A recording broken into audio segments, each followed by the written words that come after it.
Hi. Good. Well done with your tigers. Welcome, everybody. We are broadcasting. Welcome to the additional public hearing for the Premier's portfolio as part of the inquiry into budget estimates 2021-2022. Before I commence, I'd like to acknowledge the Gadigal people of the Eora Nation, the traditional custodians on the lands which we are meeting today. I pay my respects to elders past, present and emerging, and celebrate the diversity of Aboriginal peoples and their ongoing cultures and connections to the lands and waters of New South Wales. I also acknowledge and pay my respects to any Aboriginal Torres Strait Islander people joining us today. Welcome Premier Perrottet and accompanying officials to this hearing. Today the committee will examine the proposed expenditure for the portfolio of Premier. Before we commence, I'd like to make some brief comments about the procedures for today's hearing. Today's proceedings are being broadcast live from Parliament's website, and a transcript will be placed on the committee's website once it becomes available. In accordance with the broadcasting guidelines, media representatives are reminded that they must take responsibility for what they publish about the committee's proceedings. All witnesses in budget estimates have a right to procedural fairness, according to the procedural fairness resolution adopted by the House in 2018. There may be some questions that a witness could only answer if they had had more time or with certain documents to hand. In that circumstance, witnesses are advised that they can take a question on notice and provide an answer within 21 days. If witnesses wish to hand up documents, they may do so through the committee staff. Premier, I remind you and the officers accompanying you that you are free to pass notes and refer directly to your advisors seated at the table behind you. Finally, could everyone please turn their mobile phones to silent for the duration of today's hearing. All witnesses have already been sworn into this inquiry and do not need to be sworn again. Today's hearing will be conducted from 9:30am to 12:45pm with the Premier, and from 2pm to 3pm with the departmental witnesses, with questions from opposition and crossbench members only. If required, an additional 15 minutes is allocated at the end of each session for government questions. I note that the committee will hear from witnesses from independent bodies later this afternoon. As there's no provision for any witnesses to make an opening statement before the committee commences with questioning, we will begin with questions from the opposition. Thank you. Good morning. Morning. Only two today. Morning, Ms. Sharp. Morning. Congratulations, Premier, on your new baby. Thank you. Very exciting. We love babies here. A lot of children in the upper house. Oh, no offence taken. Who over there? They're yours. Oh, we've got some questions later on, Premier. Are we? How are we? We'll see how you go. Then we'll decide whether you get questions or not. Premier, can you give us what the base salary of a graduate teacher is? Base salary? Yep.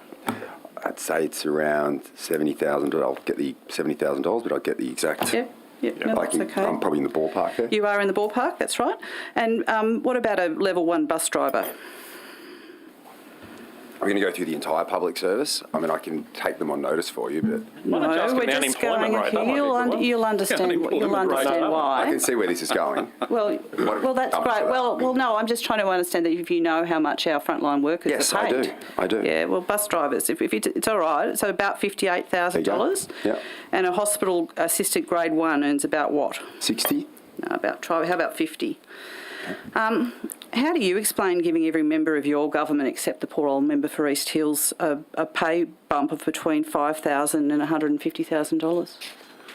Well, as you'd be aware, just like members in the upper house, if you take on extra roles and responsibilities in your parliamentary duties, there is a additional entitlement that is provided in respect of those roles. So whether that's in a government position as a parliamentary secretary, or whether that's as a committee chair, for which many members on all sides of politics take those roles, including members in the Labor Party.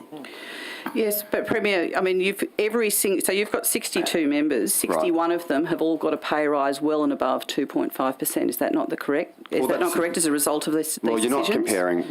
No. That's an unfair characterisation.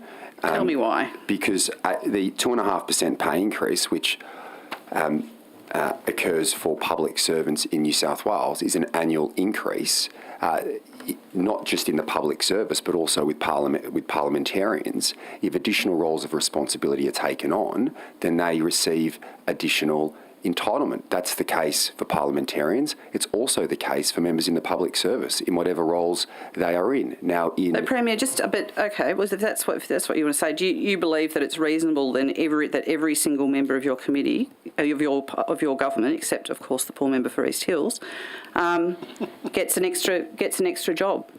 You think that all of them are needed? Well, I think the roles of committees play an important part of our democratic processes here in the New South Wales Parliament, and the committee work that members in the Upper House and members in the Legislative Assembly take on, I think, provide important advice to the executive. I know myself, from my own personal experience, when I was elected to Parliament in 2011, I was appointed immediately. So I know some of these members have just come in, including Mr. Rath here, who have come in and taken on those committee roles. I was appointed chair in 2011 of the Legal Affairs Committee. We conducted an inquiry into synthetic drugs, for example. Well, I'm really asking about your decisions as Premier, so I don't really want to hear your history of your committee work, which I'm sure is very fascinating, but actually not what I'm asking. It was a fascinating inquiry, which led to legislation. Sorry, we need one at a time because Hansard needs to keep a record of this. So let's have the question followed by the answer. If I can just stop you there. The decision on the number of ministers is your decision, is it not? Yes. There's 26 ministers, is there not? 26 brilliant ministers in the New South Wales government. Yes. The largest ministry ever to serve in New South Wales. Well, another record. Most expensive. Most staff. You happy with that? I'm focused on outcomes, Ms. Sharp, and ultimately having a strong ministerial team, having members who are parliamentary secretaries, and having people who chair committees, I think do important work. If the question So you're very happy that you've got the largest ministry ever to serve in New South Wales being paid the most amount of money? Well, I'm more focused on the outcomes. Okay, and it was your decision to have 18 parliamentary secretaries, wasn't it, Premier? Yes. And again, that's the largest number of parliamentary secretaries ever to serve in New South Wales. That's the case. Happy with that? How do you justify that when the workers that we were talking about earlier, the teachers, the bus drivers and the hospital assistants, the most they can earn as extra pay this year is $1,800 if they're a teacher, or $1,200 if they're a hospital grade assistant? You think that that's justifiable? When it comes to public sector wages, there is no doubt that my expectation is that we don't just have the best public services that we service in the country, that we have the best paid. And over the last 10... Sorry, but Premier, I mean, look, let's be honest here. Cost of living through the roof, over 4% for almost everything. You're offering public sector workers 2.5%. Yeah, and parliamentarians nothing. Every single one of your MPs has a pay rise, gets extra pay. I don't get a pay rise. I froze pay rises for parliamentarians. You want to argue that that's fine when you've given 61 out of 62 an extra job. But you're not comparing that pays them at least another $5,000 a year. And if you're a chair, another $21,000 a year. If you're a parliamentary secretary, another $33,000 a year. Yeah. You think that you can justify that to public sector workers? So, in relation to... you're not comparing like for like. If we're looking at annual increases... I think if nurses were listening to this, they'd be understanding that. Chair. Yes, I'll hear point of order. I think the Premier got about 3 words in before the Honourable Penny Sharp interrupted him. I just ask that she would allow him to answer the questions that she puts to him. Yes, I'll uphold the point of order. Mr. Premier, you can answer the question. Thank you for the ruling, Ms. Moriarty. So, as I said, you're not comparing like for like. On an annual increase basis across the board, parliamentarians have not received any pay increase annually. Public servants have received 2.5% annually. Since 2011, wages in real terms in the public sector have increased by 5.3%. In the public sector, have increased by 5.3%, and in the private sector, they have increased at 4%. So what we've seen over the term of our government is that pay increases at over 2.5% plus productivity savings, if found in departments, has outpaced private sector wage growth. Now we're coming into a period of time where inflation is due to rise. We've had flat wage growth across the country. for some time now, and we would expect private sector wages to increase. I have said that I'll be looking at and continue to work with the unions in relation to public sector wage increases, but let's look at the facts. The facts are, over the last 10 years, public sector wage increases in New South Wales have outstripped private sector wage increases. I look at other Labor states around the country that have frozen wages. Premier, I mean, I'm actually asking you about the justifications and the decisions that you have made as Premier to provide extra salary and allowances to every single. So we'll get to that. But they're taking on additional. Yes, which I'll get to this question. Yes. Well, how do you explain to a graduate teacher why Peter Poulos, who was elected in May 2021, and then took 6 months before he even did his inaugural speech to Parliament in November, you made a parliamentary secretary in December last year? Well, the cream rises to the top. So Peter Poulos is worth that extra $34,000, having said nothing in the Parliament for the first 6 months that he was here. Well, that was because of COVID. was locked Come down. on, Penny. He worked for Matt Keane. Come on. This comes down to, in my expectation, of ministers and parliamentary secretaries to deliver outcomes for the people of our state. Now, whether that's in the members of the Parliament or members of the public service, you're conflating, as I said, two issues. One is the annual pay increase across the board of up to 2.5%, where we've always provided 2.5% we can go over this again. We're going to disagree. The fact is, Premier, that every single one of your members, except the poor member for East Hills, every single one of your members is receiving between 2.9% on top of their base salary to over 90% if they're a minister. This is what they get there. Where do you get the 2.9%? 2.9 is for your Public Accountability Committee members. And that's because they get an additional $4,900 a year for sitting on that position. On the Public Accountability That's not the question. Can you explain to a hospital assistant why Chris Rath was elected to Parliament on the 24th of March? And I know he's here for his inaugural Estimates Committee meeting. Only 3 days later, he was appointed as chair for the Committee of Law and Justice and received a $21,150 pay rise. Do you think that's reasonable?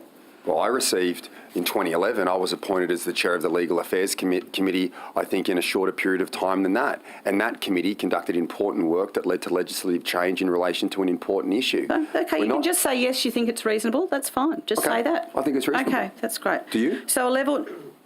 Not when nurses and teachers and hospital assistants are lucky if they can get $1,200 a year. I don't know. Why don't you ask? Don't get to ask. Why don't you ask Greg Donnelly? You can get the young. Don't worry, Why don't you ask Greg Donnelly? Order. We need one person at a time. The chair of this committee. Everyone. Will you forego your committee? And I'm going to chair this committee by calling everyone to order. We need one person speaking at a time so that Hansard can properly record this. So we'll have the question followed by the answer. She's doing good work. Yes, I am. She's presiding over this committee incredibly well, and she deserves her pay rise. When you appointed Tim James as the chair of the Legislative Assembly Transport and Infrastructure Committee, he received a $21,000 increase. On that committee is Melinda Pavey, who's got 20 years' experience in the Parliament, has served as a minister. Why do you think Tim James deserves to be the chair of that committee rather than Melinda Pavey? I think they're both very capable and intelligent people and who have made a substantial contribution. So did Tim James just need the extra money? Is that why he's the chair? I think it's really important, particularly for young members coming into the Parliament, that they're given roles and responsibilities so that they can make a contribution in an immediate way. I certainly, from my experience, you're asking me why I made those decisions, I found from my experience it really helped me as a new member of Parliament to cut my teeth on committee work and make a contribution, which it did. And I think I learned a lot in that role as a committee chair, and we made substantive recommendations that made a real difference on a specific issue. I'm glad you enjoyed your committee work. No one's arguing about the importance of committee work. No, but Premier, we're asking you about whether it is reasonable that every single one of your members of Parliament gets additional salary and allowances because you've given them all a job. Except East Hills. Except for the poor member for East Hills. We'll get to her. What's she done wrong? Do you decide all of these positions on the basis that everyone gets extra money? Because that's the outcome. If you're interested in outcomes, the outcome of your decisions is we've got the biggest ministry, the most expensive ministry in New South Wales history. We've got the largest number of parliamentary secretaries and the most expensive in New South Wales history. And every single one of your backbenchers, except the poor member for East Hills, has all getting a pay rise of at least $5,000, and some of them it's around $150,000. You think that is perfectly reasonable to you, Premier? I can say to you that any increase in entitlement is certainly not a focus of mine in relation to appointments of committee chairs. How do you explain that outcome then? Because I think they do important work on those committees that make a difference, just like you, and you would know that all too well being a member of the Upper House, Ms Sharp, who served on numerous committees that delivered great outcomes for the people of our state. I think Premier, committee work is important. did you give a directive, let's share it around? No. So it's just a coincidence that everybody has a second job? No. Yes, it is. It's a complete coincidence that every single member of your government, except for the poor member for East Hills, has a second job. You didn't give a directive to say we're going to share it around. No. This is you actually want us to believe that it's a coincidence. Yes. Premier, come on. That doesn't pass the believability test. Okay. You didn't give a directive to your whips. You didn't give a directive to your party room. No. Okay. So you're happy with that outcome? I'll be happy with the You said you're a man who's into outcomes, so you're happy with this outcome. Yeah, that you remains. think this is a reasonable thing to say to nurses, teachers, hospital workers, AMBOs, bus drivers who are fighting for a bit of extra money so that they can actually pay their rent and their mortgages. You think this is a reasonable thing? Well, that remains to be seen based on the outcomes of the committee work that those new chairs complete. So I'll wait for the work that, for example, Mr Rath does. I'll wait for the work that all my members on those committees do, and I expect outcomes. Have you given them any directives about what your expectations are?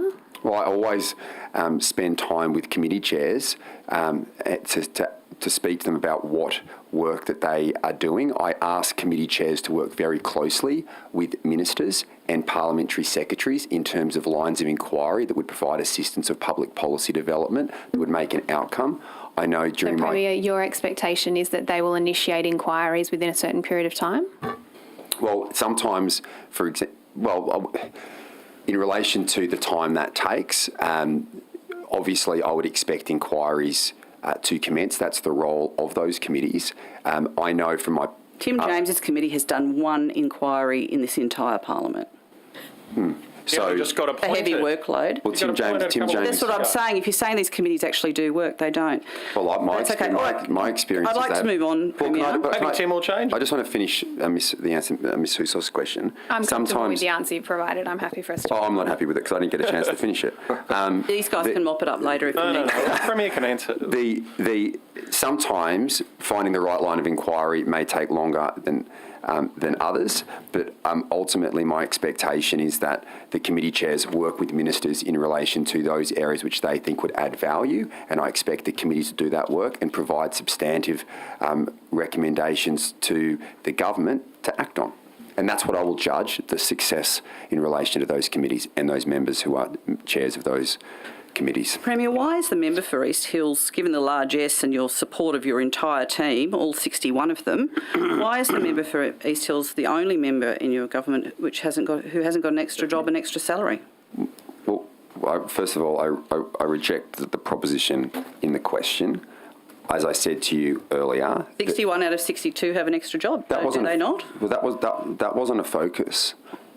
I said that to you at the start. That you've raised with me. What's the poor old member for East Hills? Well, done? you've raised with me. Why is she out in the cold? You've raised with me 61 out of 62 members. I wasn't even aware of that until I read that in the paper today, and that just shows that it's not my focus. So you're not concerned about the amount of money that's spent on your government and your members of Parliament? I would be in circumstances where those committees don't achieve outcomes. I want those committees that do important work and make a real difference. So that's why it's not comparable, Ms Sharp, to say that setting up committee chairs that do important parliamentary work... I'm talking about your record ministers, your record parliamentary secretaries. I know you want to talk about committees, but let's actually talk about the decisions that the Premier's directly made. Penny, if you want to talk about committees, of course... I want to talk about parliamentary secretaries. Remember, you got dropped as one, so now you just got to be the deputy whip. Actual whip. So... My point of order, Madam Chair, is that the Premier is trying to answer Ms Sharp's question and she's not giving him the opportunity to answer the question.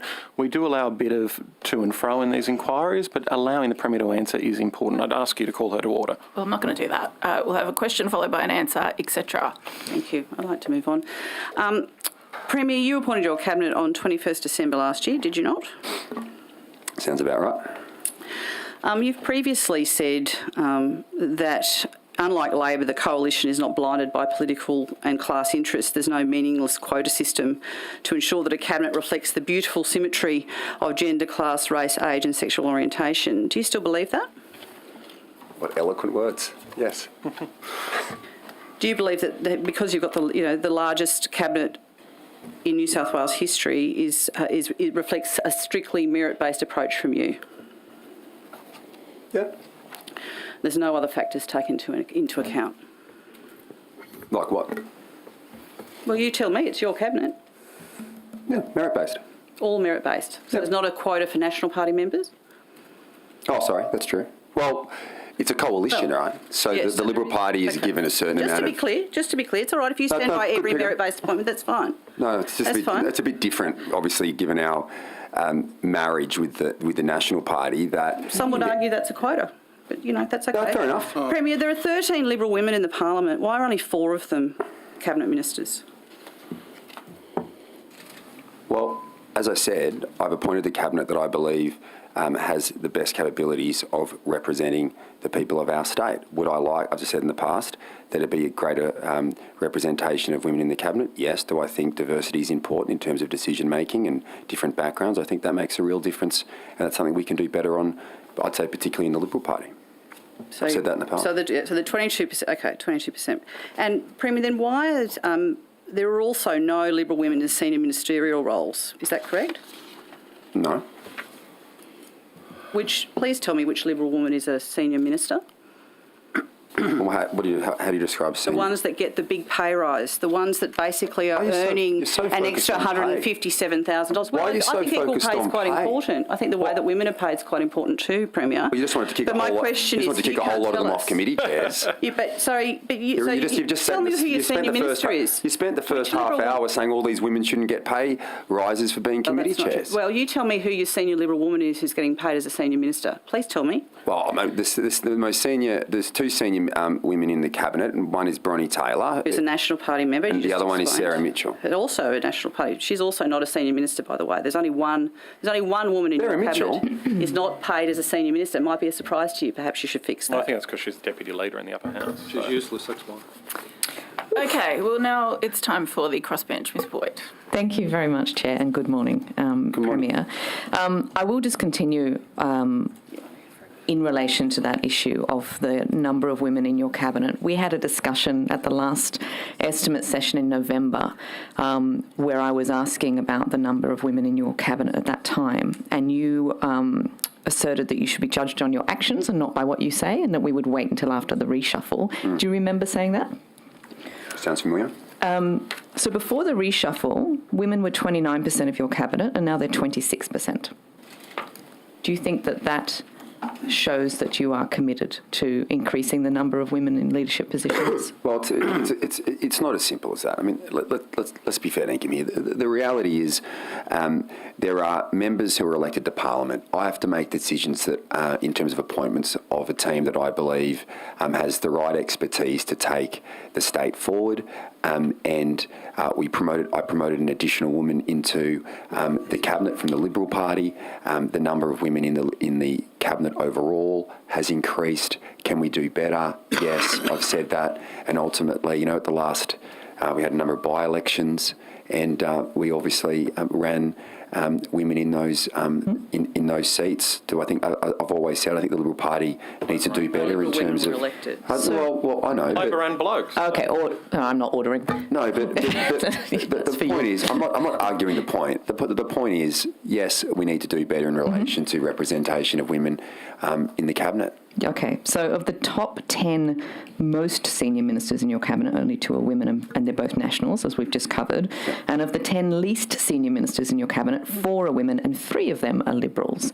Do you think that looks like anything approaching equality within your Well, I think cabinet? what you're missing there, Ms Boyd, is the fact that a lot of those, if you look at the junior ministers, they're new ministers as well. So it's a great opportunity, and I'd like to see those junior ministers become senior ministers. And over time, you get the experience and you work through. And the reality is, I've inherited the members of the parliament that we have. I think we've got very talented people right across the Liberals and National Party who make a great contribution to our state. I accept the proposition that we should do better, and we will. Are you aware that the women in your cabinet have significantly less primary legislative responsibility than the men in your cabinet? The women ministers are primarily responsible for an average of around 14 pieces of legislation. Some of them have none, whereas the men ministers are responsible for an average of around 37. No. Why is that? Why do they get so much more responsibility on average than the average woman? It's just not a focus. I can tell it's not a focus. It's not That's important. the problem, It's though, not isn't it? important. What's important is that we get strong, high-quality women into the New South Wales Parliament and into the Cabinet. That's a focus. I don't sit up at night and go through the allocation of acts of every one of my ministerial colleagues. So gender equality is not a focus for you in your government? I didn't say that. I've just said over this period of time, in answer to these questions, that I believe we need to do better. It's just an issue outside of the government, but you're not prepared to actually take significant steps to improve gender equality within your own government. No, I've said that we need to do better and that we will. And I've appointed, since becoming Premier, I've appointed more women to the New South Wales Cabinet. So has the National Party obviously have two senior women. And in relation to the allocation of acts, I'm happy to take that on notice and go through it. Sure. I would expect, and you're quoting figures at me, that the allocation of acts is disproportionately skewed by the fact that the Attorney General would preside over a number of them. So I'd like to see if that has been taken into account, and you're using. You're using these. I did quote averages at you, but I have done the analysis with the sort of tops and tails taken off. So but that's fine. You go ahead and do that. So, but if you excluded the Attorney General, where would you be left with? You still end up with some women having absolutely nothing and having, on the whole, a much lower number. But please go and do the analysis yourself. This year in the Upper House, 2 government members have resigned, and they've both been replaced by men, 1 Nationals member and 1 Liberal. I understand that the Liberal member did not even face a pre-selection. Why did you make no efforts to appoint a woman to that vacancy, given how few Liberal women we have in Parliament? They are a matter for the New South Wales division of the Liberal Party. So you had no role in that? No. You couldn't find a transphobe woman that you wanted to parachute into that role? These are matters for the New South Wales Liberal Party. If we could just turn to the recent statements that have been made in relation to trans issues by yourself. I'm just looking at the text message that was sent, I understand, to Mr Morrison in relation to the Warringah candidate. Are you aware that trans people, particularly trans kids, have a far higher rate of depression and anxiety, and they're far more likely to self-harm than other members of the population, considerably, sometimes 3 times the rate? So are you aware of that?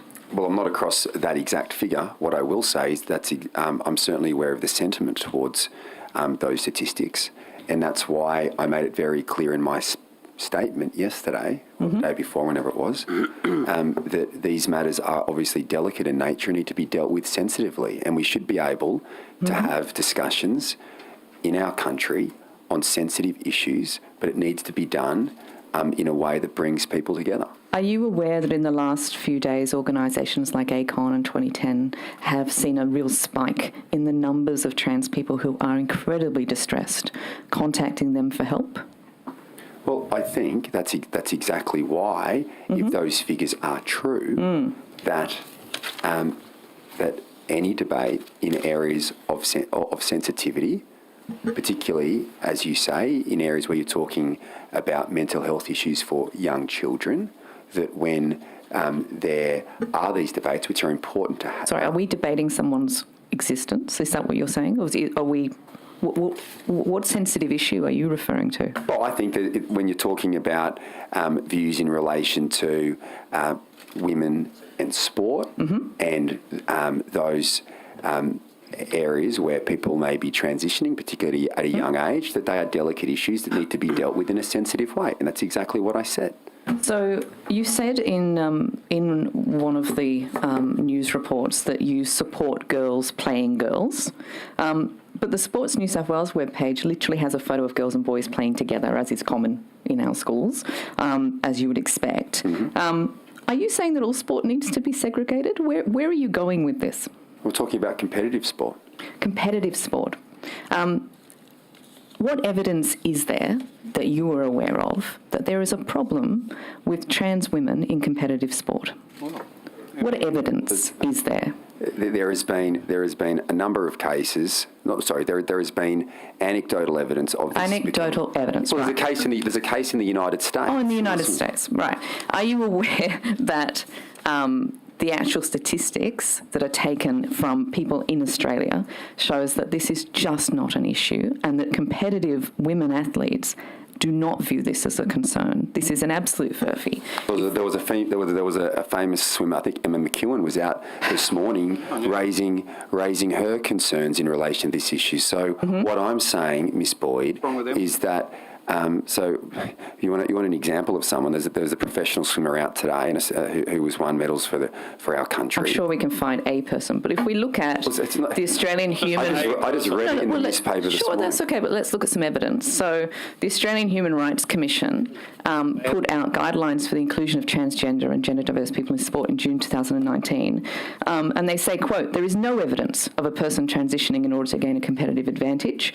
For transgender athletes, as for all athletes, sport is about the physical, social and mental health benefits of participation."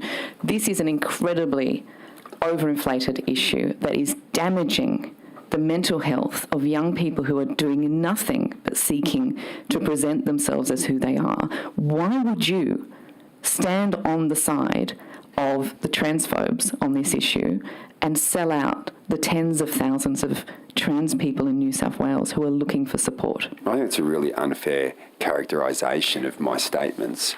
I was asked questions in relation to what my view was. My personal view is that when it comes to competitive sport, that young girls should compete against young girls. I think we should have a common sense approach to it and approach the issue in a sensitive way. That's exactly what I said, and I believe my views are more in line with fair-minded Australians than yours. Fine, you can think that all you like. The evidence doesn't support it. I'm very happy for us to take a poll. And in fact, I have evidence showing in a recent article about exactly how many women actually find this to be a concern. And astonishingly, you'll find that hardly any women are concerned about this, but men find it to be quite an issue for them. I just don't understand why, and this is the question, why? Well, the person who's raised this issue is a Liberal candidate who is a woman. Who you pre-selected, who you interfered to pre-select. In Warringah. Someone who also thinks that gay men shouldn't have children and all sorts of horrible views. Who's raised this as an issue, and as Premier of the state, I was asked a question. I'm entitled to my opinion. But you also pre-selected this person during your paternity leave, didn't you? And I believe that my opinion is in line with the views of fair-minded Australians, and I'll also make the point, as I've said the entire through this debate, that it should be dealt with in a very sensitive way. Shame on you, Premier. Shame. There are complicated issues, and I'm entitled, Miss Boyd, to my opinion. Mr. Latham. Yeah, thanks, Chair, and thanks, Premier, for being here. It's always good to see you in the committee of the Upper House. And I wish we were in the Jubilee room, actually. This doesn't really have the gravitas. No, you need something grander. I think so. That think tank that you're setting up. So, I just also want to thank you for the decision yesterday to try and end the public health orders for the workplace vaccination mandates. What's your expectation for when the 11,000 New South Wales teachers who've either been sacked or stood down by these mandates can actually get back into the classroom and end the critical teacher shortage problem we have in New South Wales, scheduled to start up again next week when the schools return? Well, I think the first point I'd make in relation to that is we're in a very strong position here in our state in relation to the pandemic. We've made a lot of efforts and sacrifices to get to this point. Our vaccination rate at 95% is incredibly pleasing. There's a long way to go on getting those booster shots to where they should be, and we obviously need to sustain that effort. But the change we made yesterday was to move away from those public health orders to some degree, and to, in certain areas across the New South Wales government as the largest employer, that a risk-based assessment be conducted. I've asked ministers to ensure that occurs and that work commences immediately. There will be cases in my expectation, particularly in health, as there was pre the pandemic, that certain vaccination requirements would need to be in place. One example would spring to mind would be midwives, for example, need to get a vaccination for whooping cough. So there will be certain areas in health and perhaps in education as well, if you're dealing with immunocompromised children, that there may be a requirement there, and we'll work through those issues and have a result. And obviously that would go some way to dealing with the shortages that we're seeing, not just in teaching, but right across the board as we move through the next phase of the pandemic. But shouldn't these risk assessments have already been conducted? How were the mandates imposed in the first place if government had no awareness of whether or not these teachers and public servants posed a risk in the workplace? Shouldn't they be in the can already? Well, I think it was very clear at that point in time, Mr. Latham, that when those mandates and those public health orders were made, we were in a very different situation than we are in now. At that point in time, we had either no vaccination rate in the state, or if there was a very low one, and we had a more severe variant of the disease, both under the Alpha and Delta variants. Well, now, the school's mandate was imposed on the 8th of November when vaccination rates were steaming towards 90, 95%. Well, they weren't where they are now. Well, you're really saying that there was no risk assessments undertaken before the mandates were imposed? I'll take that on notice, and if those risk assessments have been conducted, well, that will ensure, if they have been... Shouldn't it happen quickly, because the risk assessments would have been undertaken? I'll take that on notice. We can get the teachers back into the classroom next week or the week after. Well, my intention is to have the matter resolved as expeditiously as possible, and if risk assessments have been made, then that will obviously speed up the process. Now the Education Department, basically hiding behind these public health orders with a compliant trade union, has been dreadful in terms of throwing decent industrial relations standards out the window, and the mistreatment of teachers has been appalling. It's been a reign of tyranny from that PES unit in sacking teachers who've been on leave, sacking teachers. It's the Professional Education and Ethical Standards Unit that's been sacking the teachers, and they've sacked teachers who are on maternity leave, on annual leave, on sick leave. Will you apologise to the teachers and encourage them to come back into the classroom? Because a lot of these teachers are really browned off with the mistreatment, and at this stage are reluctant to come back into public education where previously they dedicated their careers. Well, this is a situation that's not unique to New South Wales. Our success as a state in relation to this pandemic has been the high vaccination rate, and we've encouraged people right across the board to be vaccinated. Now, as a result of those efforts that we've seen across our state, we've been able to put downward pressure on the health system, keep people safe, keep people in work, and keep the economy moving. Now, we put those mandates in place not to discriminate. Those mandates were in place to keep people safe. But will you urge those teachers to come back into the classroom? Because at the moment you've got 11,000, it's a huge number. 11,000 stood down or sacked, and you've got to encourage them to come back. Otherwise, you'll continue with teacher shortages in the classroom. I do want to encourage them to come back. And you won't allow these work health and safety assessments to be used by the Department of Education as an alibi for keeping them out? Well, I don't think that would be the intention of the Department of Education. No, the intention of the Department of Education is to keep our kids safe and our teachers safe. What about that's been our focus? That's been our focus during the entire pandemic, and I accept that people have disagreed with our decisions throughout the pandemic from time to time.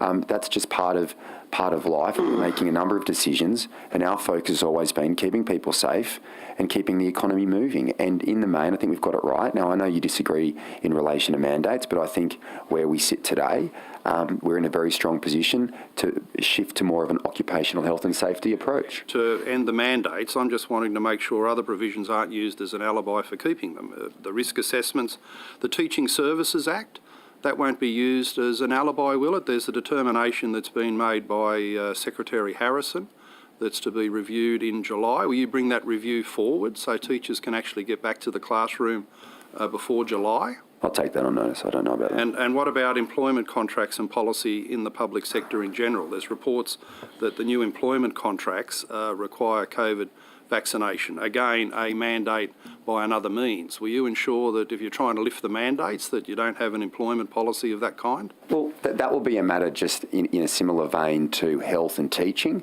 where I would expect Mr. Coates-Trotter would take on those assessments in relation to, for example, the Department of Premier and Cabinet, look at those areas where there may be a higher risk, ultimately with a view that ensures that we keep people safe in the workplace. That's our responsibility. That has to be balanced, a balanced approach, and that's my expectation. You're not ruling that out. Why would you lift the mandates through public health orders to reimpose them through employment contracts? No, but that's... Why would you do that? Well, a mandate is a black and white position of you cannot go to work if you have not, or be employed in this area of government if you have not received a vaccination. Shifting it to a more risk-based assessment on an occupational health and safety basis ensures there's greater flexibility, understanding, and ensures that the employer can make a determination in taking on those concerns about, as I said, keeping people safe, and that's incredibly important. There's also different views, Mr. Latham. There'll be people who would really want in certain workplaces people to be vaccinated. So you've got to forget the balance, and I think what we achieved yesterday was really ensuring that balance occurs, and I think you'll be happy with the outcome. I'm glad of that. Our Education Committee, which works very hard, will be keeping a close eye on it. But can I just drill down on the other thing you've done with isolation rules? Yes. Wouldn't it be ridiculous to say, as you're now positioning, that a teacher who literally shares a bedroom with someone who's got COVID can go into the classroom and teach, but an unvaccinated person might not be able to teach, the first person having a greater chance of carrying COVID into the classroom? Well, that's why we've relaxed the restriction. Right. So it would be inconsistent to lock out the unvaccinated teacher. A teacher who is sharing a bedroom. Mr. Latham, I've lived through COVID for 2 years, and there is nothing consistent in relation to the approach that the governments have taken from time to time. You can't let perfection be the enemy of the good. We have taken our approach every step of the way that we believe is balanced. People have disagreed. I'm sure you'll have a position that Ms. Boyd would completely disagree with you on in relation to a COVID response. But ultimately, I think we found the middle road, and we've done incredibly well as a state. Standing in the middle of the road, why were these mandates ever going to be imposed, say, in the Department of Planning, where a worker there can go at lunchtime to a cafe, sit next to several people unvaccinated, but apparently unvaccinated people can't sit in the workplace? So do you acknowledge that in all those departments with no customer service interface, these mandates should automatically be lifted and in fact should never have been considered in the first place? No, I don't think so, because and the health advice that we were considering back at the time was that, particularly in relation to transmission, there was a view early on, when evidence was not to hand, that it may be very likely that vaccination impacted transmission, and in circumstances where that were to be the case, in order to keep people safe and put downward pressure on the spread of the virus, that those changes were necessary. Whilst in certain segments unpopular, they were necessary in our focus as a state government to keep people safe. And I think, Mr. Latham, if you look across the board, we have one of the lowest death rates. Our unemployment rate at the moment is 3.9%. There are other factors. 3.7, don't do an Albanese. No, it's 3.9. Isn't it 3.7? 3.7, then it went up to 3.9. Oh, Don't test me on economic figures. Test me on the ages of my kids. In relation to where we sit, I understand that Sometimes consistency is not always there, but I believe that where we have lined up across the board, we've done a very good job in achieving the ultimate outcome, keeping people safe, keeping people in work. I think the changes we made yesterday were proportionate and measured and will resolve a number of the issues that you've been speaking about for some time. Thank you. The opposition. Thanks, Premier. Premier, I just want to go back to where we were. You do accept now that there are no Liberal women who are paid as senior ministers in your cabinet? If that's the case, yeah. Can you tell me who the most senior Liberal woman in cabinet is? I don't sit there with and start ranking them. Well, they are ranked in seniority. When you announce them, you do actually rank them in seniority. You're aware of that, aren't you? You seem obsessed with this, Ms Sharp. I don't think any minister in my cabinet cares one iota what their number in the batting order is.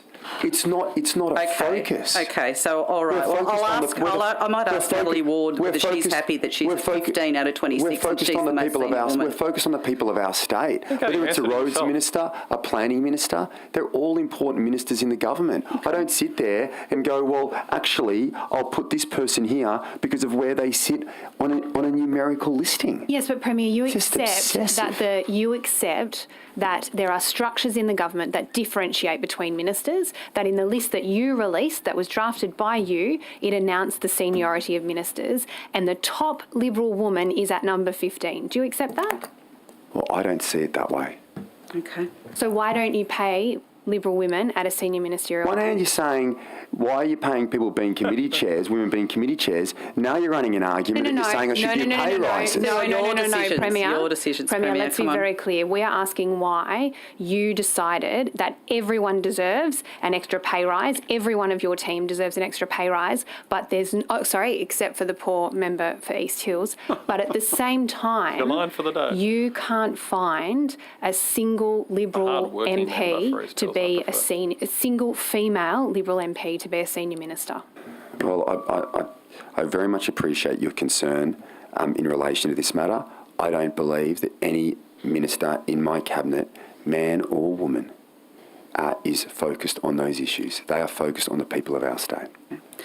Premier, the Treasurer, Matt Keane, recently demanded that publicly listed companies should have 50% of women on their boards, saying that the time for talk is over and women make up half the population and should make up half of the boardrooms. Do you agree with your Treasurer? Yeah. He's also announced that you'll be introducing former gender diversity targets for state-owned corporations and public financial corporation boards. Do you agree with this approach? Well, what I can say is that I've last year put together my own body of work in relation to board appointments. I think we should have greater diversity in respect of those board appointments, and I don't think that's necessarily just about increasing women's representation on boards. I think it's much deeper than that, and I think we should be. But just to be clear, I mean, the Treasurer has gone out very hard saying that 50% of boards should be, should have women on them, and you've just said that you agreed with that. Are you now saying that it depends? What I'm saying is, I think we need to look at it holistically and have an approach that increases diversity across the board. And I think the reason I'm saying that is not as an end of itself, is I think greater diversity on boards and a mix of talent, professional skills, youth, is ultimately important. I think when it comes to 50%, I mean, the 50%. Well, no, because it's actually important. I get like 8 words out, and I can't. I'm happy to just sit here and you run through all the questions so you get your headline in the newspaper, or I can actually try and respond.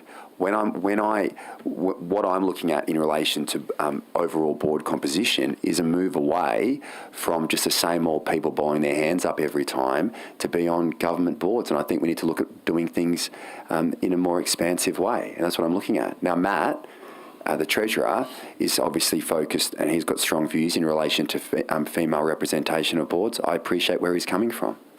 But you're not going to apply that across all of your government appointments? No, I'm working on that. I'm working on, and I'll announce at some point in time, some work that I'm putting together in relation to board composition across government.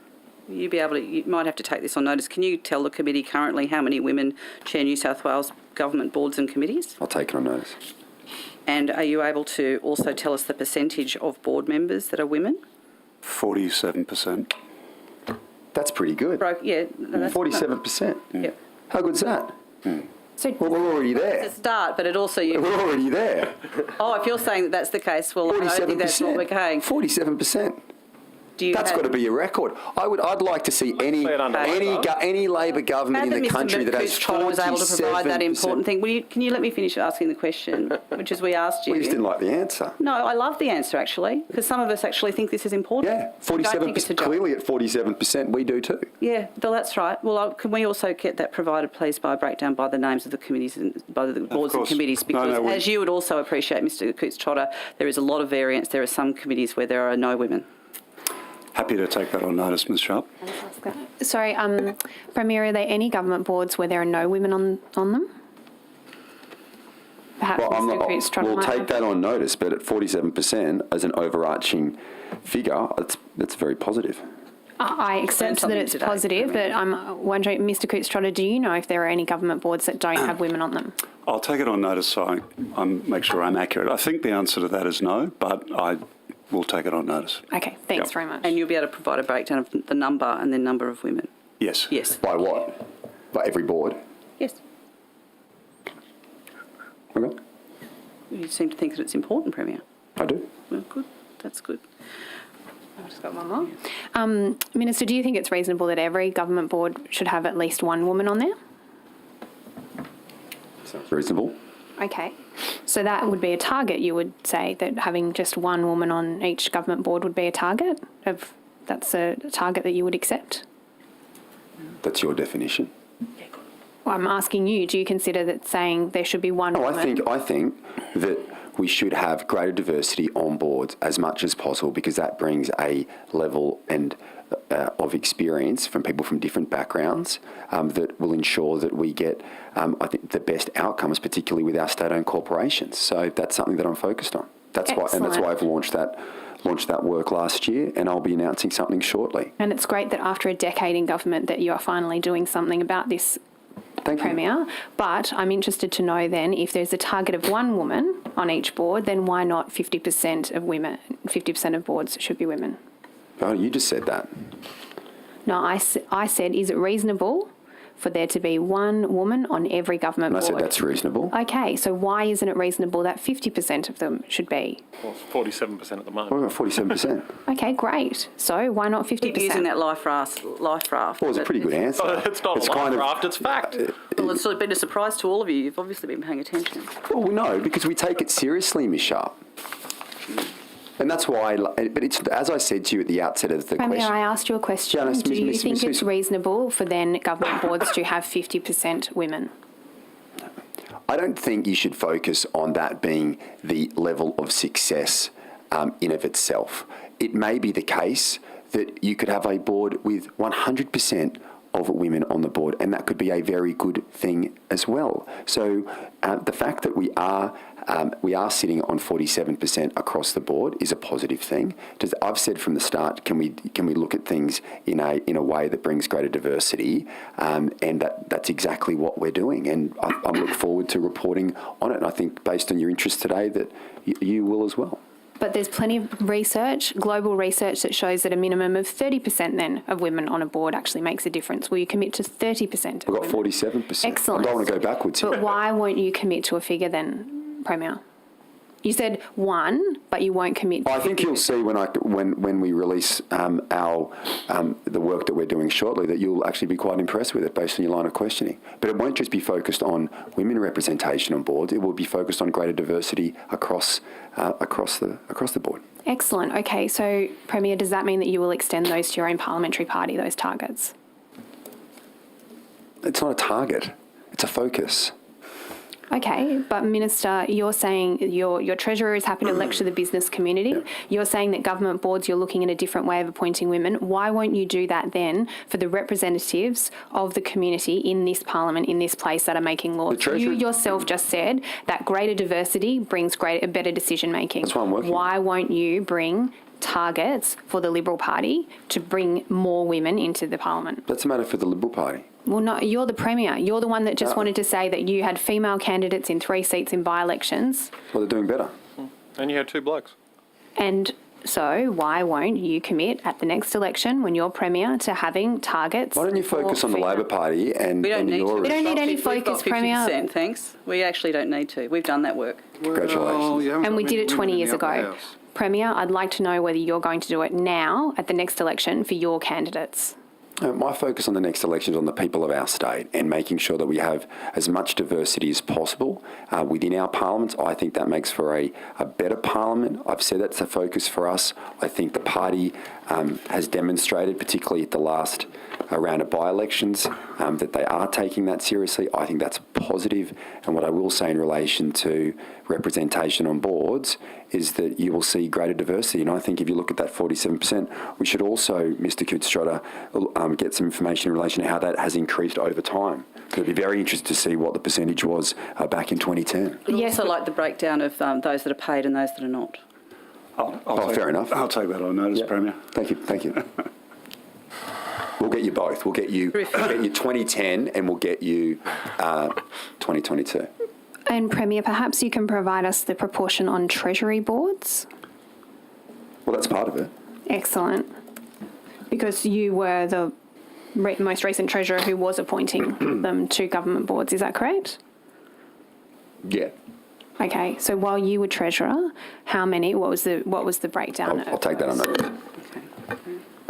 By the way, I think, in terms of what you said about the Treasurer, yes, he gave a speech in relation to his comments in relation to the private sector, but he's also taken a strong approach in relation to the public sector too, and I welcome that.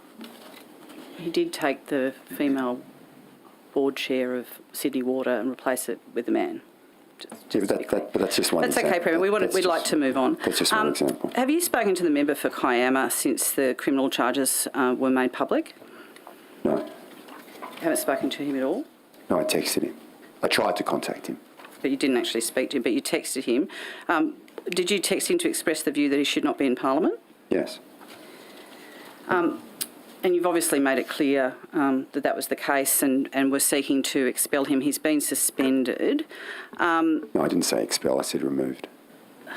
We're going to have that argument. Your failure... Well, it's important. It's important because you didn't get legal advice beforehand. Yes, Let's just remember. Yes, no, not before you made that announcement. You didn't. The timeline shows differently, Premier. But look, my real question is that the then acting Premier Toole indicated that the government's looking at every other action to suspend salary and other entitlements. Is this what's happening with that? I understand it's going to a committee, isn't it? Yeah. Privileges Committee. Privileges Committee. So there's not other. So that's going to be the place with which this is dealt with. And it will be furnished with legal advice on the issue as well. In relation to that, okay. Yeah. So there's not. So we're not. There's not. I mean, there had been some public statements that suggested that the government's going to bring forward legislation in relation to this matter. That's not happening. Is that right? Not that I'm aware of. So while do we know when the Privileges Committee is due to report? No, I'll take that on notice. I'll take it on this. And in the meantime, just to be clear, the member for Kiama is being paid. He has access to his electorate office and I assume all of his electorate staff. I'll take that on notice, but I think so. Yeah. He's an elected member of Parliament. Yep. And are you able to, do we know how much money he has spent communicating with voters about his current situation? No. Will you pursue? Have you made any inquiries? No. Okay. The Minister for Education, after we were asked questions in relation to this, basically he's been banned from attending local schools. What other actions have been taken to limit the access of the member for Kiama to public facilities? I'll take that on notice. You don't know? No. I think obviously schools is important in light of the circumstances. My view in relation to, I know there's different, obviously the member for Kiama should be afforded the presumption of innocence. But in respect of being in public office, I think there are certain duties that that we have to entail in our roles that I think need to be looked at. And I know the Department of Education, or the Minister for Education, acted in relation to attendance at schools, and I think that is certainly appropriate in the circumstances. Are you aware of any other action that's been undertaken? No, I'll look into that for you. Do you know whether, for example, his conduct's been reported to the Children's Guardian, and whether there's any moves to put a interim bar on his working with children check? I think I'll take that on notice. I think that was something. Do you think this is something that should be looked at? Yes. Given that you wanted him removed from Parliament, we now know that we've got a committee that's looking into this, but he's pretty much free to continue on as normal. There are obviously conditions in relation to the courts and bail in relation to his situation, like any other citizen. But as a member of Parliament, he's basically able to operate within his electorate pretty much with there's no restraints other than the one imposition that the Minister for Education has done in terms of banning him from schools. I'll take on notice your issues and those points, and I'll come back to you. I mean, he's out on social media, he's been doing street stalls, he's been giving out awards. Do you believe this is appropriate? Well, I think he's entitled to do that as a member of Parliament. And you're going to wait for this committee to see what else can occur? Well, he's a democratically elected member of Parliament. Sure. Yeah. And he's entitled to the presumption of innocence. But having said that, you're not frustrated that after all of this, he's still in the Parliament, able to continue on pretty much unaffected. The only difference is that he can't come in this building. Is that the only difference? Look, I thought it would be better in the circumstances for both Mr Ward personally, in relation to the Parliament when facing such serious charges, that he should consider his position. But ultimately, we are in a democratically elected place, and he's entitled to the presumption of innocence. I'll take your points in relation to, and that's why I took the view that I did. But ultimately, that's not a matter within clearly my powers. It's a matter for him. Now, in relation to the areas where he should be entitled to attend events and certain locations, we've obviously made a point in relation to education and schools because that's within our ambit with the Department of Education, but I will look into those other matters. But other than referring it to the committee, you haven't done anything else before today? What would you propose I do? Well, I'm just asking you about whether you've taken any further action to limit the activity that he's able to undertake. But you're saying no, and from today you haven't. Until we asked you today, you weren't planning on doing that either. Is that right? No, I said I'll take it on notice in relation to what action has been taken for those areas from the Children's Guardian and the like. But ultimately, as well, there are conditions in relation to his bail, and they're matter for the courts. Yeah, no one's quibbling with those, Premier. Premier, were you aware of any complaints made against Mr Ward prior to becoming Premier? No. Complaints about what? His behaviour. Oh, well. Like what? Well, I'm just asking you whether you were aware of any. I'm aware of complaints of people's members of Parliament's behaviour and probably every single person in this place. What are you referring to? Well, I'm referring to the specific complaints that were made to your predecessor in relation to his behaviour. I'm just wondering whether you were aware of those. I'm not aware of what you're referring to.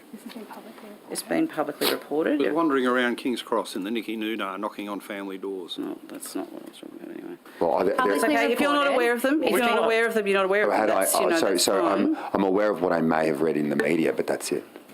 It's been publicly reported that there was a formal complaint made to Premier Berejiklian about Minister Ward prior to this latest allegations. Were you aware of that complaint that was made to Premier Berejiklian? No. Okay. You and your office has never received inquiries in relation to concerns being expressed by ministers about the member for Kiama? Not that I'm aware of. Okay. All right. Premier, are you aware of any complaints that have been made to DPC about any of your current ministers? In relation to what? I'm asking if there's been any formal complaints made to DPC about any of your your current ministers? Not that I'm aware of. Mr Coote-Strother, have you received any complaints? Not that I'm aware of, but I'm happy to take that on notice. Thank you very much. I think our time's about to expire. Seconds left. Okay. So we'll go to the crossbench, Ms Fairman. Thank you, Chair. Morning, Premier. Ms Fairman, how are you? Good, thank you. How are you? Great. Excellent. We just wanted to turn to the lifting of close contact rules, and my first question is in relation to Dr Kerry Chant's advice in relation to the lifting of those close contact rules. So she supported the lifting of that, did she? She was at the press conference yesterday. Yep, so the advice that New South Wales Health provided your government and the advice that she provided your government, she recommended lifting close contact rules at this point in time? Yeah. In relation to the close contacts? Yeah. Well, I think she made that very clear at the press conference yesterday in relation to the work that AHPPC had done and work with the Victorian Chief Health Officer in relation to providing advice, and we worked through that with her. What concerns did she raise at the time about the lifting of or the scrapping of close contact rules? Well, that's cabinet in confidence. So she raised concerns? Well, any discussions in relation to the position that we reach is a matter of cabinet, for cabinet. So I'm asking you about concerns that the Chief Health Officer has raised with your government during a pandemic about the scrapping of close contact rules, and you're saying it's cabinet in confidence? Yeah.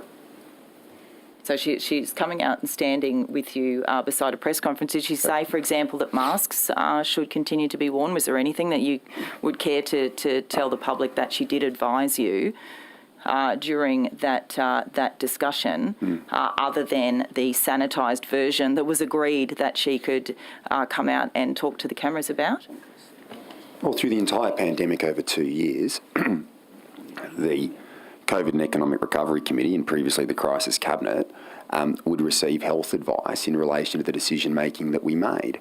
And we would balance that health advice with other concerns and other issues facing the state. So whether that was the economic advice, which I used to provide as Treasurer, the health advice, broader concerns in relation to mental health, there's a whole array of perspectives that come into the decision-making process. The health advice and Dr Chant's advice, from a public health perspective, is obviously an incredibly important part of that. But that doesn't mean necessarily that is, and clearly, that is the only thing that we factor in making our decisions. But she's obviously, as the leading health officer in the state, the public health officer in the state, her advice is very much valued.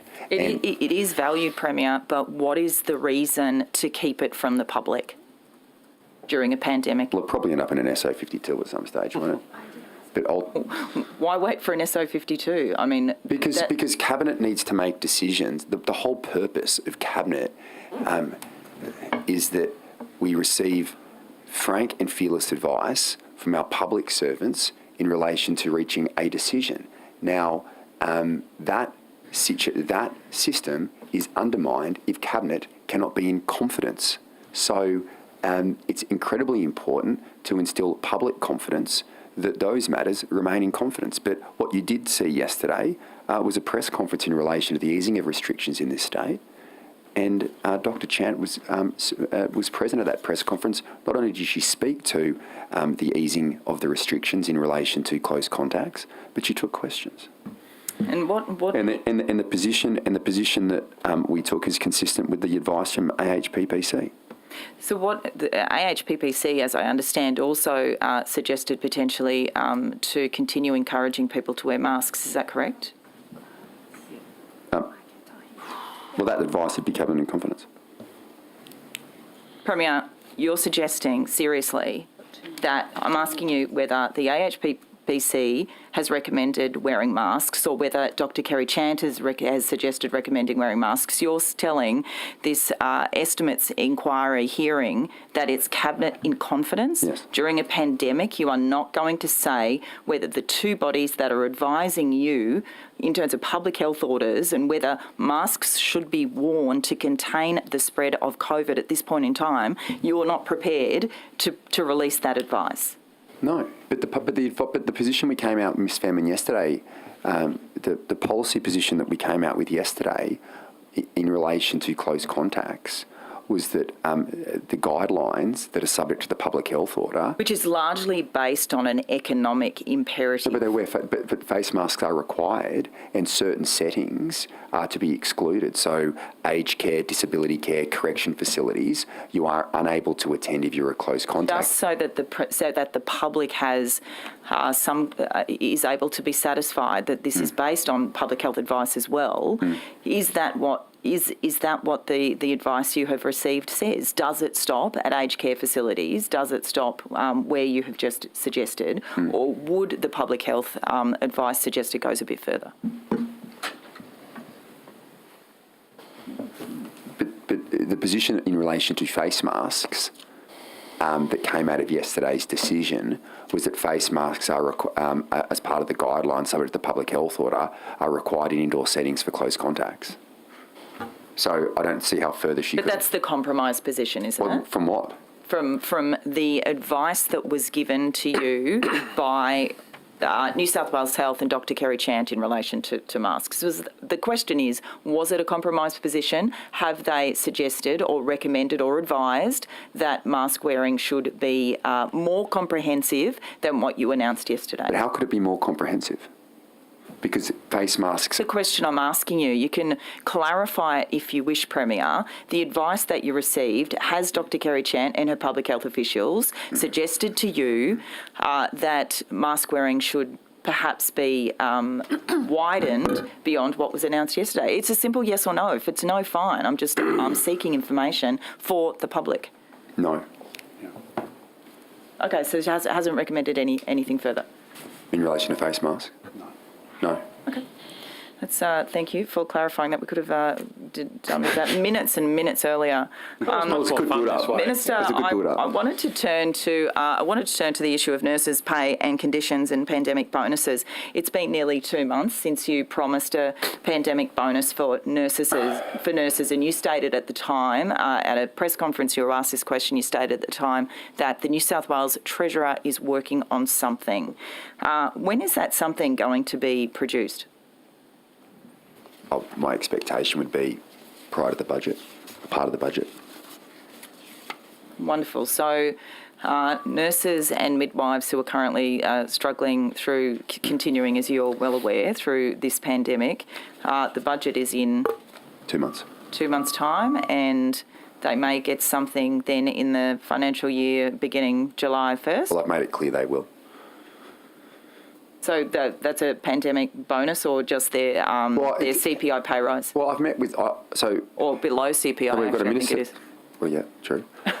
We have but once again, I'll go back to the previous Labor questions in relation to this.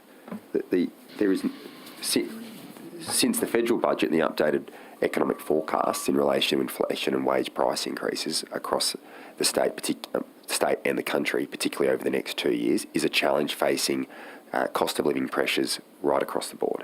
Now, over the last 10 years, at least since 2013, 2014, public sector wages have increased at a greater rate than CPI and wage price index across the board, and outstrip private sector wages.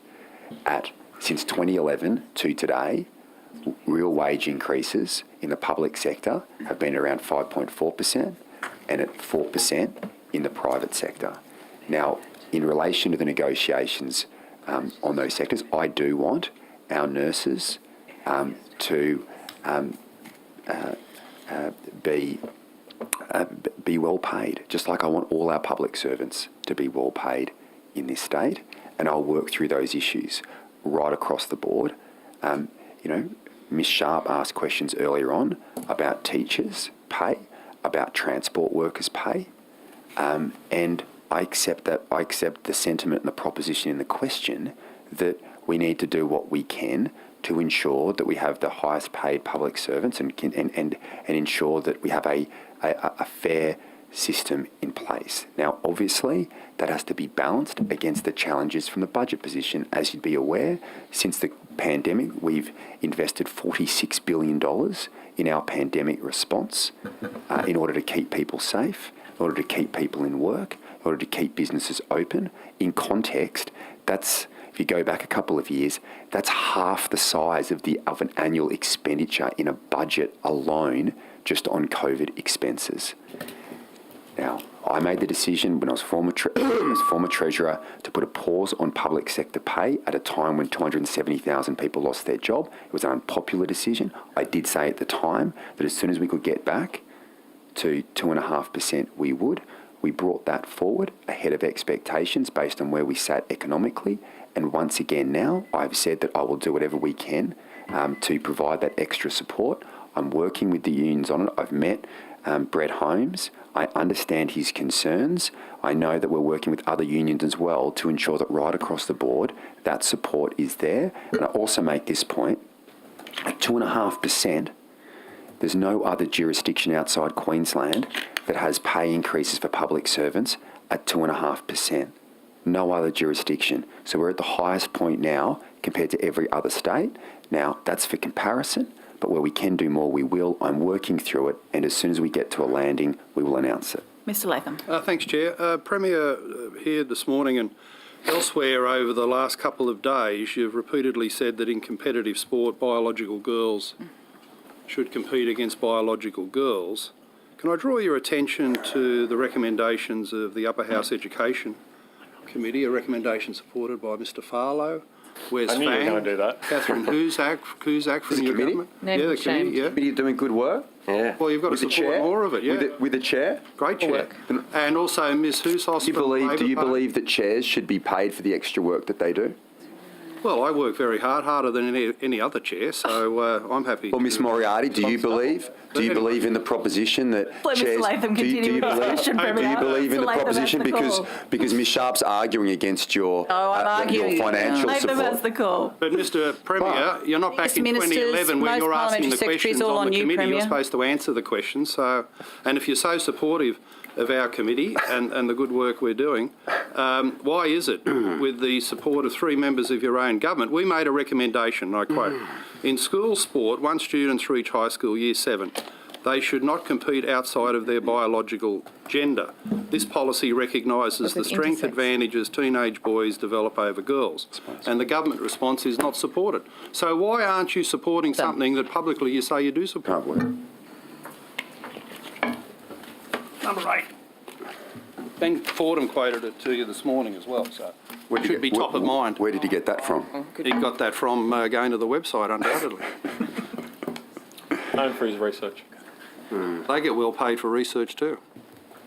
Yeah, okay, so I would say on that, and this goes to Miss Boyd's point, so, I mean, that's very black and white. Right, so you're saying in school sport, once students reach high school, they should not compete outside their biological gender. Is that what you're saying? Yeah, no, but this is black and white. To Mrs. Boyd's point, this could cover things like playing on the soccer field at recess. No, it says competitive, compete. Well, compete. Well, as we've actually said in our response, that we would look through this on a case by case. But that's a black and white response to a black and white recommendation. There is merit in the view. I've made my point, my position very clear. From a baseline perspective, you should have a situation where, when it comes to competitive sport, girls should be competing against girls. I have said that. Well, why don't that is you do my that view. in our schools? What about the 1.7% intersex children? To that point, there are sensitive issues here that need to be worked through, and that's what we will do. And our response, I think, is pretty reasonable. Existing sport and physical activity policies and associated sport safety guidelines give effect to the government's commitment to the right of all students to safely participate in school sports. Schools manage these on a case-by-case basis in line with the policies. But I'll look at it. But I think that's a pretty reasonable response. And in addition to that, we did agree with a number of your recommendations as well. Out of 22. What's the number? That were essentially the woke ones. Anything else that was common sense, you opposed. But can I bring you to this point about sensitivity? Yep. Isn't the biggest sensitivity that 50% of the school population is female? And how do you handle the sensitivity of a 16-year-old Mitchell Johnson bowling thunderbolts at girls' cricket, knocking them out, literally, and driving them out of the sport. How do you handle the sensitivity of a 16-year-old Jared Warrior-Hargrave running at girls in a competitive footy match? Why don't you do something about it and back up your rhetoric? Because when I say sensitivity, you are taking it only on one side of things. I'm saying to you, it's not just sensitive in relation to the transgender issues. It's sensitive in relation to women's issues. Well, what are you doing about it? So I've made my position clear. We will work through these. No, that's not true. We will work through these issues in a methodical way. And these issues aren't new issues. They haven't been around since the history of time. Certainly weren't relevant when I was at school. And they've been raised now. And as Premier, I've said I'll work through them. You say we're not doing anything. Well, we did accept a number of recommendations, and simply because we say we don't support, you would have enough committee experience in your time in Parliament, Mr. Latham, to know that simply because we don't support something doesn't mean we're not open to the idea of doing work in relation to that space. What is this, the Mad Hatter's Tea Party? You say you don't support something, so you're not open to it. You've said you're not supporting it. No, you've got black and white recommendations here. What we're saying is that we supported some of those recommendations. We noted others. And in those areas that we don't support, obviously I've made my comments very clear on what my personal view is, and I will work through those issues with the relevant ministers and the Cabinet. Back to Cabinet then? Will you take it back to Cabinet? I've made a commitment that I will look at those issues. My position on that was made very clear yesterday. In relation to sensitivity, as you say, I agree with you. Sensitivity goes... I'll keep it. No, you keep it because I'm going to come to another recommendation you haven't supported. Okay, well... Now, this morning you said, and elsewhere you've said, that parents are the primary educator. I agree. How can you possibly not support... Which recommendation are we going to now? A couple above number 8, so maybe 6. You've got the sheet. How can you possibly not support a recommendation that a child... shouldn't be able, at a school, to say to the school, don't tell my parents about a gender transition? Okay. How can you possibly keep parents in the dark? Yeah. So, as I said very clearly, my position is parents are the primary educators of their children. Now, your recommendation, once again, is very black and white, and there would be, I would think, circumstances in relation to counselling and other matters that would need to be examined in relation to that. And I have said that we will look at that matter. Whilst we have not supported directly your recommendation, from a sentiment perspective, I agree that parents should be informed and provided advice in relation to their children at all times, whether they're... You say that in the response. Well, no, I've said to you, well, this is the government response. Isn't the truth that your woke cabinet, National Party and Liberal Party, won't support the things that you talk about? You're captive to these people. No, I'm not. Well, no one's ever called me woke in my life. No one's ever called me woke. You're more woke than me. I'm calling you're more woke than me. Why don't you support my recommendations then? Because your recommendations might not be the right ones. Well, do you seriously think, you mentioned your own children earlier on, as a parent, do you seriously contemplate a situation where your children, if they took these issues at school, have the right to tell the school, not to tell you? Yes, I'm saying I'm agreeing with you. I'm saying I'd want to have the information. I don't just necessarily believe that your black and white recommendation here is the right one, and we will come out with a better one. Well, when will you do that? Can you put a time frame? Well, when I look at it, issues. Do you acknowledge that keeping parents... Every issue is urgent in a way. I'm sure Ms Femin would have issues that she believes are urgent that are different to yours. I'm sure that's true. Well, I will look at them. I'm saying it's urgent for this reason. I've received several representations from parents kept in the dark, and this is a family destroyer. Yeah, but this is one of the worst things I've ever seen in public life. You are focused on getting a headline. Hey, you Mr. Latham. You withdraw that. Mr. Latham, Premier, please come to order. How dare you say that? Mr. Latham. You talk to these mothers. I'm saying to you that I've taken these matters seriously. I've made my position very clear, and I've said that I will look at it and go through it. But I'm focused on getting an outcome and doing things in a way that I believe is measured and ensures that the sensitive nature of these issues are dealt with appropriately. Well, I'll tell you in private what these mothers are saying, how their families have been destroyed, absolutely destroyed. Okay, well, you can raise that. Schools keeping them in the dark. All right, all right. The worst thing I've seen in 30 years of politics. Will you raise that? If you understand those things, you'll start supporting common sense recommendations. If I can come to another one. Well, you can raise those issues with me privately. You say that parents are the primary educators of their children. Yes. You knock back a recommendation at the beginning of every school year, parents get an outline of what's in the school curriculum, a no surprises policy of knowing what's coming up. So what recommendation? Yeah. Well, it's earlier in the report there where we recommended that parents get a full outline of the curriculum. They know what's coming up in the class during the year, and you've knocked that back. Why can't parents have that information so there's no surprises? So when their daughter comes home in year 8 and says, oh, English today was gender studies again, that the parent is not surprised and can't do anything about it because the problem's already happened in the school. Why can't they get the information at the beginning of the school year?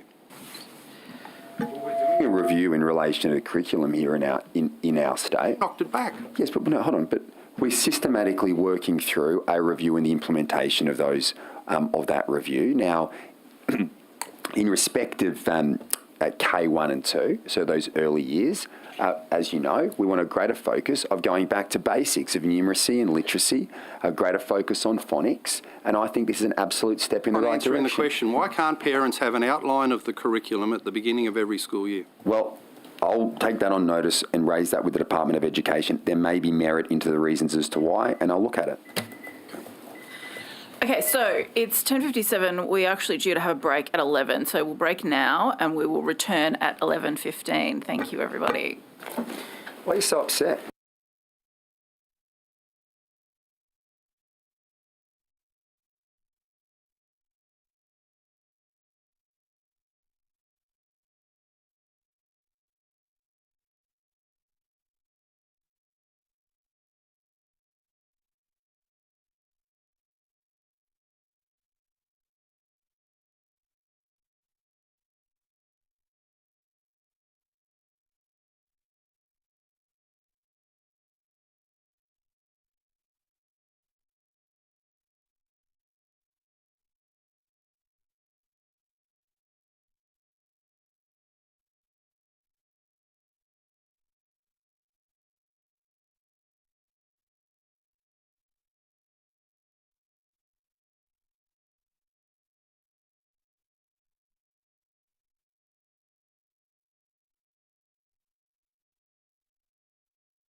a 6. Okay, so but in the upper welcome back, everybody. We're now broadcasting. In the upper house, we're 100%. We will continue We were questions. just commenting on 4 out of 14 only female representation Labor Party in the upper house. Still more than your cabinet. We're Very going to very continue disappointing. with I don't questions think you from want to the talk about yours. opposition.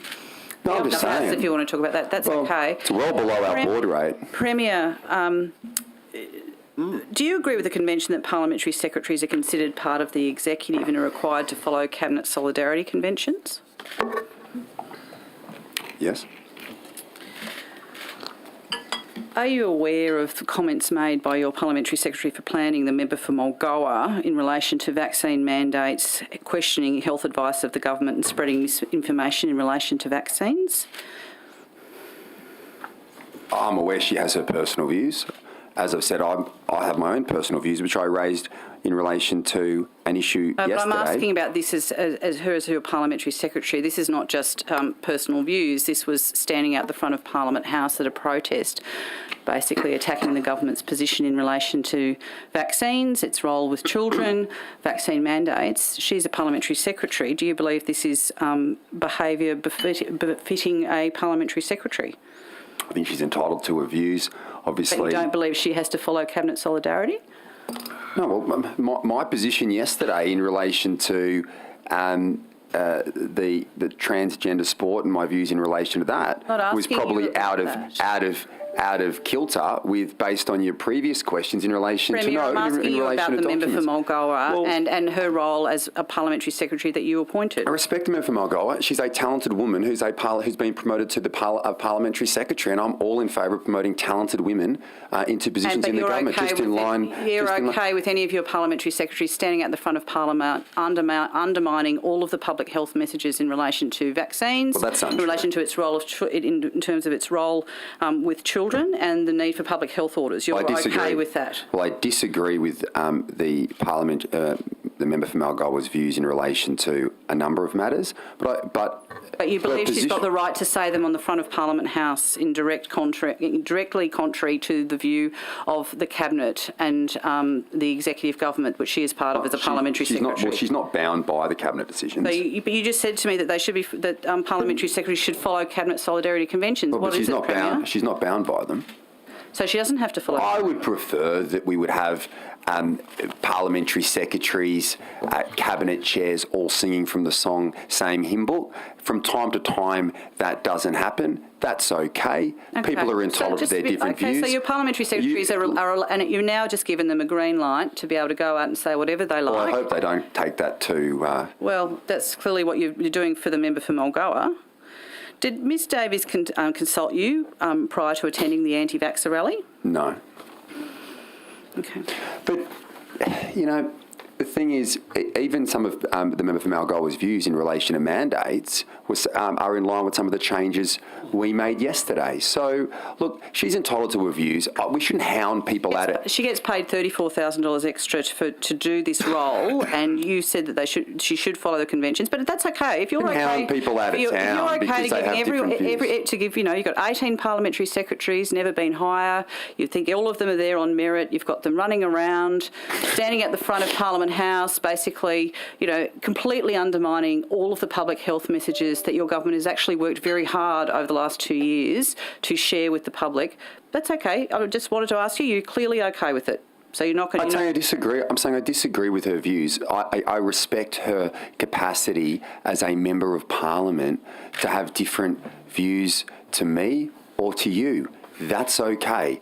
Members of the Labor Party are out there protesting with the unions on Macquarie Street every second day of the week without actually endorsing their position. So I'm trying to understand how you manage your team, but that's okay. I understand now. That's fine. Thanks, Premier. Great team, and I enjoy robust discussion and robust debate, and I encourage it. Probably not too much sometimes, but undermining the public health messages was a good thing, and you're okay with it. I never said that. Yeah, I didn't say that. Well, that's what you are saying. That's unfair.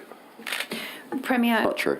Premier, on Monday, the 28th of March, there were reports in the Daily Telegraph and the Sydney Morning Herald that David Elliott had ruled out running for the Liberal Party pre-selection for the federal seat of Parramatta.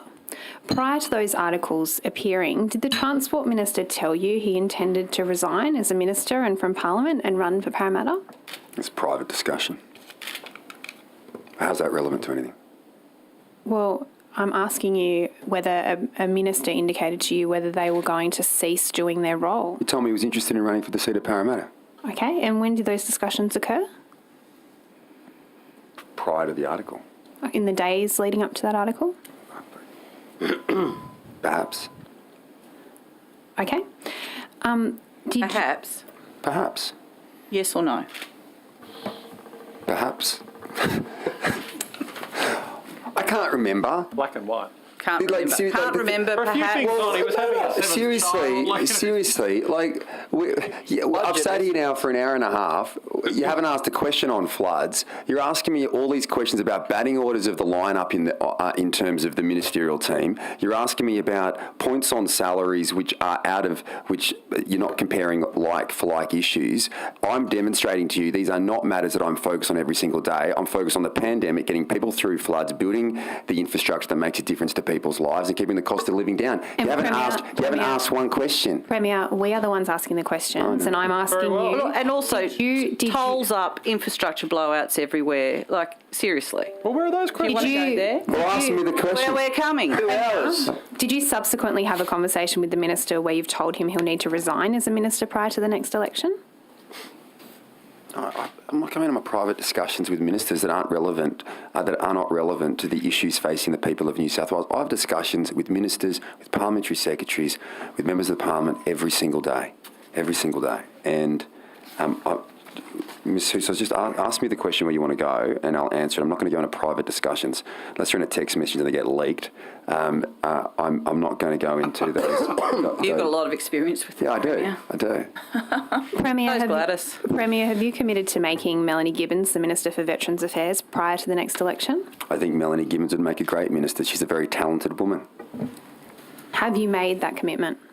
No, I'm not going into my private discussions in relation to my ministerial team or parliamentary secretaries or members of parliament. I don't see how that is any way relevant to the people of our state. It's incredibly relevant about who is going to be the ministers of this state, who is going to be the ones in the leadership positions. And we're interested to know, I mean, we discovered this morning that almost every single one of your team has got a second pay packet coming in, while nurses and teachers and hospital cleaners are not getting pay rises even to keep up with... Members of parliament are not getting pay rises. No, but the members of your team... I've made it clear. I know it doesn't run to your narrative, Ms. Husos. I've made it very clear to you there's a substantive difference between annual pay increases at the 2.5% when politicians are not getting a pay increase and when extra workload is given, whether that is in the public sector, in public service, or in the parliament, that when people take on extra responsibilities, that they should be paid for those duties that they take on. Teachers, nurses, hospital workers have taken on a lot of extra work. Yes. And they'll be lucky to get $1,200 out of you. Every one of yours is on at least $5,000 extra. And yours. Well, let's go to the performance of Ministerial. You would be aware that almost 1 in 3 Sydney trains are late. Well, obviously, in circumstances where there has been a pandemic, and if I don't know the exact stat you're referring to over what period of time that relates. I can tell you that in March, the Sydney train punctuality was 71%. In the same month last year, it was 93%. And I think you'd say in the period of March, there would have been substantial weather events that would have potentially impacted service delivery, and that would go to the fact that if you're comparing like for like over those 2-month period, over that annual period, that would explain why that service delivery time may have been slightly down. But obviously I'm pretty impressed by the fact that last year it was 90-something%. And this year it's 71%. Justice, you are telling people that they need to be returning to the office. Yes. Premier, I just raised the point in relation to the clear weather challenges that we faced in that period of time. Happy to take on notice a circumstance which is an equivalent period of time where we face the same weather situation across the metropolitan Sydney about what the impact on train services were during that period of time.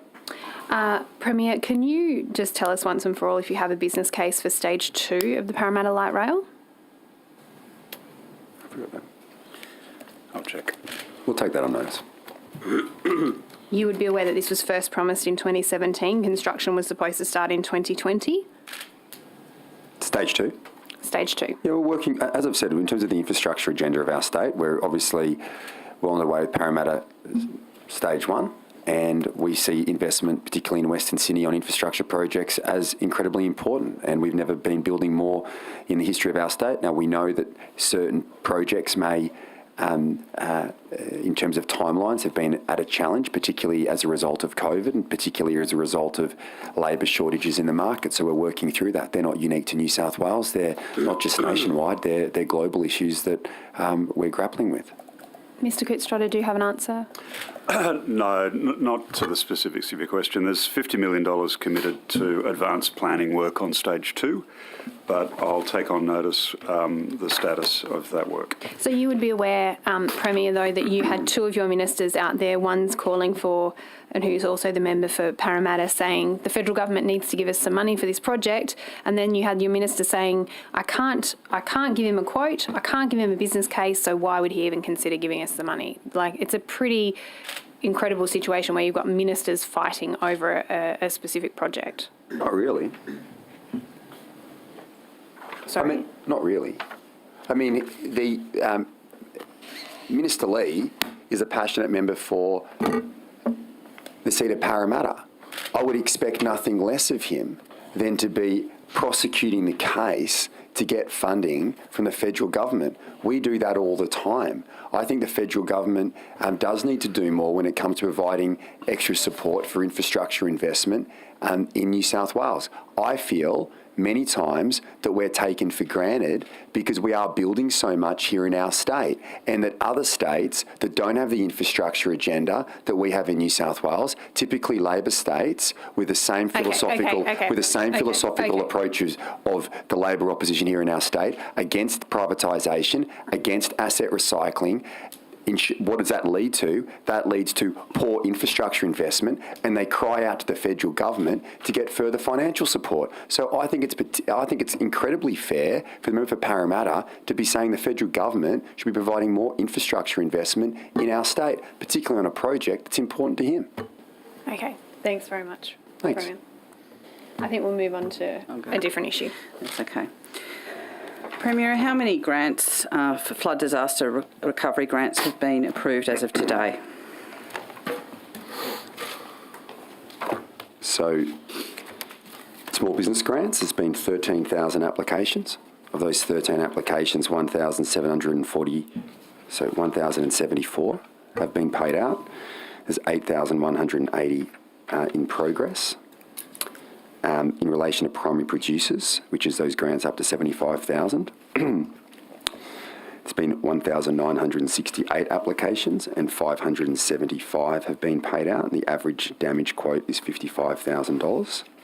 Small rural landholder grants of up to $25,000. There's been 171 applications received and 38 have been approved. Rental support, which is a new grant that we announced recently, between $6,000 and $18,000. We've had 7,300 of those grants paid. That's to a value of $8.46 million. The back home grants. Sorry, how many have been applied for? Of the rental support. I think we've got probably figures at different points in time, but broadly 7,000 applications, of which a bit over 4,000 were ineligible. And of the remainder, over 1,000 have been approved to a value of about $9 million, and the balance are under assessment. So there's been, just to be clear, so there's about of the rental support, obviously extremely important given the challenges up there. 1,000 have been approved out of 7,000 that have been applied for. Is that right? 7,000 or so applied for, but 4,000 of those were What's the reason for the ineligibility? I'd need to take that on notice, but you'll recall you need to show you were living in a house that's been damaged in the area. There were light touch, but some criteria to it. So I'll take it on notice and tell you the reasons for 4,000 of those applications being ineligible. But over 1,000 households are receiving private rental support. The last one we can give you information on is the back to home grants, which are for the 8 LGAs.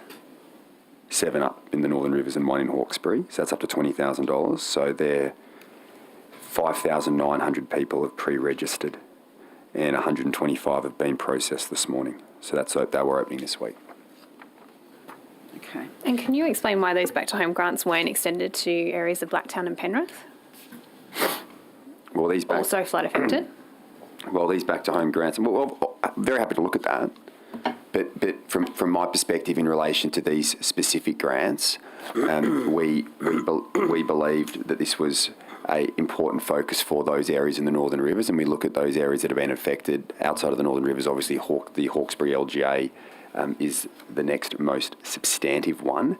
Obviously, it's pleasing to see now that the federal government has come in and provided some financial support, but this is something that we believe was incredibly important to the Northern Rivers, but I don't want to discriminate based on postcode, and obviously if that support is needed, we'll look at it. Well, let me say this, Premier, that you've received representations, and I know the Treasurer has received representations for the member for Blacktown on this issue of extending it to Blacktown, and there's also Penrith were also on the most severely affected list, those LGAs, and it wasn't extended to them. Can I ask that you undertake to look into that instead of just flicking it off to the Emergency Services Minister? I didn't say I'd do that. I'll look No, at it. I'm saying that that's what your response to the member for Blacktown was. Can you look into that, please? Premier, with the disaster recovery grants, I mean, there's still, just even the first figures, I mean, there's less than 10% have actually been paid. Why has it been so slow? Well, the main reason I think behind that issue, and I don't think it's good enough in terms of I want to get money. I've said from the outset that I wanted to get money out the door as quickly as possible. There are probably two issues, one that we've dealt with, and that was Personnel in Service New South Wales, which once that issue came to light, we increased personnel in terms of processing. The advice I've received now is that's not the issue. How many extra processes did you You can take it on notice. I'll take that on notice, but you tell us how many you started with and how many? I'll provide that for you. What I do know is that is not the issue. The issue now is the guidelines, because obviously these programs have been jointly funded between the state and Commonwealth, and the guidelines that are in place, I believe, lack flexibility at a Commonwealth government level. I've raised that with the Prime Minister, and because they're jointly administered in terms of the funding, I've written, not have I spoken to him, I've written to him recently, I think early this week, in relation to the changes that I believe should be made. And I think that would give greater flexibility. And it's always a balancing act between ensuring that you mitigate against fraud, but at the same time we get the financial support to those who need it. Now, when we were in the pandemic and we had this issue, and fair criticism from the opposition in relation to getting money out to businesses, we changed. Everyone accepts the fraud issue, but I mean, there's still only 10% have been paid, and the vast majority of people are not trying to rot the system. They're simply trying to get back into their houses and their businesses. 10% is there. How many assessors do you actually have on the ground in the Northern Rivers? We'll take that on notice. There are 83 people. Yeah, but do they actually do this? The final tick off on the assessor? Their location, I'm not sure. Take that on notice. I think that's, because my advice is that the people who are doing the final tick are based in Sydney, and that there's actually we're asking people for paperwork, for a whole range of things. If you had assessors on the ground taking a photo of the damage, they could pretty much tick it off from there. I just don't, the government consistently says we've got assessors there, but they're not actually doing the final assessment, which would slow that down, I believe. Okay, we'll take that on notice, and if that is to be true, we'll remedy it. But I still think you'll find, Ms Sharp, the substantive issue here is getting flexibility from the federal government in relation to their guidelines and processing of the applications. It's not an issue we had with COVID. But Premier, we've had now a number of different disasters that had similar problems. We had the same problem in Bega when we had, and with the bushfires all over the state. Are we learning nothing throughout this? Surely the discussions with the Commonwealth in relation to the tightness and flexibility of eligibility criteria should be something that we're ahead of, not constantly pointing the finger at while people are waiting to try and just pull their lives back together.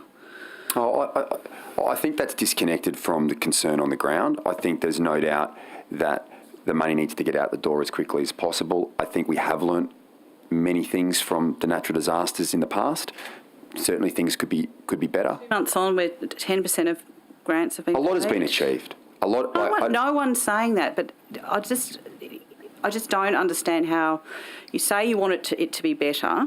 We've had to do with the joint Commonwealth state stuff with bushfires. There's been a number of inquiries. There's more reviews going on, but we still only can hit 10% 2 months after this. And I'm working through it.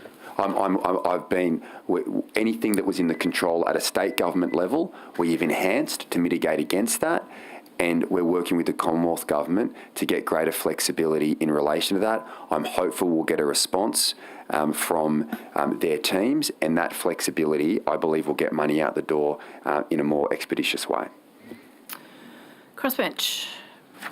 Is it me? Yep. Fairman. Great, thank you, Chair. Minister, do you accept that climate change is going to result in a increase in natural disasters here in New South Wales? I think we're seeing that. I think we're certainly seeing an increase in natural disasters. If you look at the most recent flood in Lismore, 14.5 metre flood, followed up very shortly by another one. These were once seen to be once in 500-year events. They're now happening within 5 years of each other and sometimes months. So it's obviously something that we need to be working on. That's why in terms of the inquiry that I've put together with Professor Mary O'Kane, I wanted to specifically look at those issues in terms of flood mitigation and development going forward. That's excellent. Were you consulted by the Planning Minister before he scrapped the requirements to consider the risks of floods and fires for new homes? Did he consult with you about that? I'll take that on notice. So in an article in the Sydney Morning Herald on the 22nd of March, this is in relation to him scrapping what was ministerial directives by his predecessor, Rob Stokes, which outlined 9 principles for sustainable development, right? One of which was to include managing the risks of climate change. In that article, the reason why it was scrapped was apparently because the minister had been given a clear set of priorities to deliver a pipeline of new housing supply and act on housing affordability by the Premier. So you're saying that he was acting in relation to an order from you, but he did not tell you that this would mean that we would be scrapping considerations of building, things like building in floodplains and in fire-prone land? So, I think there's a balance here. We have a real housing affordability issue in our state, and that's not just in New South Wales, that's across the country, but I think it's pronounced not just in Sydney but in regional New South Wales. And I believe that red tape and regulation has got in the way of slowing down a number of developments. Now, I don't believe that we should be building in a way that is not considerate of external issues and flood mitigation. Absolutely, I accept that point. But at the same time, what we can't have is increased layers of red tape and bureaucracy slowing down the development of land release for homes and also social and affordable housing. These are major issues facing our state now, and I do accept that when you do go down a path, as I have said to Minister Roberts, in terms of driving the development of housing in our state, that will naturally need to be balanced by other considerations as well. But I think where we sit today, Ms. Fairman, is the balance is skewed towards extra red tape and regulation at the expense of getting things moving in our state. So and I don't want to be in a position as Premier of our state where we can't house our children. And housing affordability is a real challenge. We need to look at it, and we need to look at a whole ambit of areas in which we deal with those issues. So sure. I want him to have I want there to be greater flexibility in development. But to your question, I do accept, and I want to make sure that we learn the mistakes of the past so that when we do build, we don't build in a position which creates not just homelessness down the track when we have events like bushfires and floods, but ultimately as well that we get things done in a way that gets people into homes. Thank you, Premier. I understand, in fact, that the directives that were scrapped by Minister Roberts, which were issued on December the 2nd and were due to come into effect on the 1st of March, were designed to actually simplify the planning system and, in fact, cut red tape. So it's not. Good. It's not. Good. Well, not good because Minister good. Roberts scrapped them. Minister Roberts scrapped these, and He's now getting things done, and we need to get things done in this state. We've got to get things moving. I'm sick to death of progress being blocked by red tape and regulation. We need to move. Exactly, we need to get Premier. people That's in what jobs. I'm saying is We've that got to drive Minister development. Stokes had these guidelines, these principles that, in fact, were about cutting red tape, and Minister Roberts comes in and scraps them. Not only that, but these principles were about looking at where buildings were taking place, where developments were taking place, and making sure that they weren't being built in flood-prone land or areas that were going to be, too prone to bushfires, for example. Well, I wouldn't read too much into that. I mean, I think the bottom line is we certainly want to make sure that where development occurs, it occurs in places where we mitigate risk against flooding, against bushfires, and against natural disasters. Having said that, we also need to make sure that we are driving development across the board, not for developers' sake, but to get particularly our young people into homes. And I've certainly seen that up in the north. Are you going to guarantee to the people who you are committing to potentially building more affordable homes, if that's your commitment, are you committing to them that those people won't be the ones that are left with houses in flood-prone land? I don't want to see that. I mean, we've got a situation now in the Northern Rivers. We've got 4,000 people who are without a home. Now, we've got about 1,200 people or so in emergency accommodation, but we've got a lot many more in staying with friends, staying with other members of the family, and it's very clear to me that there is a lack of affordable housing in the Northern Rivers, and more needs to be done. And also, we need to make sure that when we do build, we build back in a way that when events like this occur in the future, we are building in places which are not as flood prone. So I'm very focused on that. I think the Reconstruction Corporation we established earlier in this week will do substantive work in making sure we cut through some of the red tape and regulations that are in place and get development happening as quickly as possible. That shouldn't be seen to be a bad thing. It should be seen to be a positive thing. Well, it should be a positive thing as long as the affordable housing and the new houses, of course, aren't built in places that are just at risk.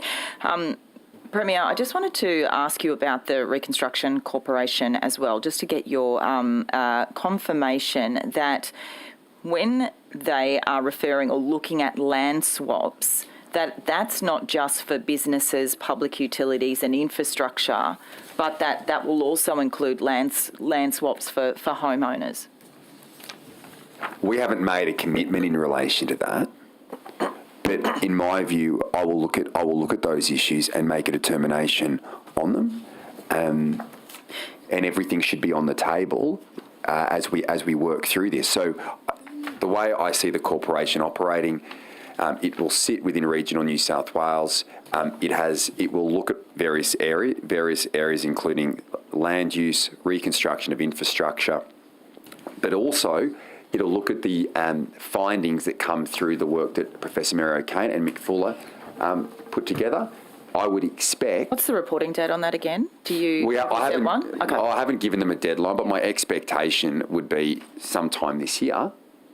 I don't want it to be too long, but I need to get the corporation moving now, and ultimately that body will report back. And my expectation is there will be a focus on land use that the corporation will act on. But I'll get that advice first, and I'll consider those. With the Deputy Premier, who takes the lead on this, and I'll consider it and make some decisions. Do you think it's pertinent on you perhaps to reassure the thousands of people who have lost their home in Lismore? I've also visited the area and spoken with some of them that when they're hearing positively about the potential for land swaps, do you think it's good to potentially reassure them that they will be on the table alongside private interests?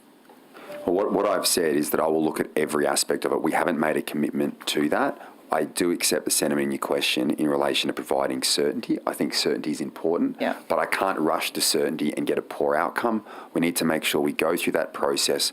What I've said as a commitment to the people of the Northern Rivers, I want to build back those communities. I want to build them back as quickly as possible, get them back on their feet, but we also need to do so in a way that builds resilience going forward, which means that things may be different to the way they were in the past. But what we can't do is have a situation where what was previously seen to be a 1 in 1,000 year flood happen twice in 5 years and be back here in 5 years again having the same conversation. Now, I believe it's not going to happen overnight, and change takes time, but I want to get it right.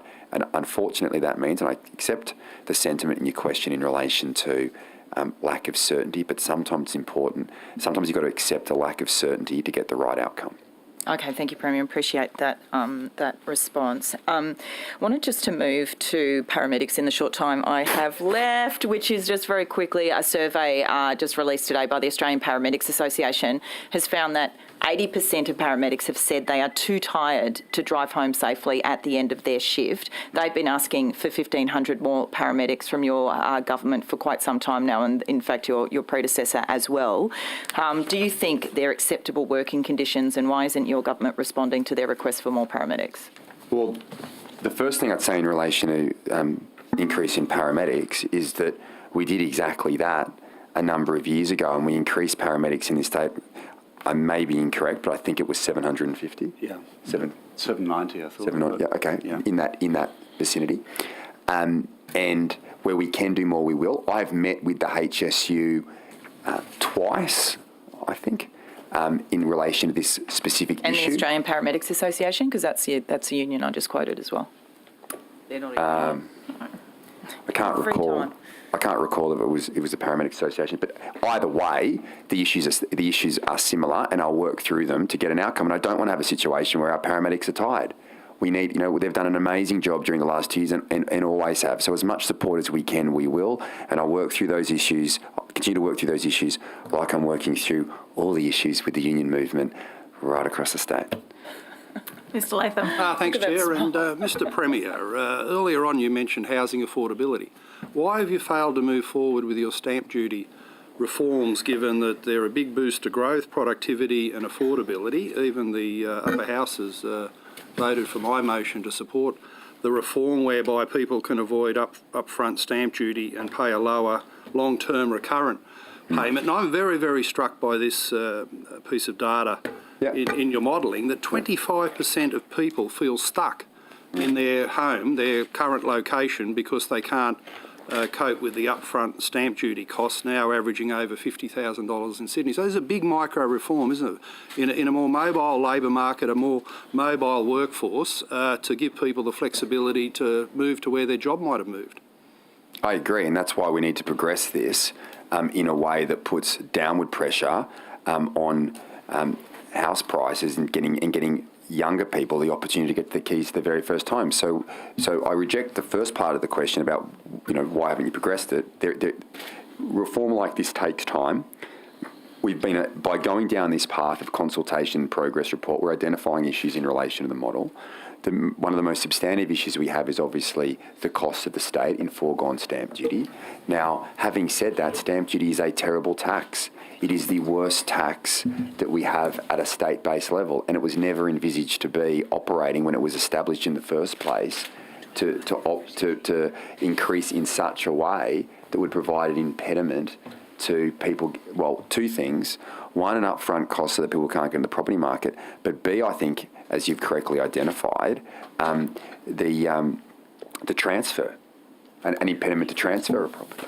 And that impediment stops, there's concerns from the Labor members here in relation to nurses and teachers and fires. We have many of our public service who move around the state and end up in a cycle of paying rent, where if you had a system where there wasn't that impediment, you'd probably get greater access to purchase of property, greater enhancement of wealth, and that's a positive thing. So there is a number of issues that have been identified in the progress report that the Treasurer is currently working through.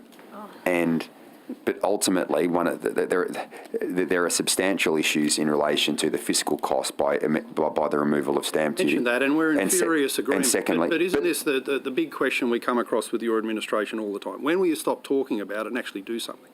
Well, we've incorporated a number of measures to help drive home ownership. The advantage of going down a path like this is that it helps drive economic growth and jobs growth. But my view is you've got to get the model right that works for as many people as possible, that no one is worse off as a result. They are the key elements of reform. Your former adversary, John Howard, said that often in terms of embarking on reform. Not with work choices. But, not with work choices. That didn't end well, but look. No, that didn't end well. I'm talking about the GST. What's your legislative timetable for getting something done prior to the next election? You could be out on your ear and nothing happens. You're going to get something done. That's not going to happen. That's not going to happen. Yeah, are you getting something done this year? No.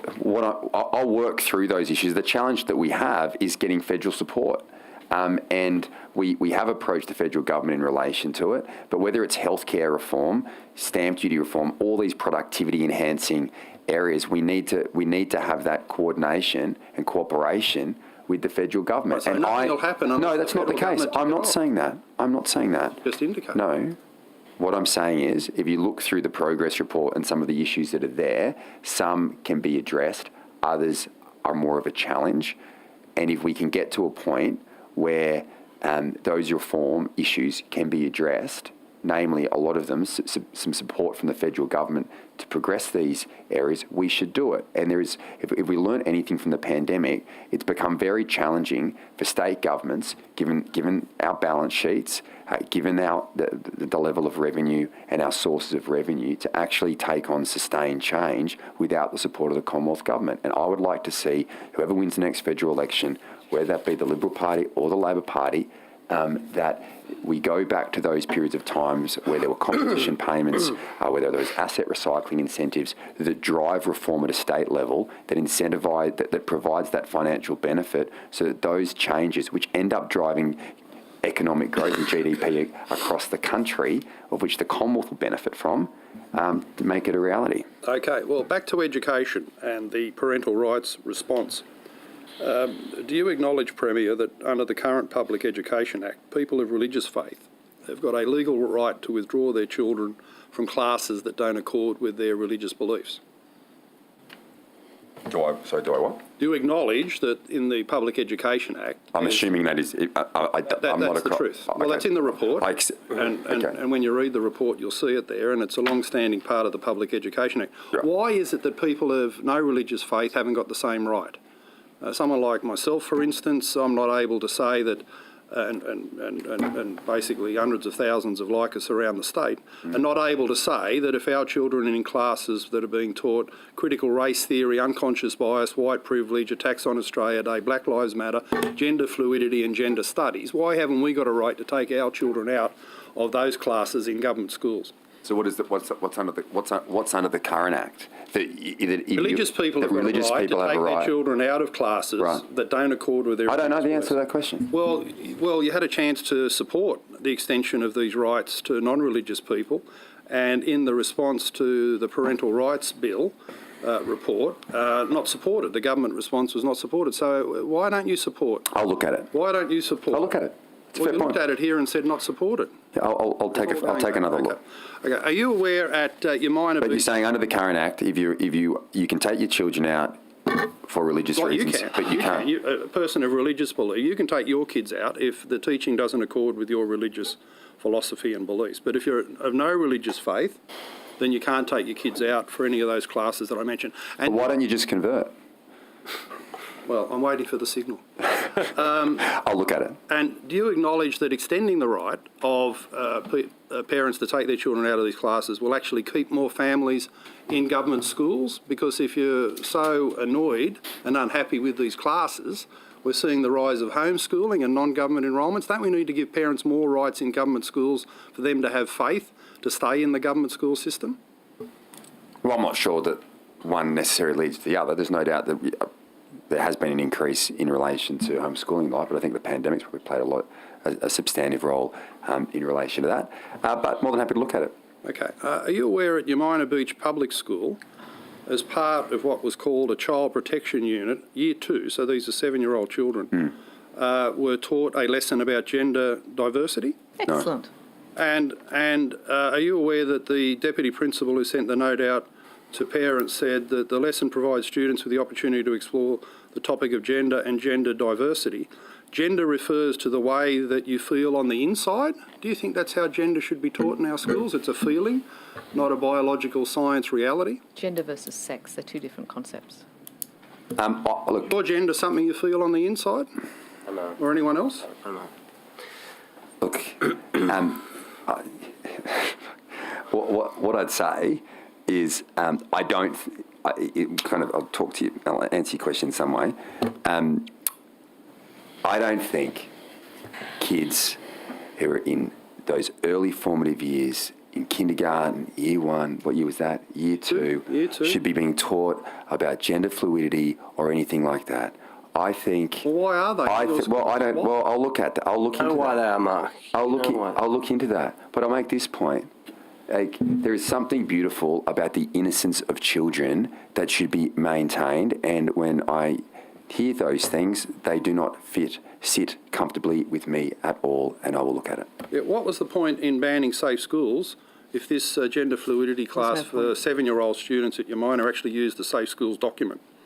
Well, as I said, from my view is that young children should not be getting taught in the classroom matters in relation to gender fluidity, all of those issues.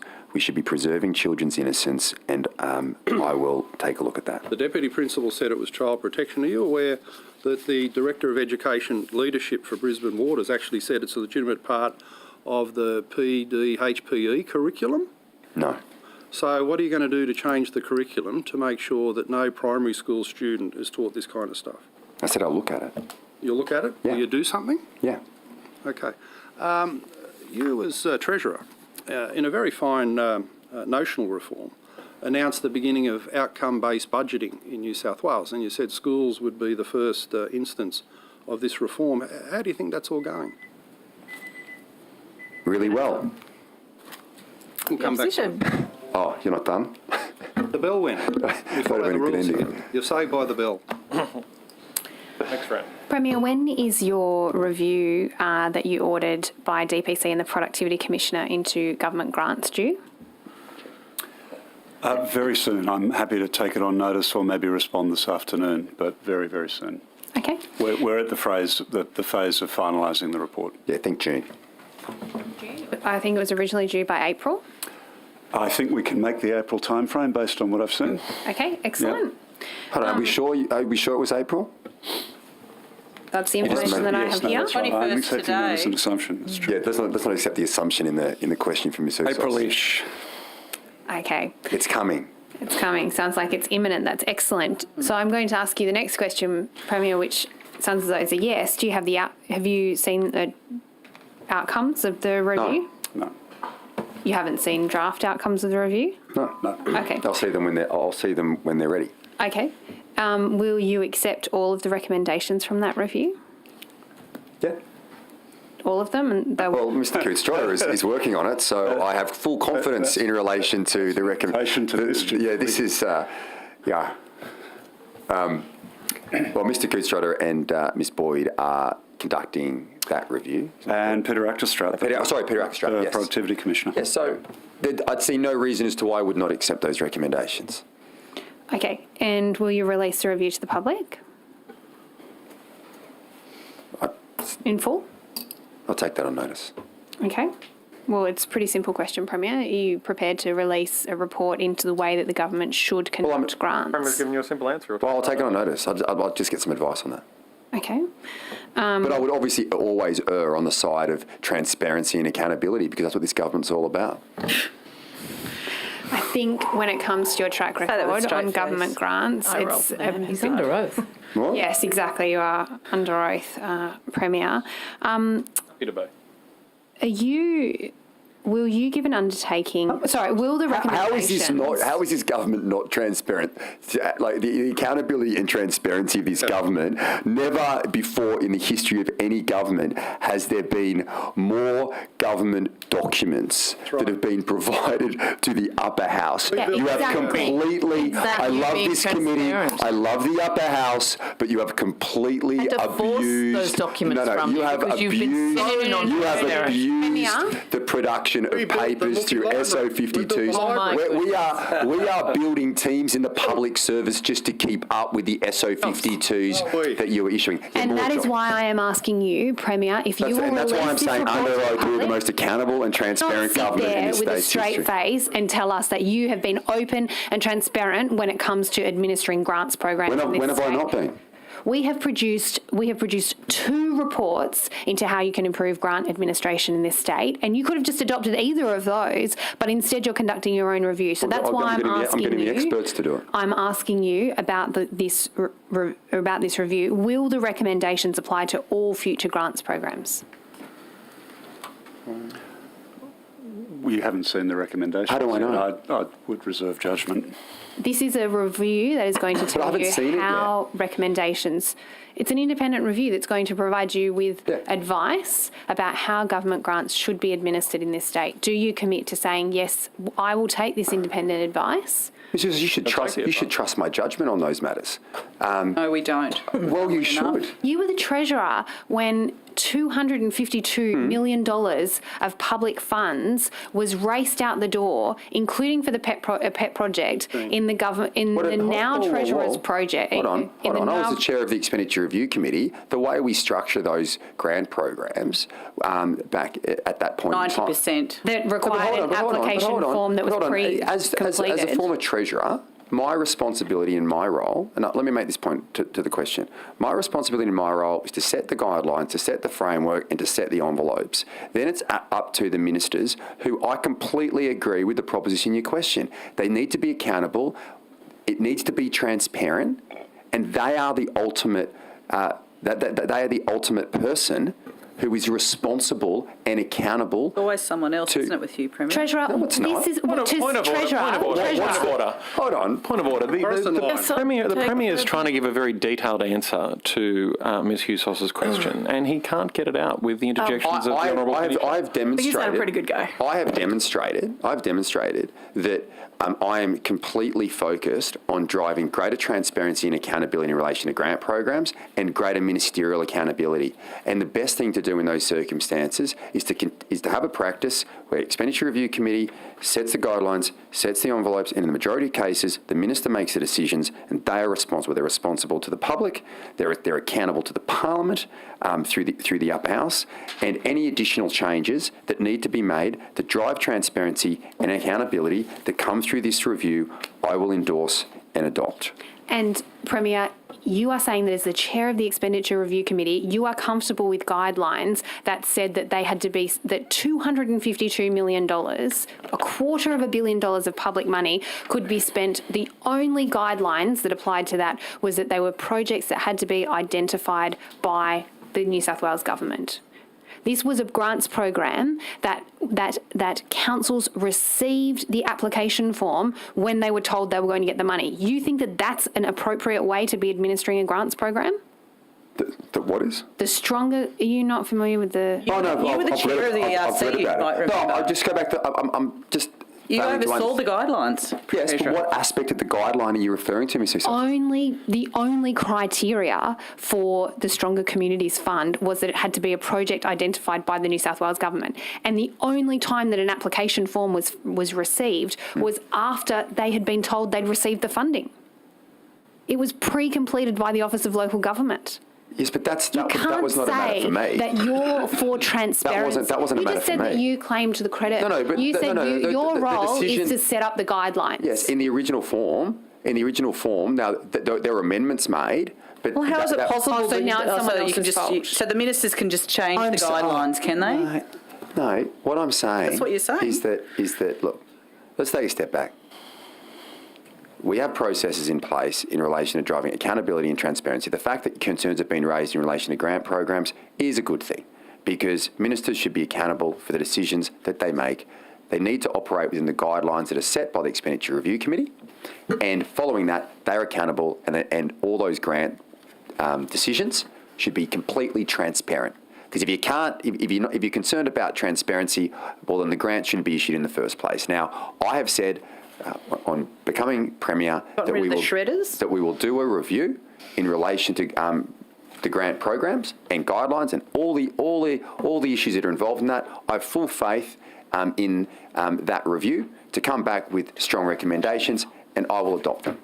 You will adopt and you know what? And will it apply to Westinvest? You know what? I'll even provide them to you. I'll look forward to that, Premier. I'll provide will them to you. Will they apply to Westinvest? Well, Westinvest is an interesting one. Westinvest currently has a steering committee in relation to those projects. Obviously, there's a $5 billion fund, as you'd be aware. Yes. $3 billion is in relation to state government projects, $2 billion from the community. $3 billion of those funds are going through a steering committee, of which the members are Mr. Cootes-Trotter, the Treasury Secretary. Premier, I don't need a rundown of the Westinvest Fund. I understand how it works. I'd like to know if the review is going to apply, the recommendations from the review are going to apply to the way that the funding is allocated. All grant funding? Well, I think the design of Westinvest anticipates the fundamental recommendations of the review. So the key thing is... Okay, excellent. We're just going to run out of time, so Mr. Cootes-Trotter, we might come back to this afternoon. Just so you know, the steering committee of three senior public servants will provide recommendations into the Treasurer, and the Treasurer, in relation to Westinvest, will make the decision, and the Treasurer will be accountable for that for the decisions that are made. And I know the Labor Party is very triggered by Westinvest. I accept that. You were triggered last year by it. You're not happy with the $5 billion going into Western Sydney. About our response to Westinvest, I'm asking serious questions about how public money is going to be allocated in this state. And how will the changes... You're a little sensitive about Westinvest. How will the changes be implemented? Will it be through a DPC circular? What was that? How will the changes from the review be implemented? Will it be through a DPC circular? Well, I'll take that. I'll take the advice from DPC. Okay, perhaps you might want to take that on notice then. Well, let's do this. Well, I will get what I've committed to, Ms. Sousos, is I will get the review. I will get the grant. I will get the grants review. That will come to me.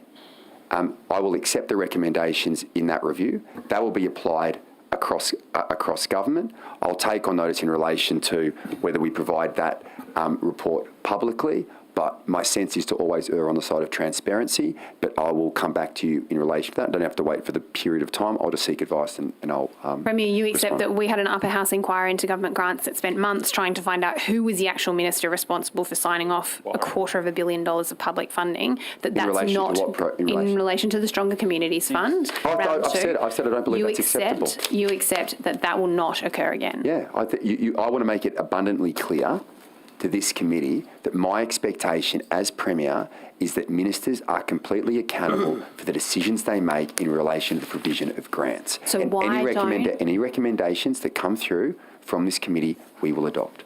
So why don't you then commit to voting for the private members' bill that is sitting in the lower house right now, which will introduce those measures? Well, because I'm conducting my own inquiry and getting my own advice from the Department of Premier and Cabinet, and I will take, and the Productivity Commissioner, I will take on that advice and I will act appropriately. Okay. Premier, I want to ask you about Icare. Again? Auditor General's report. Yeah. The Auditor General's report was released, I think, yesterday. Right. And in that report, the Auditor General says that in 2021, Icare changed the risk margin applied to measure the nominal insurer's outstanding claims liability, applying a different probability of adequacy of 75% instead of the previously applied 85%. Mm-hmm. The Auditor General says that this reduced the value of the nominal insurer's outstanding claims liability by $519 million when it was first applied on 1 July 2020.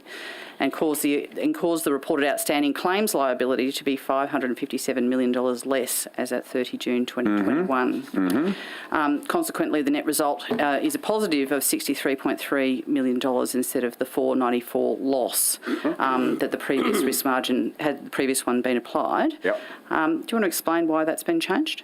Well, I think what you'll find is the POA is in line with other jurisdictions, and that's the approach that Icare has taken. I'll seek advice on that, but my recollection in relation to this matter is that change was made in line with other jurisdictions, and that also and they would have taken advice in respect of that issue from the actuaries and from the board. So I'll chase that up for you and I'll give you an answer. But I think what you'll find with the 85% POA, that's in line with other jurisdictions.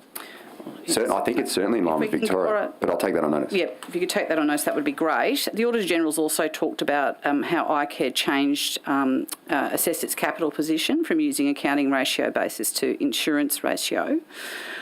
This uses a higher discount rate and again gives a more favourable outcome. Why have you done that? Why have they done that? Well, they haven't been directed to do that. I think what you will find is that is in line with current proper reporting, and they would have taken advice on that. Now, that may be the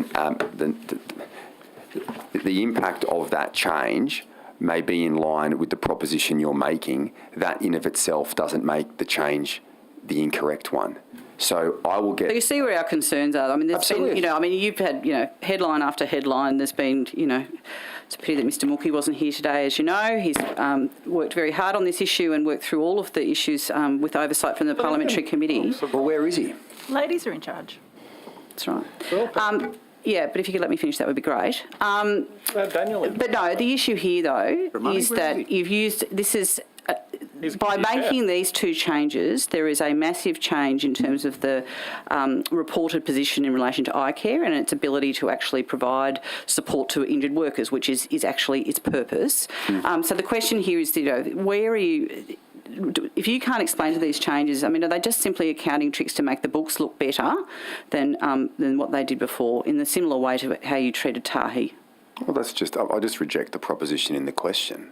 Our track record in terms of financial management... Well, you can't explain to me why the changes were made. Oh, well, what I can assure you of is that the changes would have been made in line with best practice, and it would have been... It's like $500 million turnarounds as a result of this, as a result of the application of these. But if you use the accounting ratio, which doesn't anticipate the earnings you get from the funds in the scheme, you overvalue the liability and you run the risk of charging employers more than you need to charge them. So that's why I think the insurance ratio is the preferred ratio. But let's get...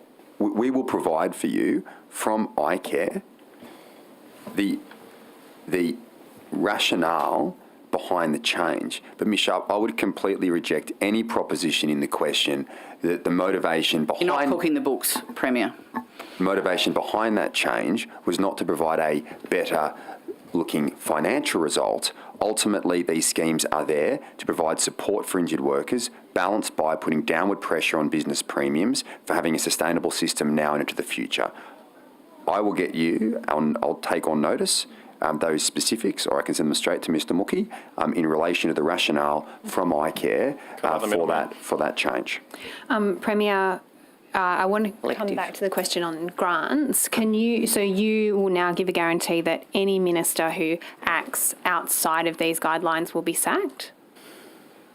It would depend on the circumstances, but ultimately ultimately my expectation with ministers in relation to grant programs is that guidelines are followed and accountability and transparency follows that. And why won't you just give us a guarantee, Premier? There is serious questions about public confidence with the way that public money is being used through grants programs. Why won't you just say, if a minister doesn't act in accordance with my guidelines, then they'll get the sack? Well, I'll make it very clear that's my expectation, and based on the circumstances, if it does merit that action, I will take it, because I do take the handling of public money incredibly the handling of public monies is incredibly grave and important, and every minister who has responsibility for the issuing of grants across the state has a strong responsibility to follow guidelines and act in accordance with those guidelines in a transparent way. That is, Okay, Premier, can you just tell me I cannot make it. I cannot make it any clearer. Premier, when you receive, obviously you're going to receive this review imminently, or it's going to be released imminently. When will it be implemented? As soon as it can. Okay, can we get a commitment within a month? Can we get a commitment within a... What I'll do is, once I receive the report, I can commit to you today that I will implement those recommendations as quickly as possible. Okay, but you understand that nothing has actually changed with the administration of grants programs since we uncovered shredding that was occurring in the Premier's office. Not a single administrative change has occurred in the way that grants programs are administered. I don't believe from since being Premier that there have been any issues at all in relation to the allocation of grants. Okay. Premier, you would be aware that the audit of the state finances, the Auditor General's audit of the state finances 2021 report found that the New South Wales Treasury failed to adequately cooperate with the Audit Office. This was in relation to Tahi. You would be aware of that? Mm-hmm. Have you sought an explanation from the Treasurer or Treasury officials as to why they failed to adequately cooperate with the Audit Office? So what I can say on that is that at the time, this goes back some time because these issues had already been ventilated going back to... When you were Treasurer? Yes, going back to when I was Treasurer. So your department was actively not helping and you were supporting them doing that, were you? No, not at all. There is no doubt that the relationship and the provision of information between the Treasury and the Auditor General could have been improved. And I, at the time, raised that with the then Treasury Secretary, and that was my expectation, not just with Treasury. I think in line with the Auditor General's comments, they're just not specific to Treasury. That should occur across the board. Now, having said that, my question. No, I haven't answered it. I haven't answered it. Let me finish. Having said that, I accept the Auditor General's views, but sometimes, for very specific reasons, there may be challenges across agencies, in departments, in the provision of information. So that would need to be taken into account. But I understand, and I want to make sure that the Auditor General takes the view that all levels of government are providing information to her and to the Audit Office in a timely way. Have you ever had discussions with the rating agencies about Tahi? No, but they have been the subject of discussions. Sorry, Mr. Coots-Trotter, I'm asking the question to the Premier. Have you had discussions with the rating agencies about Tahi? Not that I can recall, but I'll take it on notice. Okay, have you been briefed on the financial implications of changing Tahi? Specifically, as when? I'm interested to know. Tahi has been a long journey, Ms. Usos. I understand. So over the 5 or 6 year period, in fact, when I became Treasurer, obviously Tahi was on the pathway for implementation. During that period of time, has been well ventilated in the media, well ventilated through Section 52s that have been that have been brought through. That there was obviously tension and natural tension between Treasury and Transport in relation to the implementation of the transport asset. There is. That's an interesting characterisation of the process, Premier. Thank you. I think it's accurate. Natural tension. And then, obviously, there were different reports that came in. Sanitised version of it. Hold on. And conflicting advice. Now, as part of that journey, and as part of that process as Treasurer, there were ongoing discussions, both with me, with Treasury, with Transport, with the then Transport Minister, in relation to implementation, and there would have naturally been a discussion of all aspects of that implementation. Okay. Have you been briefed on the safety implications? Time. We'll have to go to Ms. Boyd. Thank you. Just on that, though, last week, Minister Stokes was put in charge of the Tahi legislation. Why was that? I thought it more appropriate. Why? On the success of the koala set. Minister Stokes is the Minister responsible for the infrastructure cluster. Mm-hmm. And given his responsibilities in that space, I thought it more appropriate. He would be the most appropriate minister to have responsibility of a transport asset holding entity, given that he is the Minister for Infrastructure across the government. And when I made the change, when I became Premier, was to put infrastructure as a cluster to oversee all the various areas of infrastructure investment and delivery across the state, given there's $110 billion over the next 4 years. So to me, it was the most appropriate minister for responsibility of that entity. So does that mean that the Tahi board now report to Minister Stokes? Yes. Is he the shareholding minister as well?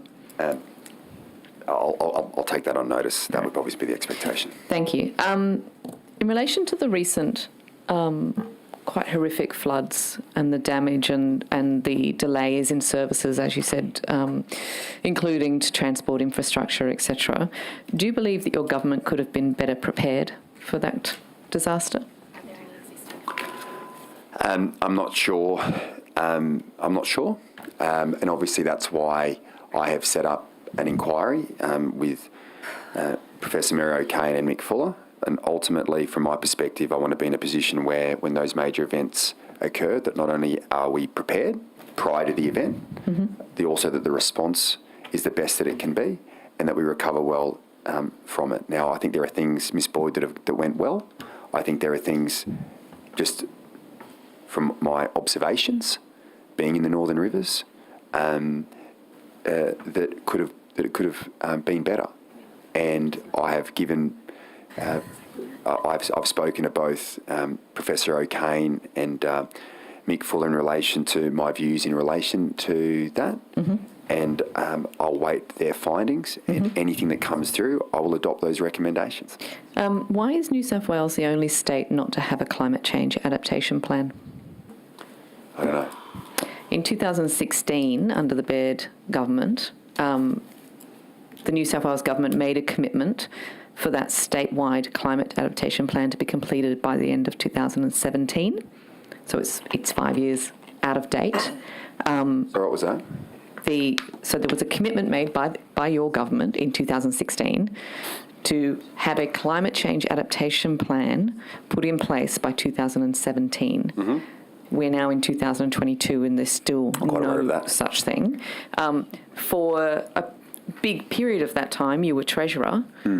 Why do we not have a climate change adaptation plan? About rising sea levels. I'll take it on notice. I'll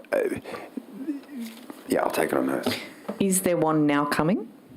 Is there one in development? I'll take it on notice. Minister Keane, when I asked him, said that there was one coming shortly. Well, there we go. Is that true? Have you seen it? Do you know anything about it? Well, I'm sure if that's what Minister Keane says, it must be true.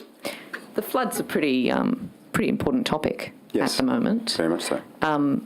It's one thing to arguably shelve responsibility by putting it onto an inquiry to advise, but surely there are things that you could do right now that would stop this happening again, or at least mitigate the damage of it happening again. And one of them would be actually working out what you need to do with the state's assets to better protect them against climate change. Wouldn't that be right? I think that the event that occurred in Lismore was of a biblical scale, and I don't think it's something that we've seen before. Having said that, I think a crucial part is not just focusing on the response and the recovery and the rebuild, but also on the rebuild of those communities, particularly in the Northern River, falls in line with preparation. I mean, they're very similar issues in terms of how we prepare for the next flood and how we rebuild in a way that ensures that we mitigate against substantial damage and loss of life going forward. Yep. And that's something that I expect will come through the inquiry in relation to the work that you're referring to. As I said, I'll look into that, and that's what the Environment Minister, if that's what the Treasurer and... The Auditor General reported on this lack of statewide climate change adaptation, the lack of a plan, and quite rightly commented that it really hinders the ability of government agencies to manage their climate change risk. Without a plan, how are you going to have any concrete plans to actually upgrade the infrastructure across the state in preparation for these climate change events? Well, there's an imputation that we don't have a plan. You don't have a climate change adaptation plan. We've just agreed that. Well, okay, but a climate change adaptation plan does not necessarily mean that its lack of existence means we don't have a plan in relation to mitigation. Okay, where's your plan? Mitigation's not adaptation. Where's your plan? What was that? Mitigation's not adaptation. No, it's not. They're two separate things. Where's the adaptation plan?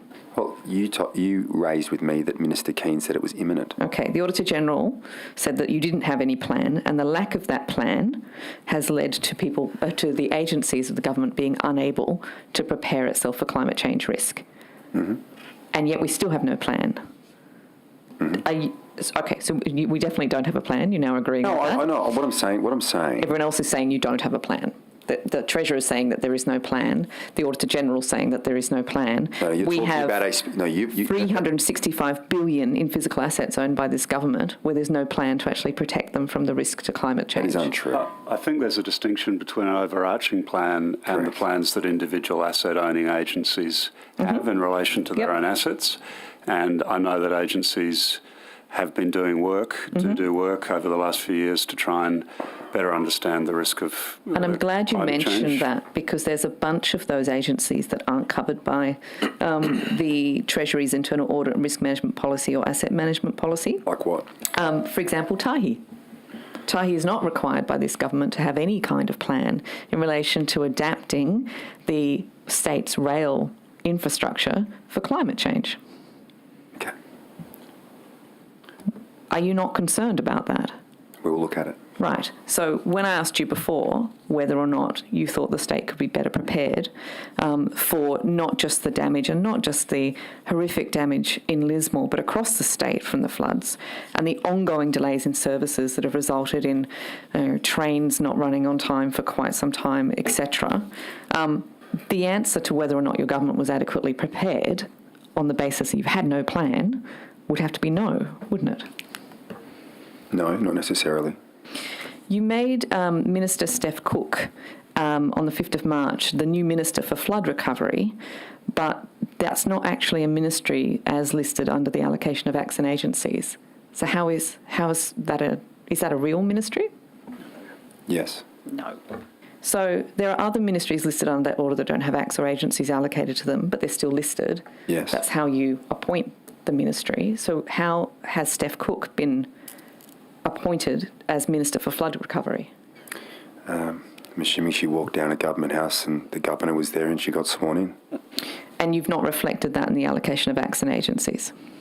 Well, I've given Minister Cook a very clear line of responsibility, and that is to coordinate the recovery, particularly in those areas of the Northern Rivers. And we have a recovery coordinator in Deputy Commissioner Mal Lanyon, and I know that Steph Cook is working very closely with him and doing everything we can to coordinate right across government those services to help drive that recovery. And her role, not just as the Emergency Services Minister, but enhanced through her work in flood recovery, I believe will ensure we get those communities back on their feet as quickly as possible. And just in addition, I'm going to go next one. And in addition to that, I think that other ministers across government are aware that are aware of her responsibility and the fact that she has a coordinating role. So I think it was important that we appointed a minister in that spot. So are you saying that after the 5th of March she walked down to the governor and got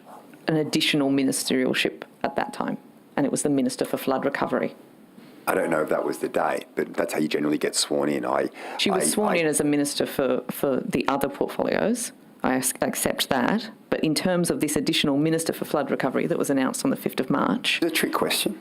No, I'm very curious to know how this became a thing, because it's not in the administration of acts.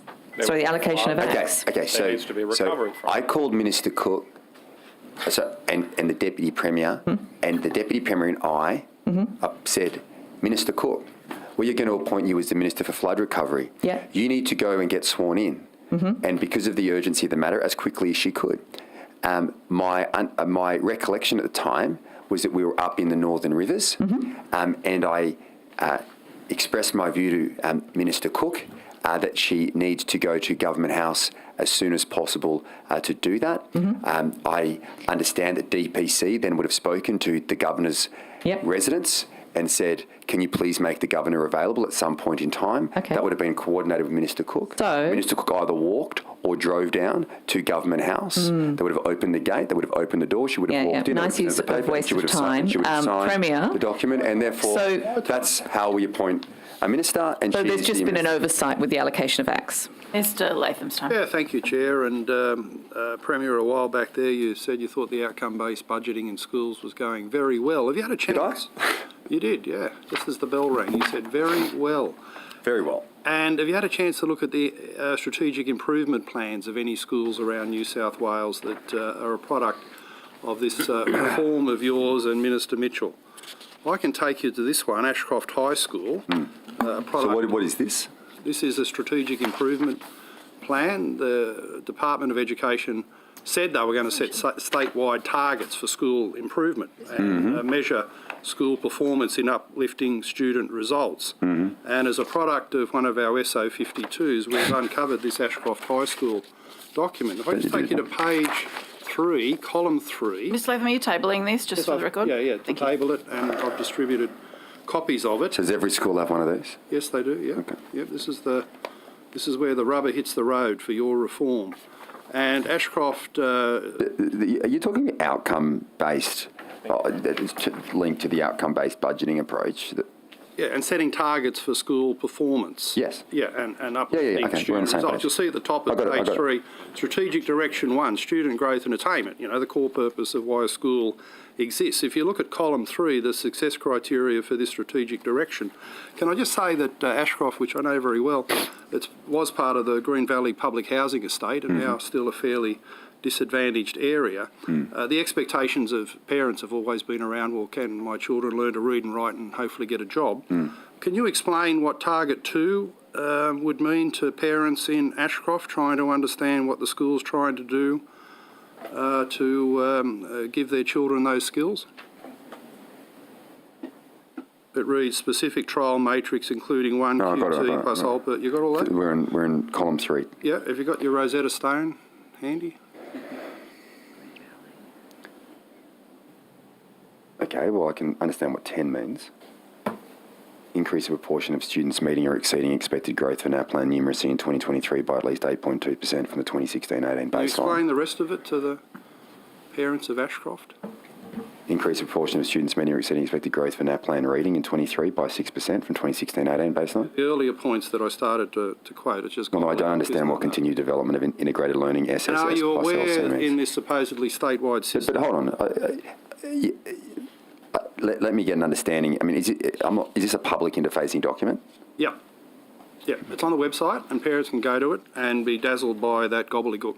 Are you aware that Ashcroft, in what's supposed to be a statewide system, has opted out of these targets that the department tried to set? And in fact, in the SO 52, the principal wrote, what specifically are we supposed to be improving? This is student results. What are we supposed to be improving? How, at what level, and is it worth it? Does it match an objective? Is it just all about measuring NAPLAN? Now, why would any school be allowed to opt out of this system under Minister Mitchell?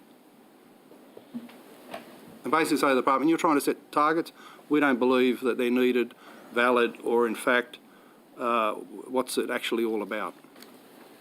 It's appalling, isn't it?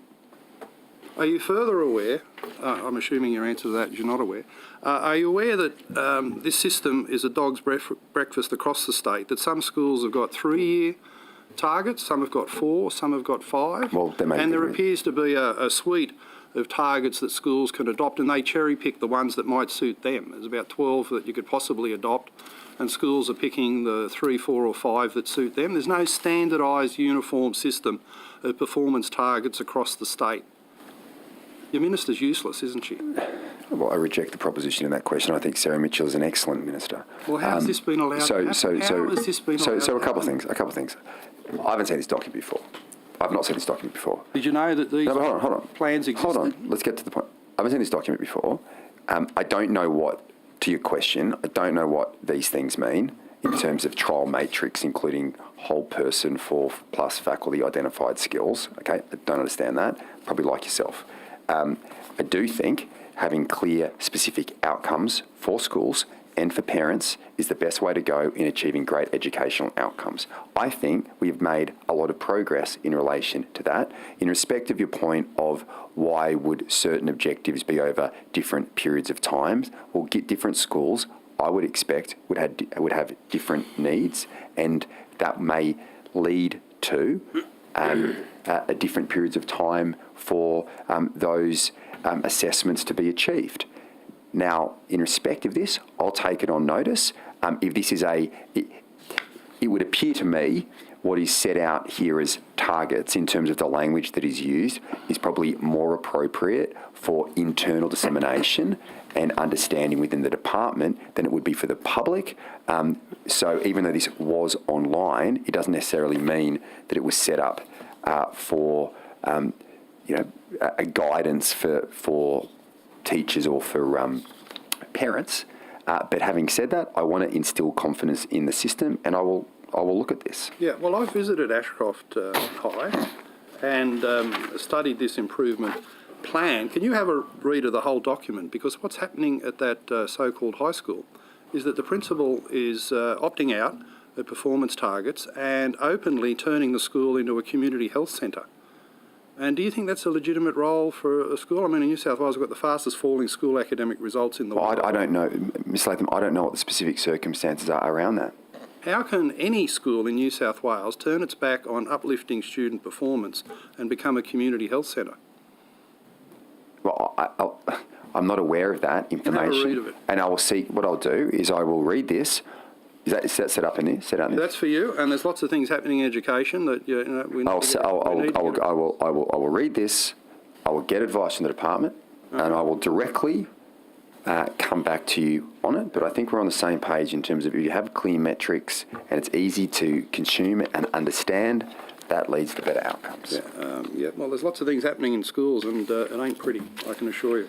Can I take you to the Sydney Science Park at Luddenham, where this government, in one of the most remarkable land development activities I've seen in the history of Western Sydney, has bent over backwards with a whole series of development approvals, heads of agreement, memoranda of understanding about all sorts of things, funding a $200 million water facility at the Sydney Science Park. But most particularly, why are you running an $11 billion metro through Badgerys Creek, Luddenham to St Mary's, when the benefit-cost ratio for the project was just 0.75, with just 18% of the benefits flowing to public transport usage and 64% to urban development, namely the Celestino developers at Sydney Science Park? And will you conduct an inquiry into how all this government largesse has been able to unfold when, if you visit the site, as I did last week, there's nothing there?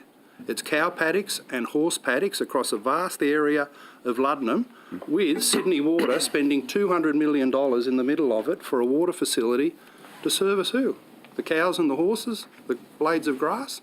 Can you investigate what's happened with Sydney Science Park, and will you re-examine the utility of this metro heavy expenditure and have a look at moving the expenditure to the expansion of the Leppington heavy rail line? Yeah, the rail line out there through Leppington. See, from Leppington out to the airport, there's actually houses being built, not cows and horses, houses, and they need public transport. Why isn't that the subject of rail services instead of this fiasco for Celestino at the Sydney Science Park? Well, what I do know is that the Minister is looking at that issue. Obviously, when you're building major infrastructure projects, particularly in, as we are, record amounts in Western Sydney and Northwest Sydney and Southwest Sydney, what you're referring to, that there will always be different views in relation to the route or where the stations should be. And I know that you've raised this issue with me previously, as well as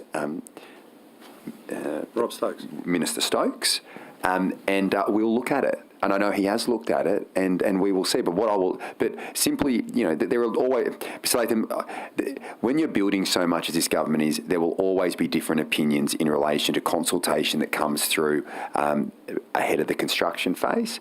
What good governments do is look at those issues, reach a determination, and provide reasonings behind it, and that's what we'll do for you. Okay, well, why is the government citing a metro station at this Sydney Science Park at Luddenham when there's nothing there other than your Sydney Water investment? Well, the difference between public us... transport in Western Sydney is critical. Because I know that... For a ghost science park where there's not a single job, a single building, a single private investment after 7 years of this thing promoting itself. So this is your inner Labor Party coming out in you. No, it's my inner Western Sydney. No, it's not. Where resources are scarce and you're washing them down the drain. It's this approach of, you wait until things are built before you put in the public transport network. What we are focused on is actually building the public transport ahead of the curve. That's what sets up a vision. If you've got a vision about where the state is going, you don't wait until the population comes in. You build the infrastructure. And I know this is somebody who grew up in northwest Sydney when the Labor government... Eppington Line's got people. But the difference... Are you going to put cow and horse carriages on the train for but Mark, I can tell you in northwest Sydney, when the Labor Party didn't invest in the northwest metro for years, we've finally had to retrofit it in areas where there was substantial development because the public needed and the population growth needed that public transport network. I accept the principle in your question, except in terms of making sure that we get the locations of the stations in the right area and the right form of transportation is invested in.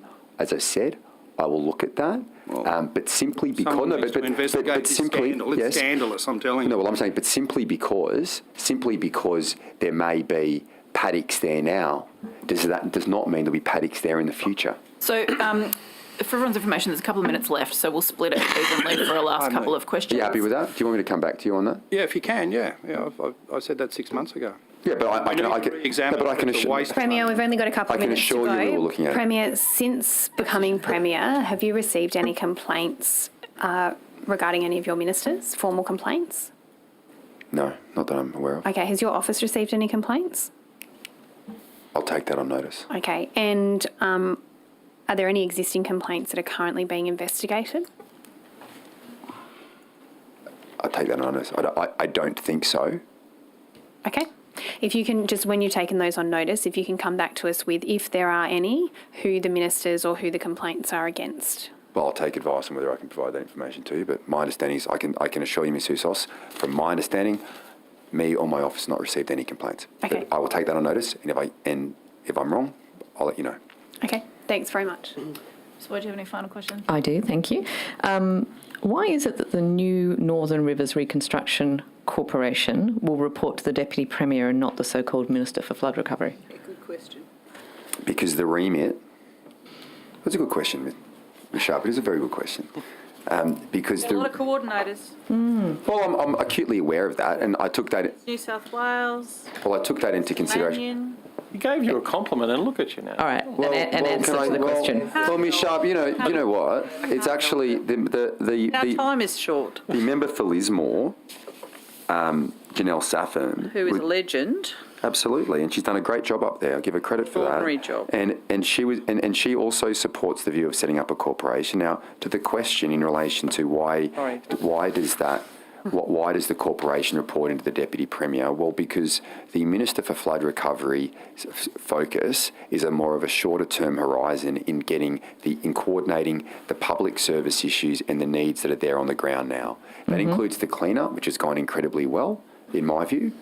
The coordination by Resilience New South Wales on the ground in terms of mental health services, housing services.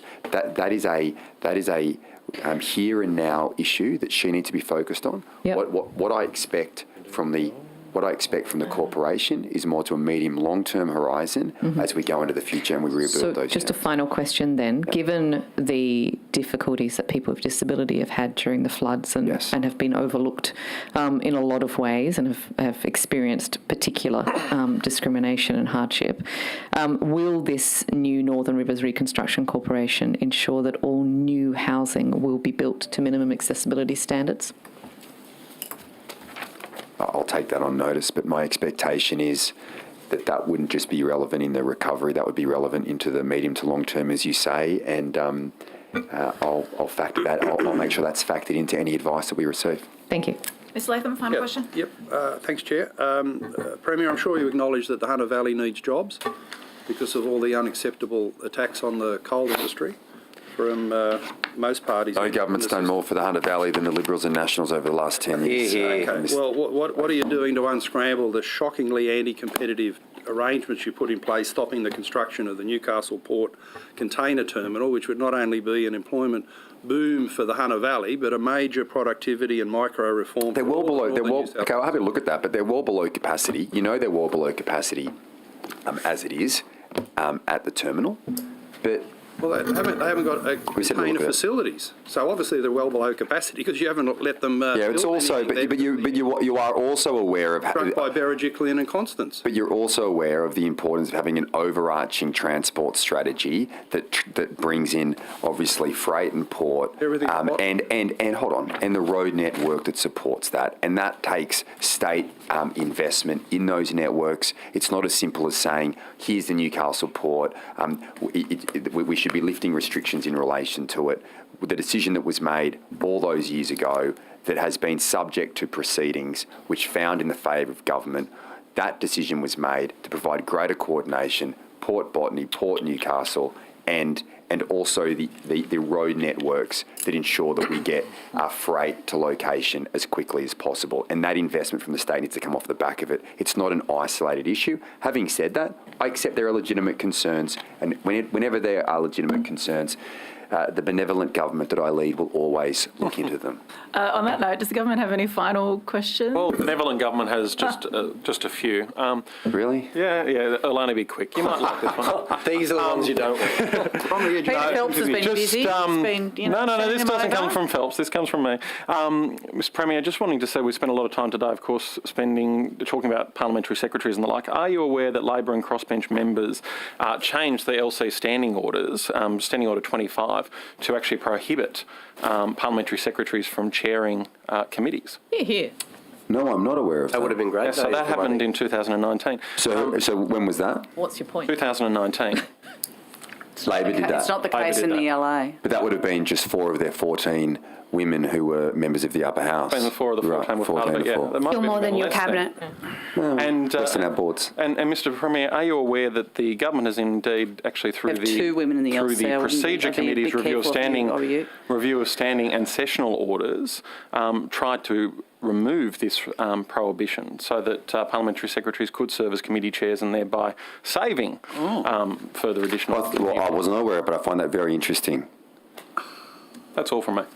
Great. Thank you, Premier, for your attendance. And can I just say, Ms Feel better? Moriarty, I think you're doing a great job as a committee chair, and I value the work that you do for the New South Wales Parliament, and I think you should be paid, particularly as a strong woman in this place. Thank you for your time today. We've concluded our proceedings. Important work that you do for the New South Wales Parliament. You are excused. The committee will resume proceedings at 2 p.m.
In which case we will. Hello, welcome back everybody. We will continue questions for this afternoon's session with the opposition. Thank you.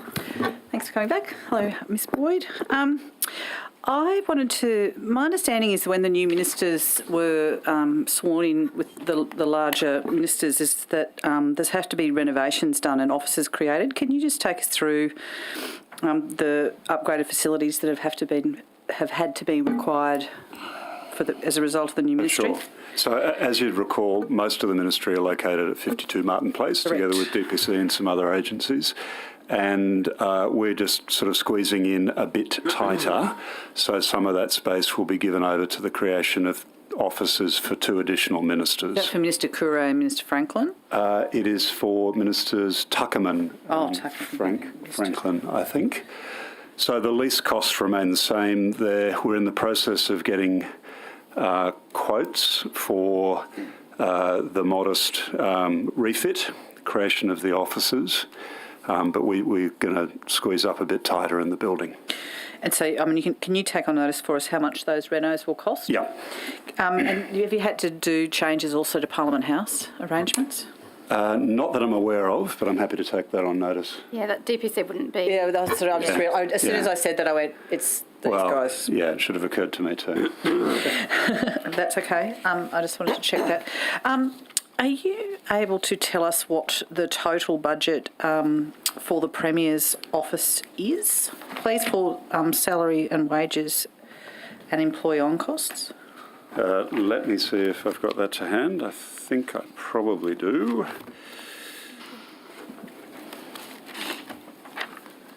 Right. Okay. I think this is published on the DPC website from time to time. As at 31 December 2021, there's 180 full-time equivalent ministerial staff, which actually from memory is about the lowest number since 2013. The Premier's office... Be able to, thank you. Would you be able to provide that to us on notice, broken down just year by year from 2013? Yeah, I could do it from then. Why don't we say 2011? Okay, 210, 211? Yep. Okay, all right. The Premier's office, again, at 31 December, had 29 full-time equivalent staff. Can I just check? So that's, and just to be clear, that's Premier Perrottet? That's Premier Perrottet. Yep. Yeah. So, sorry, did you say 29 or 39? 29. 29. And the total employment cost for the Premier's office was $5.58 million. And I do have a point-in-time comparison that compares to $5.6 million in 2009, 2010. So in nominal dollar terms, it's remained constant. And how does that compare to 2015-16? Obviously. Happy to take that on notice. Yep. Great, thank you. Are you able to tell us what the total cost of the redundancies from the former Premier's office was when she resigned? So I've got a figure that I think is accurate. So the costs, as you say, are redundancies triggered by the retirement of Premier Berejiklian and other associated ministers come to a total of about, including our support costs, about $4.3 million. So that's not just Premier Berejiklian, that's the changes in the ministry. That's everything triggered by the Premier's resignation. Are you able to provide that to us broken down in terms of actual number of staff and payout? Obviously not identifying them. Obviously not identifying them, but yes, I think so. The aggregate number of staff, yes. And are you able to also tell us how many staff were retained compared to how many were left? Or are still employed, I suppose? I think so. I'll check that for you, and if we can respond, I will. Okay. Thank you. And are you able to provide to us the number of staff employed in each minister's office as at today, Obviously, you'll have to take it on notice. Yeah, I would have to take that on notice. Broken down by office and salary classification. I'll take it on notice. Yep. Great. Thank you. Yep.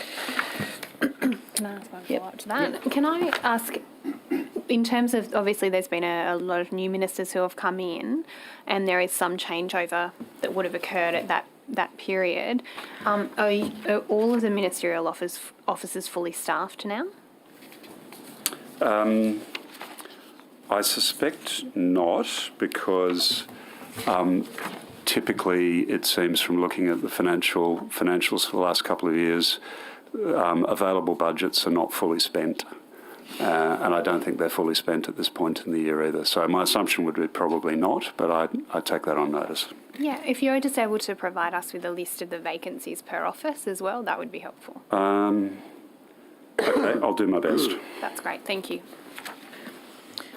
Sorry, when you're providing this, I'm just trying to think too. Are you able to provide us how many DLOs are in each office as well? Because they're often not counted in that count.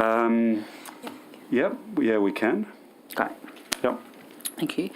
And the last one on these ones is, can you also provide to the committee the cost of the establishment of the new cluster headed by Minister Ayres? Department of Enterprise, Industry and Trade. Yes. Yep. Yep. Thank you. Sure. Mr. Critstrode, earlier today I asked you a question about complaints, which you took on notice. Yes. Are you able to, if it does come back that there are any complaints, are you able just to provide us with who those complaints are against? So we checked briefly in the break. Yep. No formal complaints. Okay. Yeah. Are you able to table that document that you were just reading from? Is that with the list of numbers? No, this is the Minister's staff numbers over time, which I do have. I won't table it. I will respond on notice. Okay. Can I just, sorry. Please. What's the difference between, how do you define formal complaint? A complaint is a complaint. It's either made or not made. Right, so because you said yeah, formal complaints, I'm just trying to understand whether there's a... not trying to do a Sir Humphrey impersonation. If there's a complaint, it's a formal complaint. But it's to distinguish it from, you can't work around a parliament or a public sector without hearing kind of hearsay. That's not a complaint. A complaint is someone coming forward and making a formal complaint within a formal process. Yeah. Yeah. Okay. Good. Thank you. That's all I have at the moment. Yeah, okay, that's fine. I just wanted to, going back to just a couple of things on the floods, and we didn't get to this with the Premier this morning, but when was the Premier first briefed about the increased flood risk? Obviously, the biggest flooding was the 24th, 25th of Feb. I'd need to take that on record. Take it on record. Sure. Take it on notice. I do recall a media story about a presentation to, for example, the National Cabinet. There are briefings from time to time from state emergency service agencies that typically summer readiness, preparedness, bushfires, floods and the like. So they would have happened. I can get the details. They, though, while generally helpful, are not specifically helpful. And of course, one of the issues that affected the response in the Northern Rivers was that, the Bureau of Meteorology's best estimates required the State Emergency Services to deploy its people, its equipment, its control centres from the Illawarra all the way to the Queensland border, because there was the possibility of extreme events right across that geography. So while you can be warned about a general threat, it doesn't actually enable you to have the right people in the right place at the right time, as sadly was the case in Lismore. Yeah. And that actually leads me to my next question, which is really about when I suppose when the issue about the ADF offer of support in relation to the floods and whether when DPC became aware of that? I'd have to take that on notice because it is a pretty detailed chronology, and it has parts of it have been canvassed, and I'm sure parts of it will be canvassed by Mary O'Kane and former Police Commissioner Mick Fuller as well. Yep. Yeah. No, that's okay. Can you just give me just a quick overview though of where DPC sits in terms of emergency response? Yeah, so we facilitate a lot of the decision making. Obviously, we facilitate the formal decision making through any cabinet committees, and we play a coordinating and supportive role behind those agencies that have specific responsibilities established in the plans connected to the State Emergency Management Act.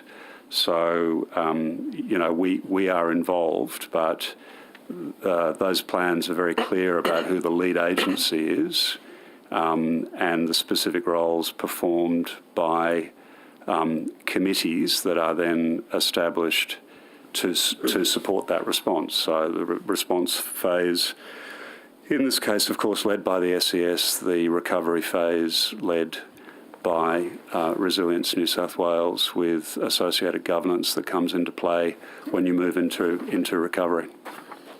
And there's also this new body as well. And then there's the Reconstruction Corporation. Yep. Okay. But it has a 3 to 5 year time frame, whereas the immediate recovery task is a 3 to 6 month time frame. Yep. Yep. No, that's good. I just wanted to ask you about the grants review, and there was obviously we had a lot of discussion about that, and it's imminent. And I'm not going to ask you more about the time frame. I am going to ask you though, in terms of what's in scope, is it defined as something where the grants as generally known are within scope in terms of practice within government? Yeah, I think so. I think it would meet people's expectations. Discretionary grants. So it doesn't canvass, for example, contracts with non-government out-of-home care providers or public services that are delivered through a third party, but it does cover all of the discretionary grants that have been the focus of parliamentary committees and public discussion. Yeah, okay. So, look, on the weekend there was an announcement made by Minister Griffin in relation to heritage blue plaques. Quite well known. Yes, well, the reason why I'm very interested in this is in the first round that's been announced, not one has actually been provided within a Labor-held seat. What? And that is quite a surprise to us. And generally, well, given... So I suppose my question is, and I'm not asking you to talk about the policy of it, I'm just wondering in terms of scope, the idea that there's it's a good program. It's going to recognise local heritage heroes with these blue plaques. They're quite well known overseas. But do you think that a program like that is likely to have given the outcome? I think Minister Griffin's been listening to all of the open and transparency and needs-based funding that apparently is happening across government.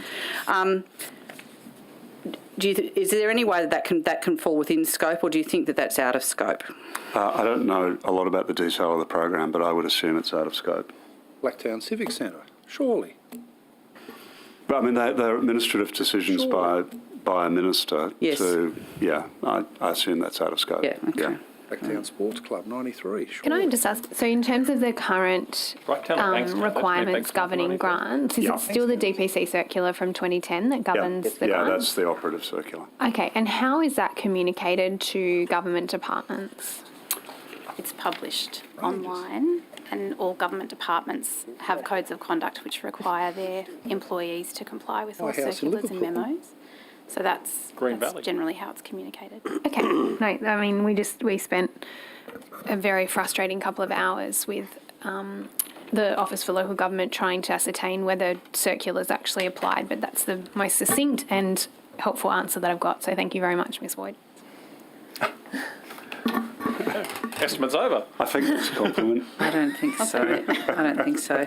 I wanted to ask you about Premier's priorities. You bet. Ask the Premier. Well, no, because he doesn't actually provide the answer, I found. maybe Mr Coots-Trotter's far more useful in relation to this. I don't accept that premise. I'll make sure I tell him, please. In fact, I actively reject that premise. So, look, obviously, we've had this discussion several times now in relation to at a variety of estimates and meetings. Yes. 6 months. I suppose, what is the current status of the Premier's priorities? Yep. And essentially, why don't you tell me that and then I'll ask. So that they remain, and obviously DPC is home to the Premier's implementation unit, which works in partnership with agencies to drive progress, track progress and report on progress and support a process by which the status of performance is brought to ministers and to the Premier on a regular basis. So we have got our most recent delivery report with the Premier at the moment. I don't think it's been published yet, but the sort of process of supporting the routines behind the delivery of those priorities from central agency DPC continues, and I know from talking with colleagues they remain high priorities for my colleagues. Do you anticipate that they're going to be reviewed by the new Premier? I don't think they're going to be reviewed before in this term of Parliament, so they'll remain priorities for this term of Parliament, certainly. So the 16 that are there, you anticipate are going to stay there? Because there's been different messages about whether these are changing or not. No, they remain. And how does that... So there's the Premier's priorities. My understanding is that the Premier has also committed to, across government, the closing the gap targets. Yep. And then he's also at various points outlined some issues, some other priorities in terms of things that he talked about in the Bradfield oration, for example. Yep. How do they all come together? So in a kind of technical sense, partly through charter letters to incoming ministers.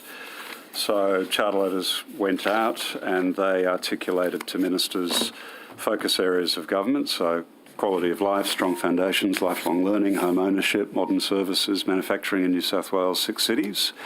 They reiterate that closing the gap targets remain important priorities for government and responsibilities for ministers. And they also highlight existing Premier's priorities that would be the responsibility of lead minister responsible, would be identified in a charter letter to the lead minister responsible. So you've really got 3 sets of Premier's priorities then? Well, 3 priorities, 1 set of formally termed Premier's priorities, yeah. Does the Premier's, is it the implementation unit? Yeah. Do they track the information that's in the charter letters? We've got yes, they do, yeah. So whether they do or we do, but we through DPC do, yes. Okay. Yeah.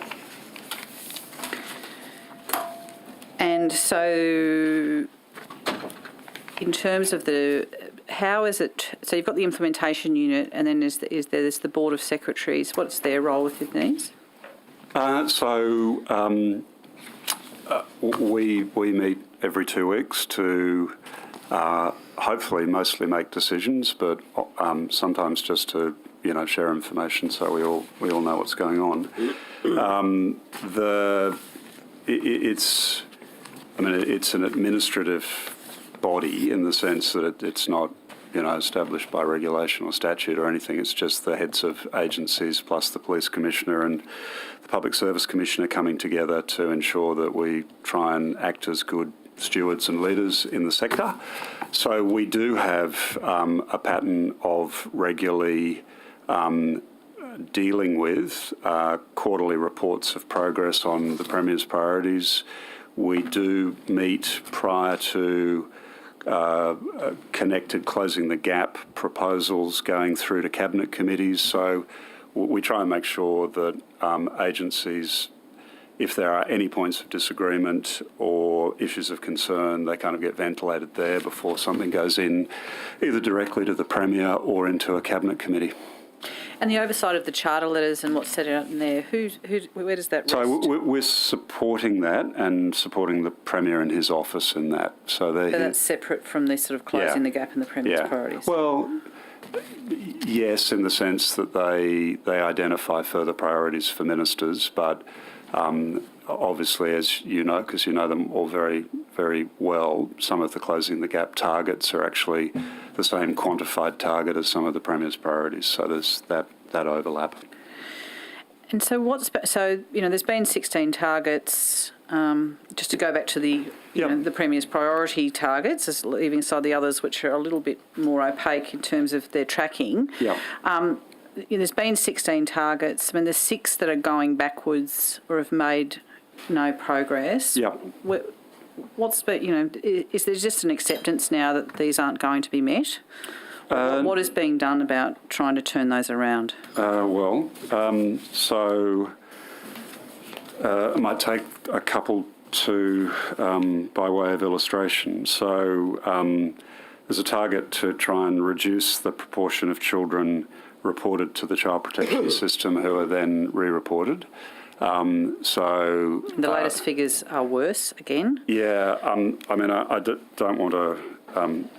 actually, that's moved from a sort of red traffic light assessment to an amber red because we've seen some improvements. So there were some things done. You haven't seen it yet. It hasn't been published. I was going to say the most recent ones had it tracking up again. So there's really very clear plans of action behind each of them that in the routine of review are expressed as these are the things we're going to do in the next 12 weeks.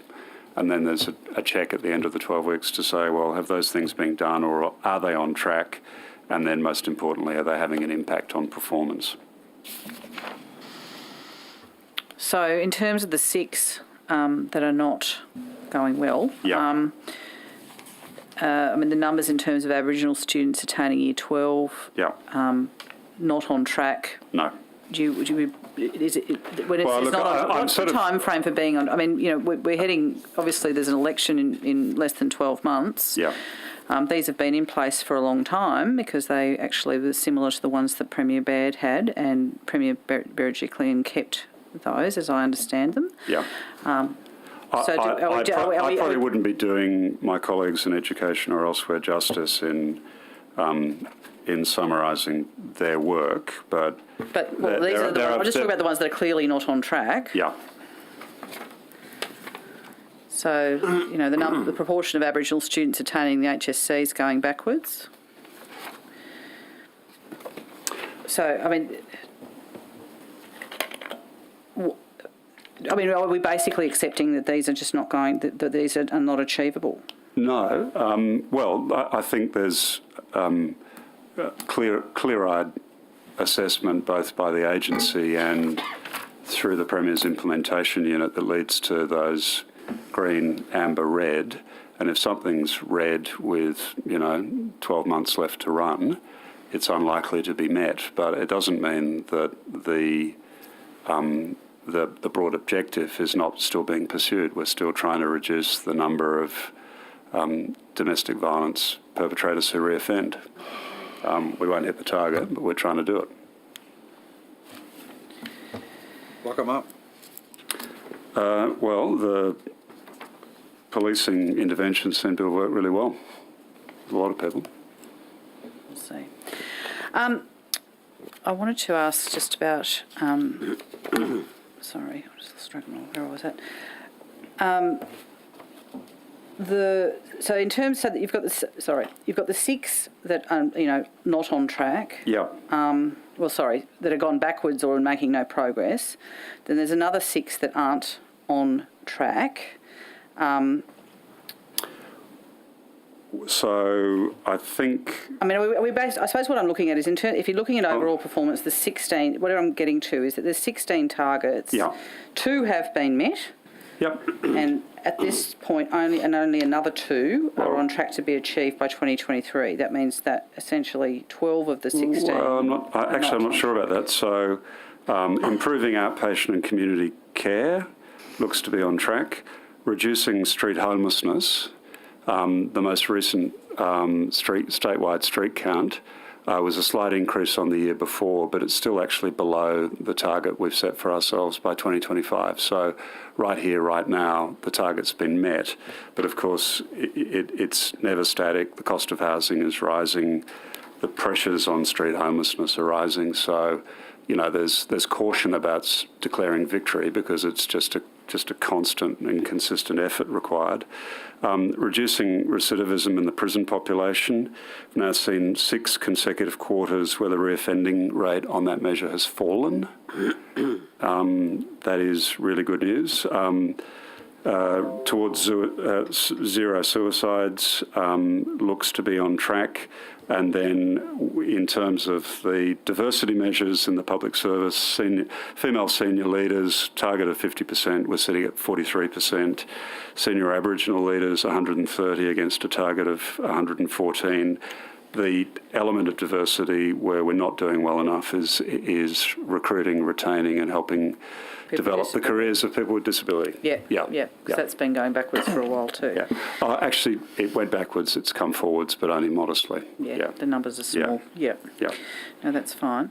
Are you aware that in terms of the green tree canopy, and really I'm heading towards the issue of heat island effect in Western Sydney, where we know it's 10 degrees hotter on those hottest days in Western Sydney, that we're nowhere near meeting the commitment around the tree planting? I'm not familiar with that.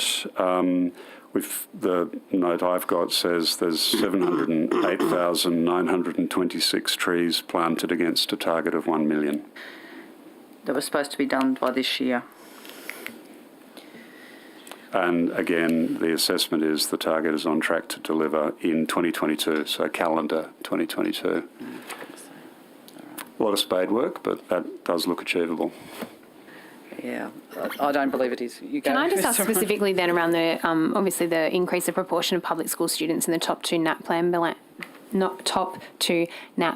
bands for literacy and numeracy by 15%. Where are you at on that? Sorry if you said that earlier. The performance is behind trajectory. So what's the latest showing you? What's the latest figures telling you? Well, I should probably defer to my colleagues in education. So I'll take that on notice. Okay, can you tell us what is the plan? How are they going to meet that target? Sure. Take it on notice. Oh, okay, sure. Yeah, sorry. Oh, you don't have that for us today? No, I don't. Okay. Some of these I'm familiar with from a former life. That's all. No, I understand that. No, I'm just interested to know what it is that's being done and when you think that that's going to be likely to be achieved. Yeah. Okay. Sorry, that's all I've got. Yeah, that's all right. I'm done for now. Yeah, we're fine. I don't know if I think we've seconds got left anyway. Yeah, okay. I can make one up, but I don't feel the need. Seconds left. No. Crossbridge, Ms Boyd. Thank you very much, Chair.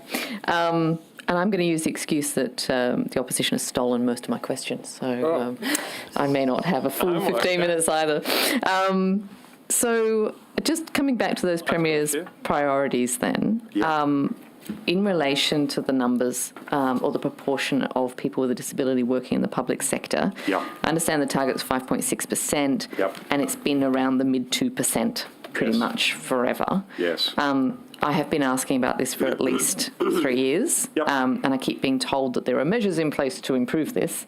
Clearly they're not working, and it doesn't actually seem like that big a task. Has there been any decision to do things differently? There's been a heap of decisions to do things differently, everything from how people's capabilities and match for a job are assessed through to the particularly the information technology that is available to people, requirement for accessible technology, things about, the physical environment, but most importantly, serious work to confront department leaders with the actual experience of people with disability who are working in their organisations or have worked in their organisations. And I think that has actually been the most effective thing that we have done. So having senior people actually listen to what it's like as a person with disability to work in your own organisation can be profoundly, profoundly discomforting.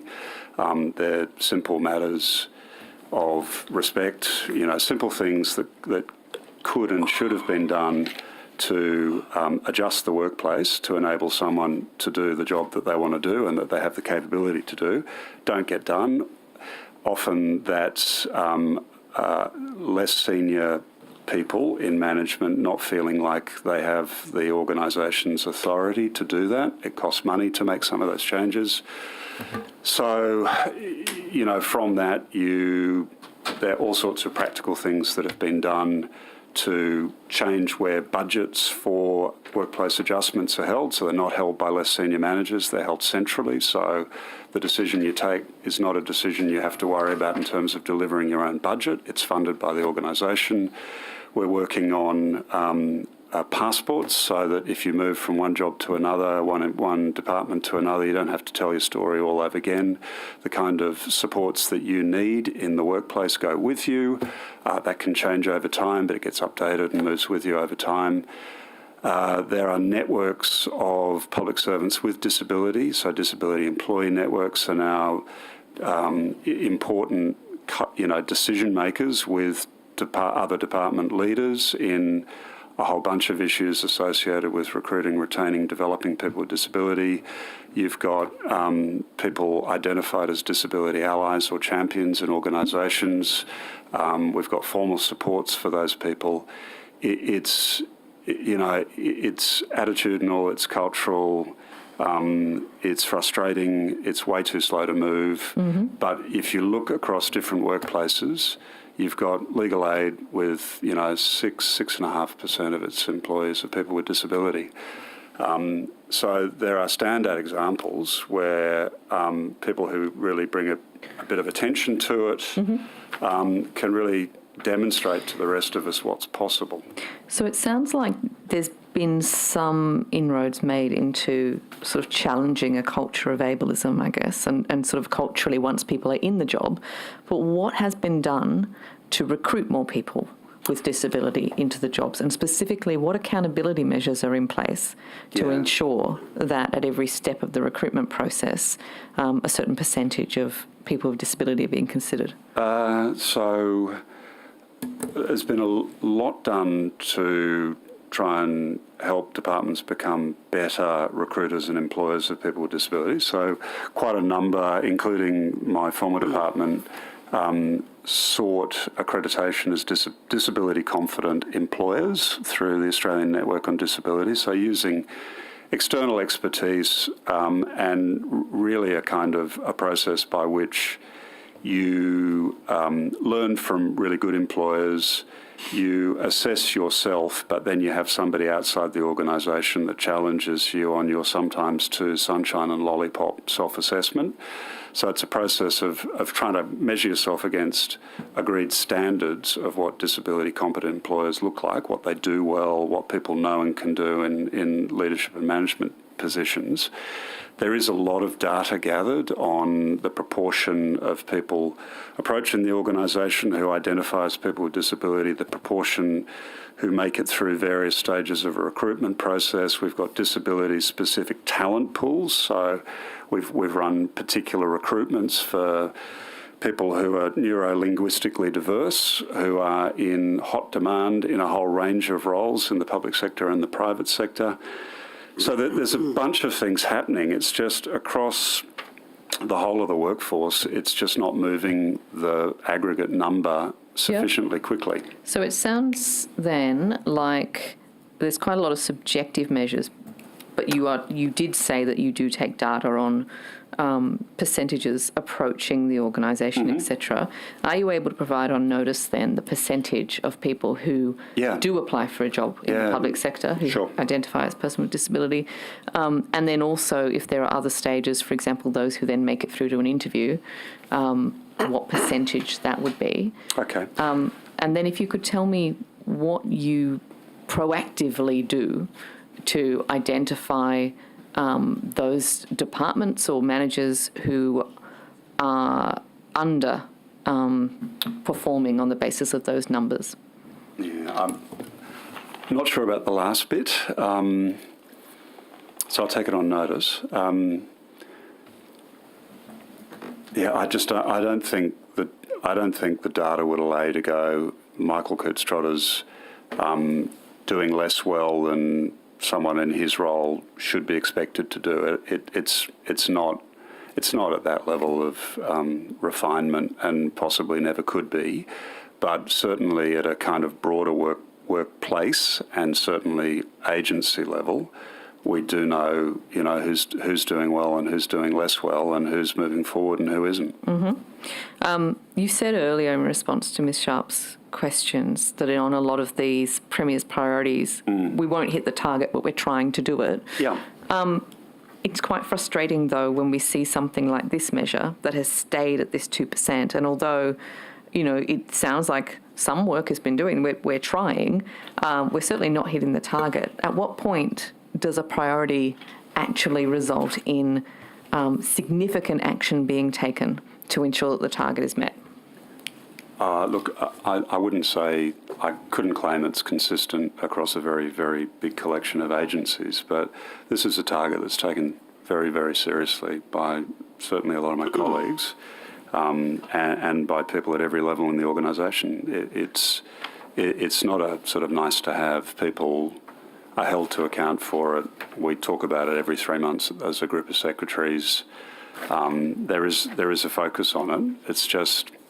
It's a tough one. It's a tough one for the private sector too. There was kind of a notion that we were grossly underperforming compared to private sector employers, but as I learned more about it, that's just not true. There are some employers with, particular sections of the financial services industry that for all range of good reasons have gone after people who are linguistically diverse, and they've done very well with one dimension of people with disability. But across the board, the sort of performance we see in our better performing New South Wales departments is as good as anything you'd see in the private sector. It's great that neurolinguistic people are now valued in our community in some levels, in some jobs, but we're talking about a much broader group of very valuable workers. I know that there are examples within the private sector where quotas have been put in place where you simply must employ a certain percentage of people with disability. And that has had amazing impacts on changing a quite ableist culture. Why is the government not doing the same? I think that's probably a policy question for government.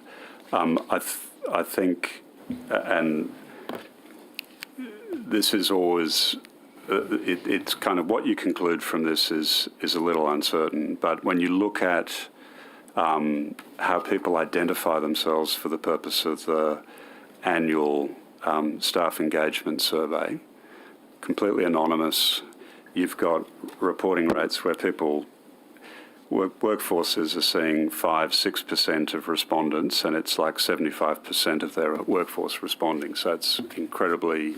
Is that particular departments or agencies? Yeah. So, for example, in Stronger Communities, an organisation I knew well, the formal workforce data on people who have in the workforce data system said, look, I'm a person with a disability.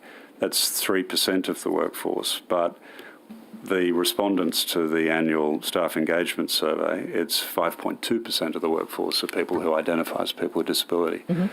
And of course, the assumption there is, well, it's because they are concerned about identifying themselves as a person with disability because they feel they could face disadvantage or discrimination in the workforce. I think it's probably a bit more complex than that, but I do think the workforce data that we've got, the 2.6%, understates the share of the workforce who are people with disability. It's consistently the case that the annual survey shows double the rate. Okay. Yes, we could have a big conversation about why kind of people may or may not identify as people with disability. Particularly, there are people with disability who don't believe that they need workplace adjustments. No, absolutely. And where much of the ableism comes from is where you need to provide a workplace adjustment. So I think there's limited, perhaps, benefit in that data, but in any case, it's well below your target. Well, it's actually, that's the thing. It's close to. I mean, it's below the target, but it's close to the target. But just to your point, the point we often make is everybody, to some extent, needs some adjustment in the workplace. We all do. It's just workplaces are kind of better at providing adjustments for some people in some circumstances than they are for others. And many of the people who workplaces aren't good at providing adjustments for are people with disability. Absolutely. Okay, could you provide me, please, on notice with a breakdown? If some of the departments or clusters are doing better than others, that means that some of them are doing a lot worse than 2%. Could you please provide a breakdown of the percentage of people with disability in each of those clusters and departments? Yep. Thank you. In the time I've got left, I just want to ask about the I vote decision.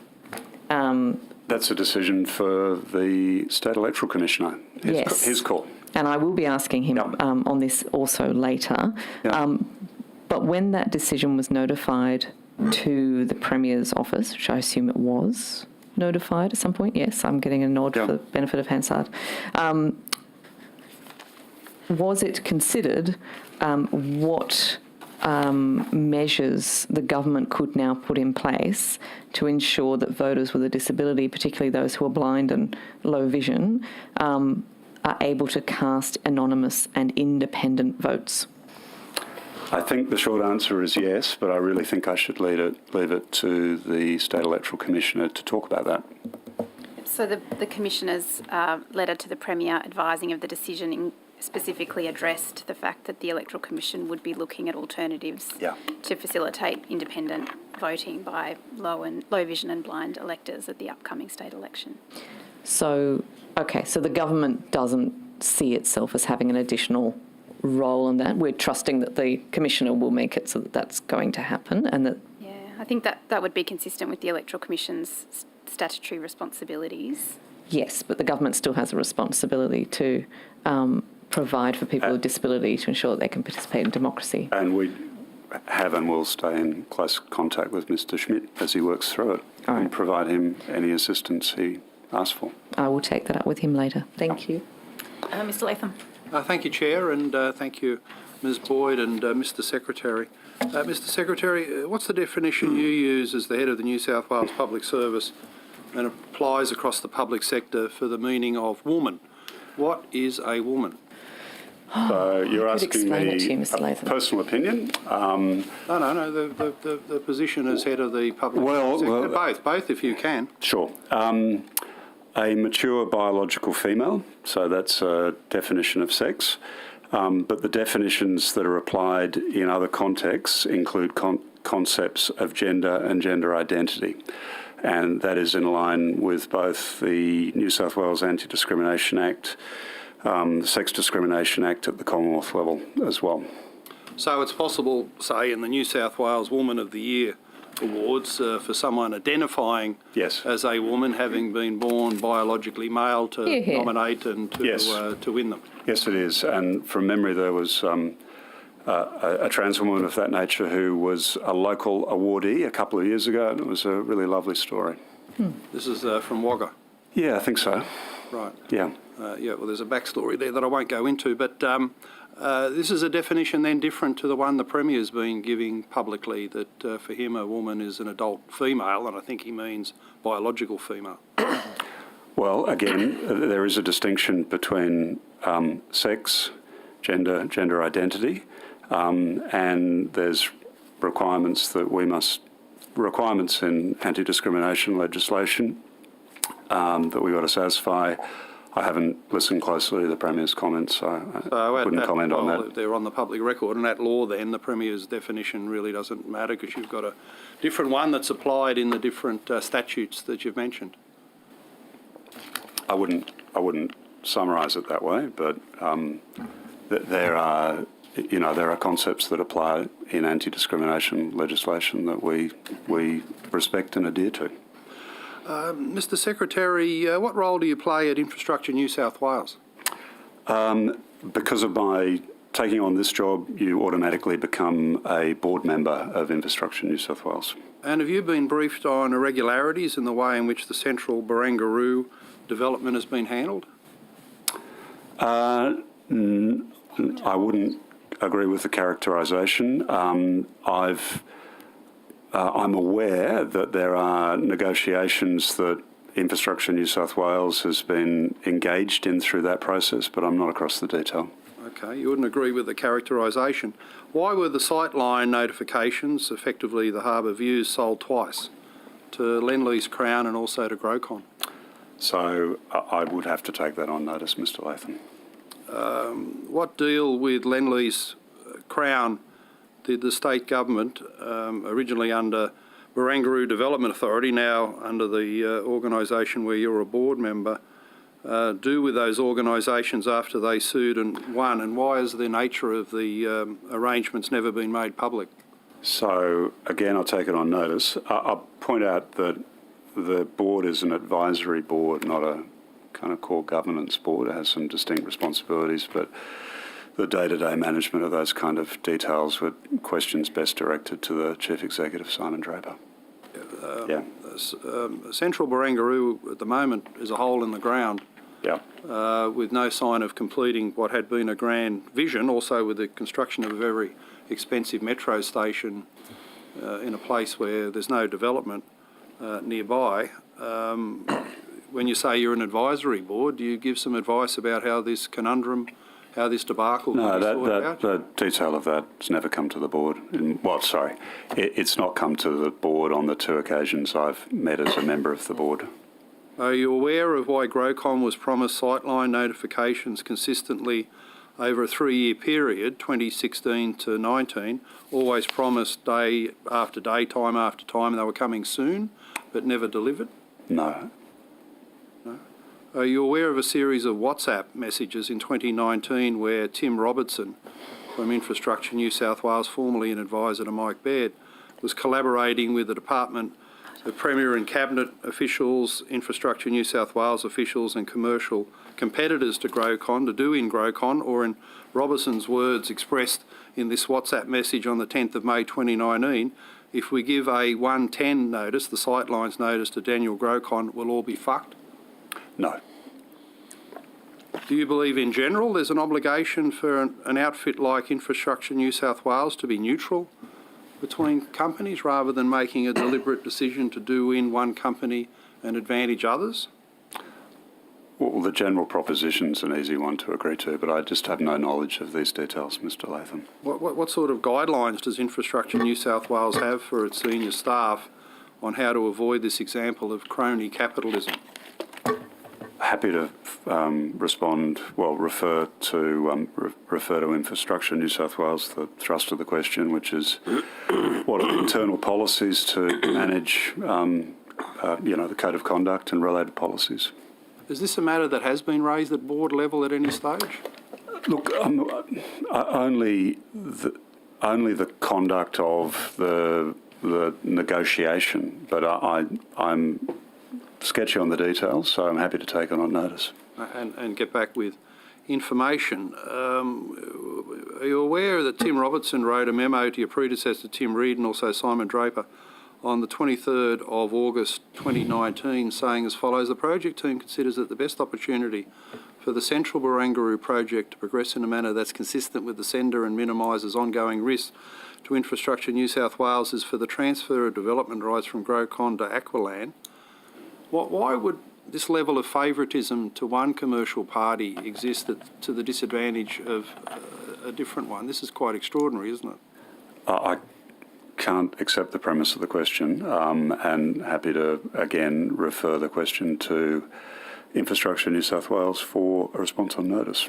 Well, thanks for that. Could you also ask them in that response, why is it after 3 years of waiting for these sightlines, very valuable commercial property effectively, because it's a sightline to Sydney Harbour and the Harbour Bridge, 3 years of being promised for the sightlines, the day after Grocon was forced to sell because of commercial difficulties caused by the 3-year delay, they sold to Aqualand on the 26th of September 2019.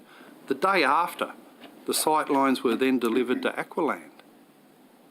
How could this be? How could one outfit be disadvantaged waiting for 3 years? They sell out, and the very next day, these valuable sightlines are provided, delivered to Aqualand, the new owner, within 24 hours. Again, I can't accept the premise of the question because I just have no knowledge of it, but again, I'll refer it to Infrastructure New South Wales. Are you aware that the principal at Aqualand, very high up in the company, was Warwick Smith from the Liberal Party, a friend of the then Premier Gladys Berejiklian and part of her so-called moderate faction? Doesn't this again point to crony capitalism? No, I wasn't aware of that, and again, I'll refer that without commenting on the assumption in the question to my colleagues at Infrastructure New South Wales. As a board member, when you get this information back and have a chance to look more substantially at what I can see to be an outrageous scandal and misuse of government power, if you thought it sufficient, would you take it to the board and say we've got to have a good look at how this could possibly happen? Well, I don't know if it would turn on my participation as a member of the advisory board, but if there was, obviously I've got a general responsibility to deal appropriately with matters of serious concern and would, do what I needed to do. But, I have no knowledge of the detail that contained in your question, so all I can do is refer them to the organisation for a response.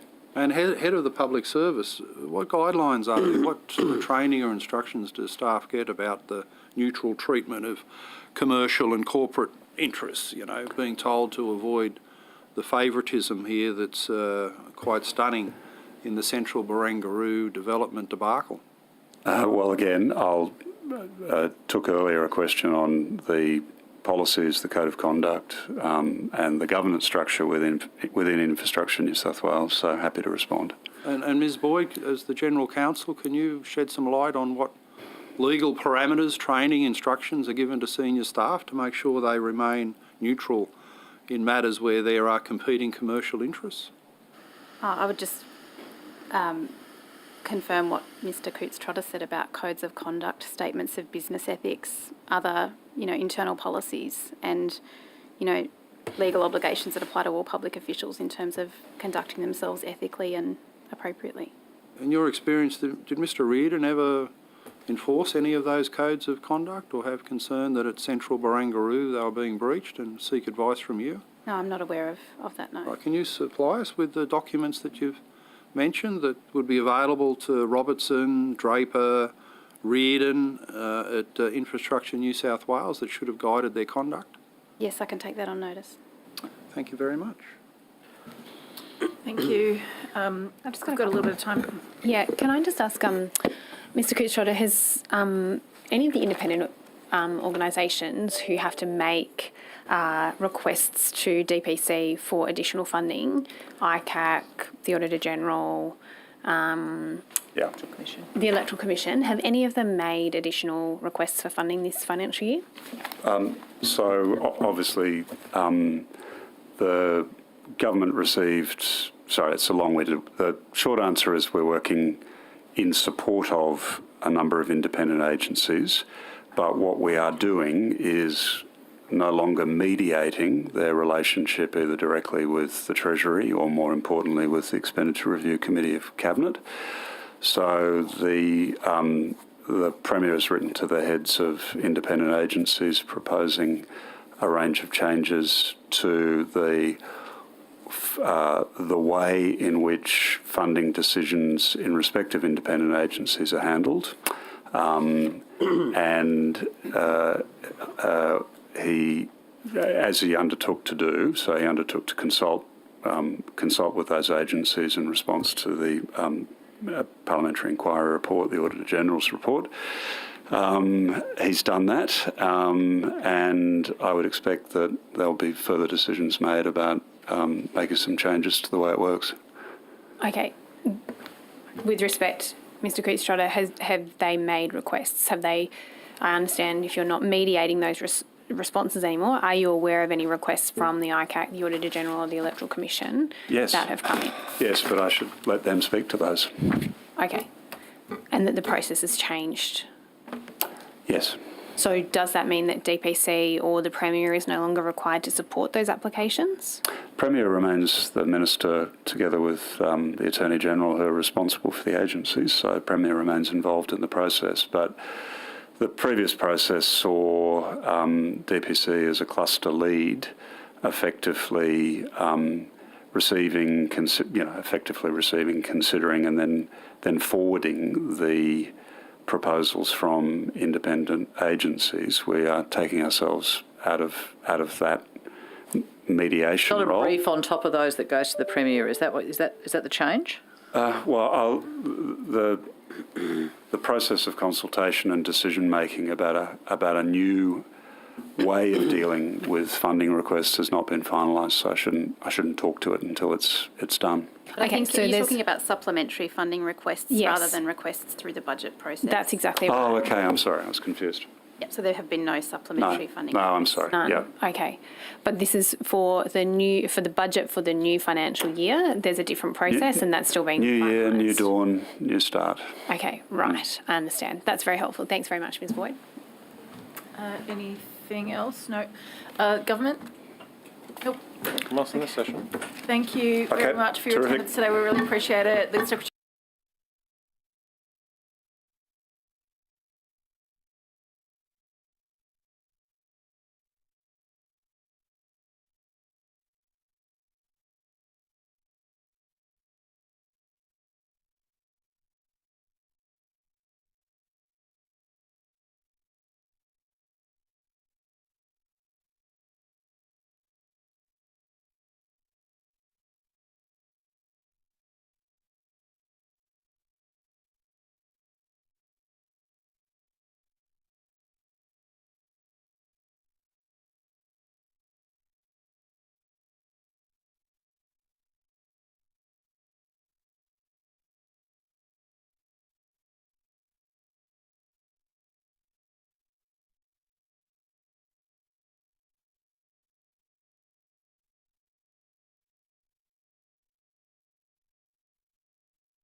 Welcome back, everybody, to this final session of our estimates hearing for this afternoon. We have a panel of our independent agencies this afternoon, and all of you, except for one, have already been sworn in as part of this budget estimates period. Mr. Phillips, if you could please state your full name and address, your full name, position, title, I don't know where you live, and then swear either an oath or affirmation. Good cause for trouble. Yeah. Matthew Phillips, I'm the Executive Director Corporate at the New South Wales Electoral Commission. I swear that the evidence now about to be given by me shall be the truth, the whole truth, and nothing but the truth, so help me God. Thank you very much. So we will have questioning from the opposition and then from the crossbench with a little time left in the afternoon later for government questions if necessary. We'll start with questions from the opposition. Great, thank you. Thank you for everyone coming along. My questions are to you, Mr. Schmidt. I've got a series of questions, and they're essentially about the impact of the loss of iVote for blind and vision impaired voters. Commissioner, you've determined not to use the technology-assisted iVote for the 2023 election. Why? What were the considerations that led you to make that determination? Thank you for the question. It's not an easy decision to make to take away a channel such as iVote. I should say what it wasn't based on to start with. It wasn't based on a cybersecurity issue. It wasn't based on the issues which were before the Supreme Court, and to some degree are still before the Supreme Court, arising out of the local government elections. It comes down to a simple operational matter.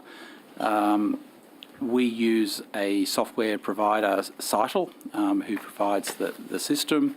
They're bringing out a major revision of that system.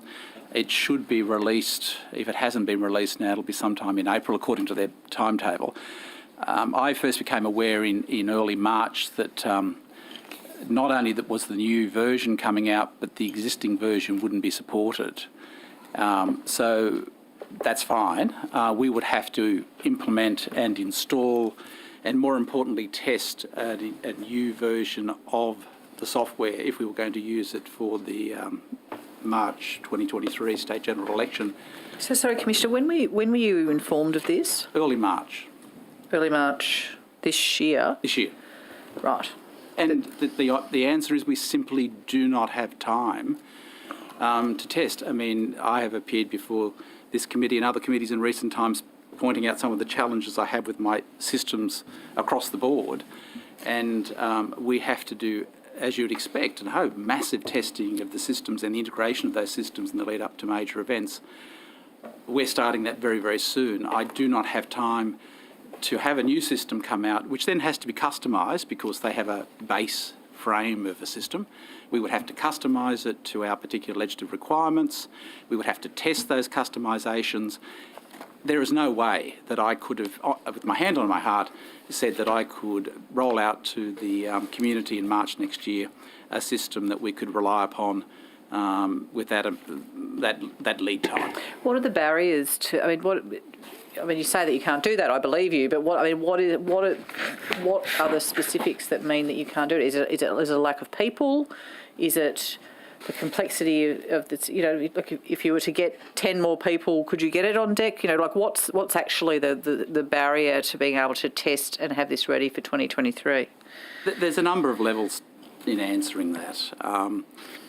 One is if everything else was perfect and you had all the resources in the world and you had top grade systems with no underlying challenges, which of course I don't, even with that, with customisation and testing to give you stability, I don't believe we would have had the time to do it. But when you look at the ageing systems I've got, I mean, this is not and this is one of the problems we often face with the funding arrangements we have now. We have money given to us around election times for major events. We do not have continuous funding, which is what you require to operate systems. And you could throw all the money in the world. You could give me $100 million tomorrow, and 100 people. I could not put in place a system in that time frame to deliver that, let alone get my other systems fully tested as we approach March. And there's no ability for you just to continue to use the old version, even if, I mean, yes, basically it just won't work. It's not going to be supported. That, once it's not supported. Yes, yes, that's the end of that system. Or that version. So, sorry, Mr. Schmidt, I just wanted to confirm. So you were first advised of this in early March 2020. You have an ongoing relationship with Skytel, is that right? Skytel, sorry. If I could clarify, we knew that a new version was coming out. What I was advised of in March, which was new, was that the existing version would not be supported into the future. And there was some discussion about could we come to some arrangement, but it would have been exorbitantly expensive to try, and we didn't even delve down into that, so I can't give you any more information, but it just wasn't going to be practical. So I'm not criticising the company, I'm just saying that was the reality of the situation. And so do you have an ongoing agreement? I know that we've talked about this extensively in the Electoral Matters Committee, and so do you have an ongoing agreement with Skytel? Is that the... Skytel, sorry, I'm going to say that wrong all day now. We have an agreement which was coming up for an extension this month. Okay. And I made the decision that in light of that development that I would not renew the arrangement. And that now, moving on from that, informed by the local government election issues, not only the issues which would be before the Supreme Court, but there are significant policy considerations which I won't go through here. Obviously, JSCAM are going to be very interested in this with the volume of people who are using, who obviously wanted to use internet voting, but how that fits in with the framework of the legislation and the categories of people who the Parliament intended should be able to use it.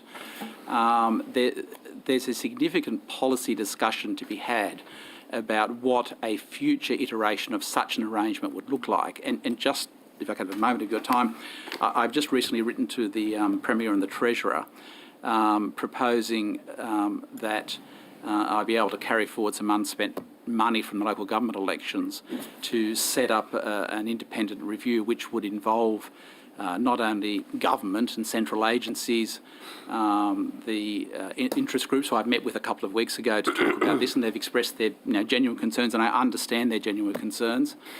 I've already got an I'd vote advisory panel which has been put in place based on another JSCAM recommendation. So what's JSCAM? Oh, sorry, the Joint Standing Committee on Electoral Matters. Yes, apologies. Good. Sorry, I don't know it as that acronym. And so I think it's appropriate to try and get on the front foot. It's not possible for SGE 23, but for future events, particularly for cohorts such as blind and low vision, people with disability, and another cohort which I would like to focus on is overseas voters. With postal voting now, it becomes almost impossible to vote overseas. So my intention is to run a review process, engaging with all stakeholders, and I'm before the Joint Standing Committee on Electoral Matters on the 13th of May, a few weeks' time. Yep. And so I'll talk about it further there, but this is an appropriate discussion I think we have to have going forward. And I will be questioning you in that capacity as well. But Mr. Schmidt, I'm interested to know, this is obviously, and I should be very clear, I've been very critical of the expansion of iVote, but I am very supportive of its original purpose. And I do want to put on the record that it was a Labor government led by the Disability Services Minister, then Disability Services Minister Peter Primrose, who introduced it to allow people with disability, but particularly vision impaired people, to vote for the first time. So it was a really important step. Did you consider or is there any possibility that we could just draw out that very narrow scope of voters and allow them just to vote through iVote at the next state election? I appreciate of your efforts going forward, but is there some way that we can allow the original purpose of the iVoters to at least vote at the next state election? There's a couple of answers I'll give there. When you're talking about an online voting system, the answer is no for two reasons. One, of course, I've talked about with the problems of changing of versions, but the landscape has changed somewhat following the Supreme Court decision, where the court has held that the absolute number, if, for example, that problem were to replicate itself, a small number of people who registered but were prevented from getting their credentials and so couldn't vote. When we did our assessment of the potential materiality of such a deficiency, we did various modelling about the pattern of voting through other channels, through iVote itself to form a conclusion about which contests seem to be in doubt. The court has taken a much more black and white view that it's the absolute number of ballots that couldn't be cast. And so there's a real risk, particularly in the upper house, when you come to some of the distribution of preferences and some of the points in the distribution of preferences. But even in a close lower house seat, that could throw into doubt the validity of that election. So I'm not in a position, I haven't got the capacity to do it, and I would be reluctant to do it if I did. But we do have it's not 100% a solution, but the AEC is using it for the federal election, and we did use this for the recent by-elections, the 3 state by-elections and 2 local government by-elections, which is a telephone voting system. And it goes some way to addressing the concerns of the interest groups. A major concern, of course, is a secret ballot. Yes. And the way it operates is the elector rings in and talks to a person who takes their details, confirms that they're entitled to vote, gives them a identification number which doesn't identify who they are. They are then transferred to a completely different person who has no idea who they're speaking to, and there's another person also monitoring the process who takes their preferences, fills in, literally in the state by-elections, filled in a ballot paper for them and put it in the box. The advocacy groups have expressed concern because it takes away that ultimate autonomy of a person to exercise their vote, but they are casting a secret ballot. We'll be monitoring what the AEC is doing with a much bigger scale operation in the coming federal election, but that's the model I'm looking for SGE 23. It's not perfect, but it does address to some degree the concerns that have been raised. Okay. Yeah, but it obviously doesn't address, this is a big deal for blind citizens and the low vision disability community who've raised it extensively. It's a big change in terms of their democratic right, where they can currently have been able to access what was considered to be groundbreaking, a secret and independent ballot. The AEC version, as you say, still isn't completely independent, although you could arguably be secret, although I think that would not be accepted by blind citizens in relation to that. Are you really just telling us that there's just not going to be any alternative that will deliver that secret and independent vote for the 2023 election? For no, telephone voting is the halfway house, if I could put it that way, as a solution. Yeah. Okay. Thank you. That's it for me. Okay, how much longer do we have? 8 minutes. Okay, thanks very much. Mr. Schmidt, I might just keep going. I just wanted to ask you about some contracts that the IVE or IVE group have been awarded by the New South Wales Electoral Commission since the 23rd of March 2019. What contracts have they been awarded? I'll have to take that on notice, but if I remember correctly, it's some of our printing contracts. It's a very small field out there in the marketplace with some of these contracts.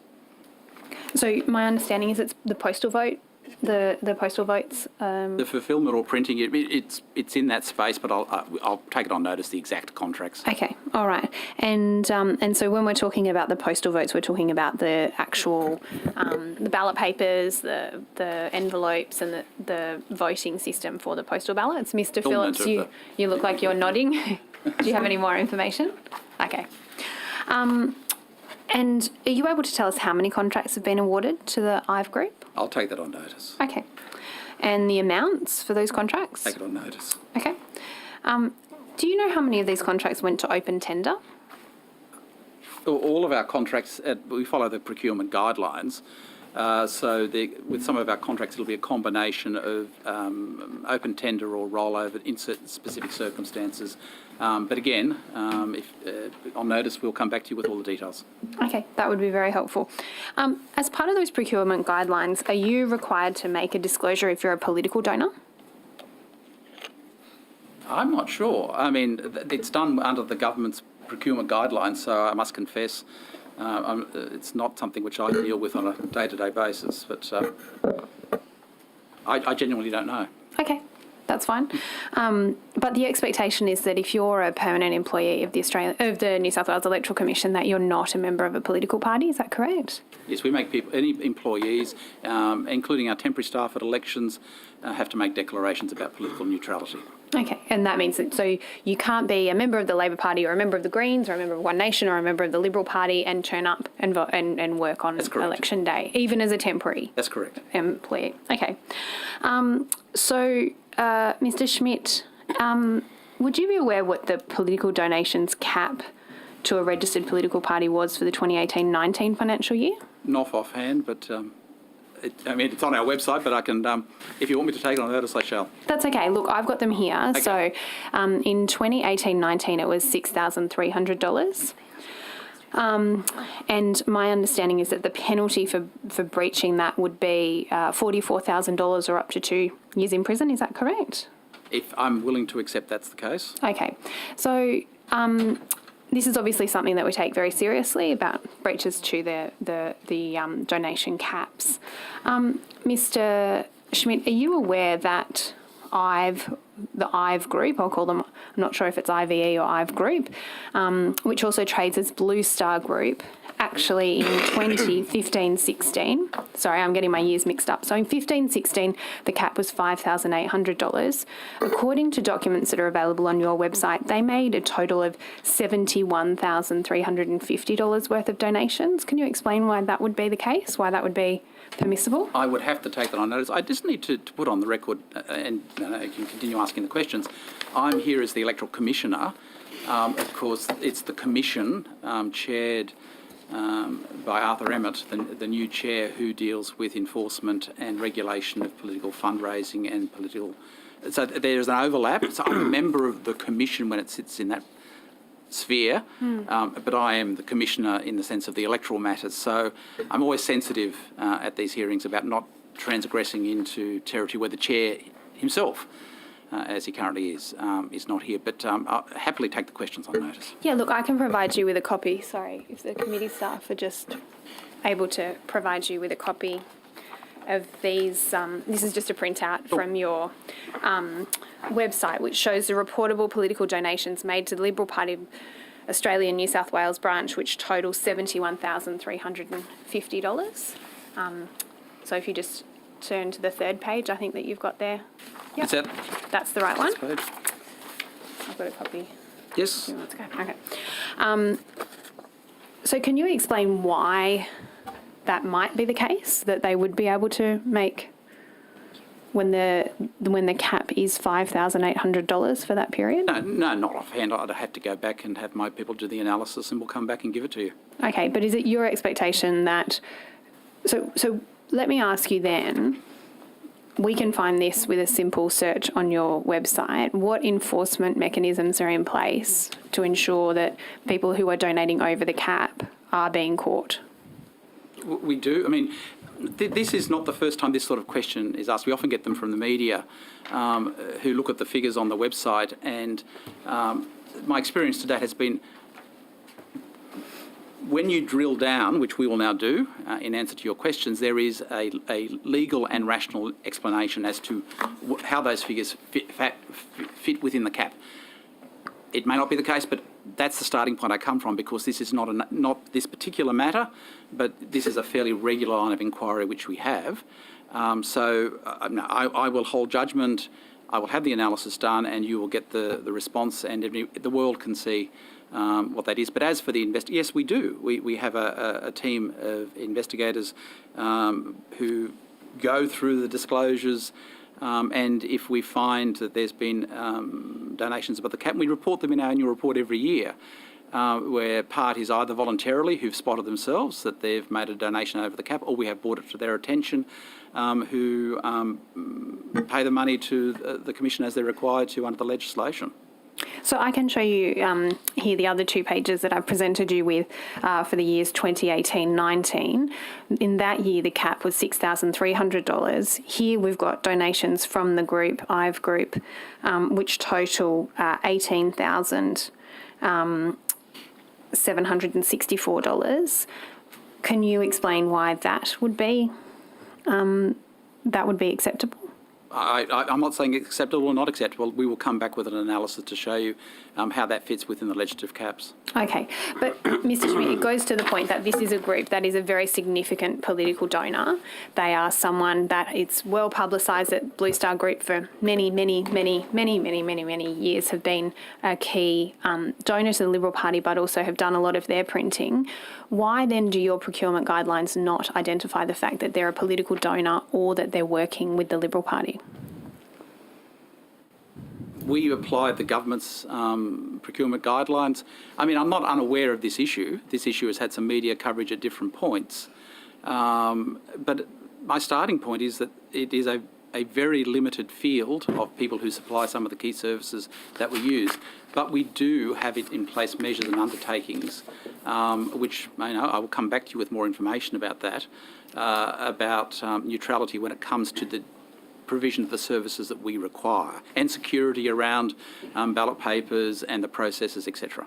Okay, well, I might get to that in a minute, but I'm interested to know as to first of all, what action has the New South Wales Electoral Commission taken in terms of these specific, if they have identified these breaches of the caps previously, and any action that's been taken? I'm not saying that they are breaches of the cap. I simply do not know. But we will come back to you with an analysis which will describe whether they are breaches or not. As I keep saying, this line of questioning, not on this particular matter, is not unusual, where people look at the data which is on the website and form the conclusion that there's been a breach. And to date, I don't recall an occasion where that's actually been the case.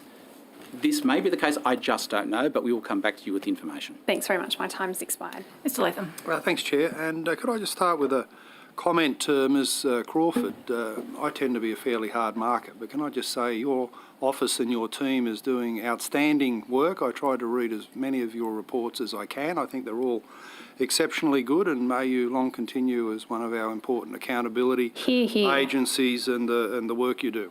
Thank you. Now, turning to Icac, I'm sort of a little bit worried in terms of the Corruption Commission. Why does it take so long to produce your reports? I was elected 3 years ago, and the Ernest Wong matter had been up and running and only recently reported on. Sidoti, 3 years rubbed out of the ministry, no report, no finalisation. I know it's a cliche about justice delayed, but how hard is it to write reports? Mr Latham, perhaps, Madam Chair, I just note that I haven't been sworn in, if you want me to be sworn in. You have in a previous session, so it still counts. I see, it carries forward, thank you. And I just note I'm here today with Mr Rory Walden, who's the principal lawyer, head of the legal division and commission, and our CEO, Philip Reid. Mr Latham, turning to your question. The matter you raise is a matter I have been, throughout my tenure, concerned about. We do have processes, we have KPIs. Those KPIs have been revised in relatively recent times by reason of the added complexity of our investigations. We had to revise our KPIs in order to be able to make a sound and proper estimate of the time required to fully investigate. As I've told the Parliamentary Joint Committee on previous occasions, it comes back in part to two things. One is as I've just made mention, the increasing complexity of our investigations. We have data which we've provided and can provide to show, for example, the increase in electronic data that we have collected from year to year, and it is a massive increase to what it was. All of that's got to be analysed by our analysts and investigators, and that gives leads, and they've got to be followed up and so on. That's one factor. But the other important factor riding through the whole of it is the inadequacy of resources, and that comes back to the funding issue.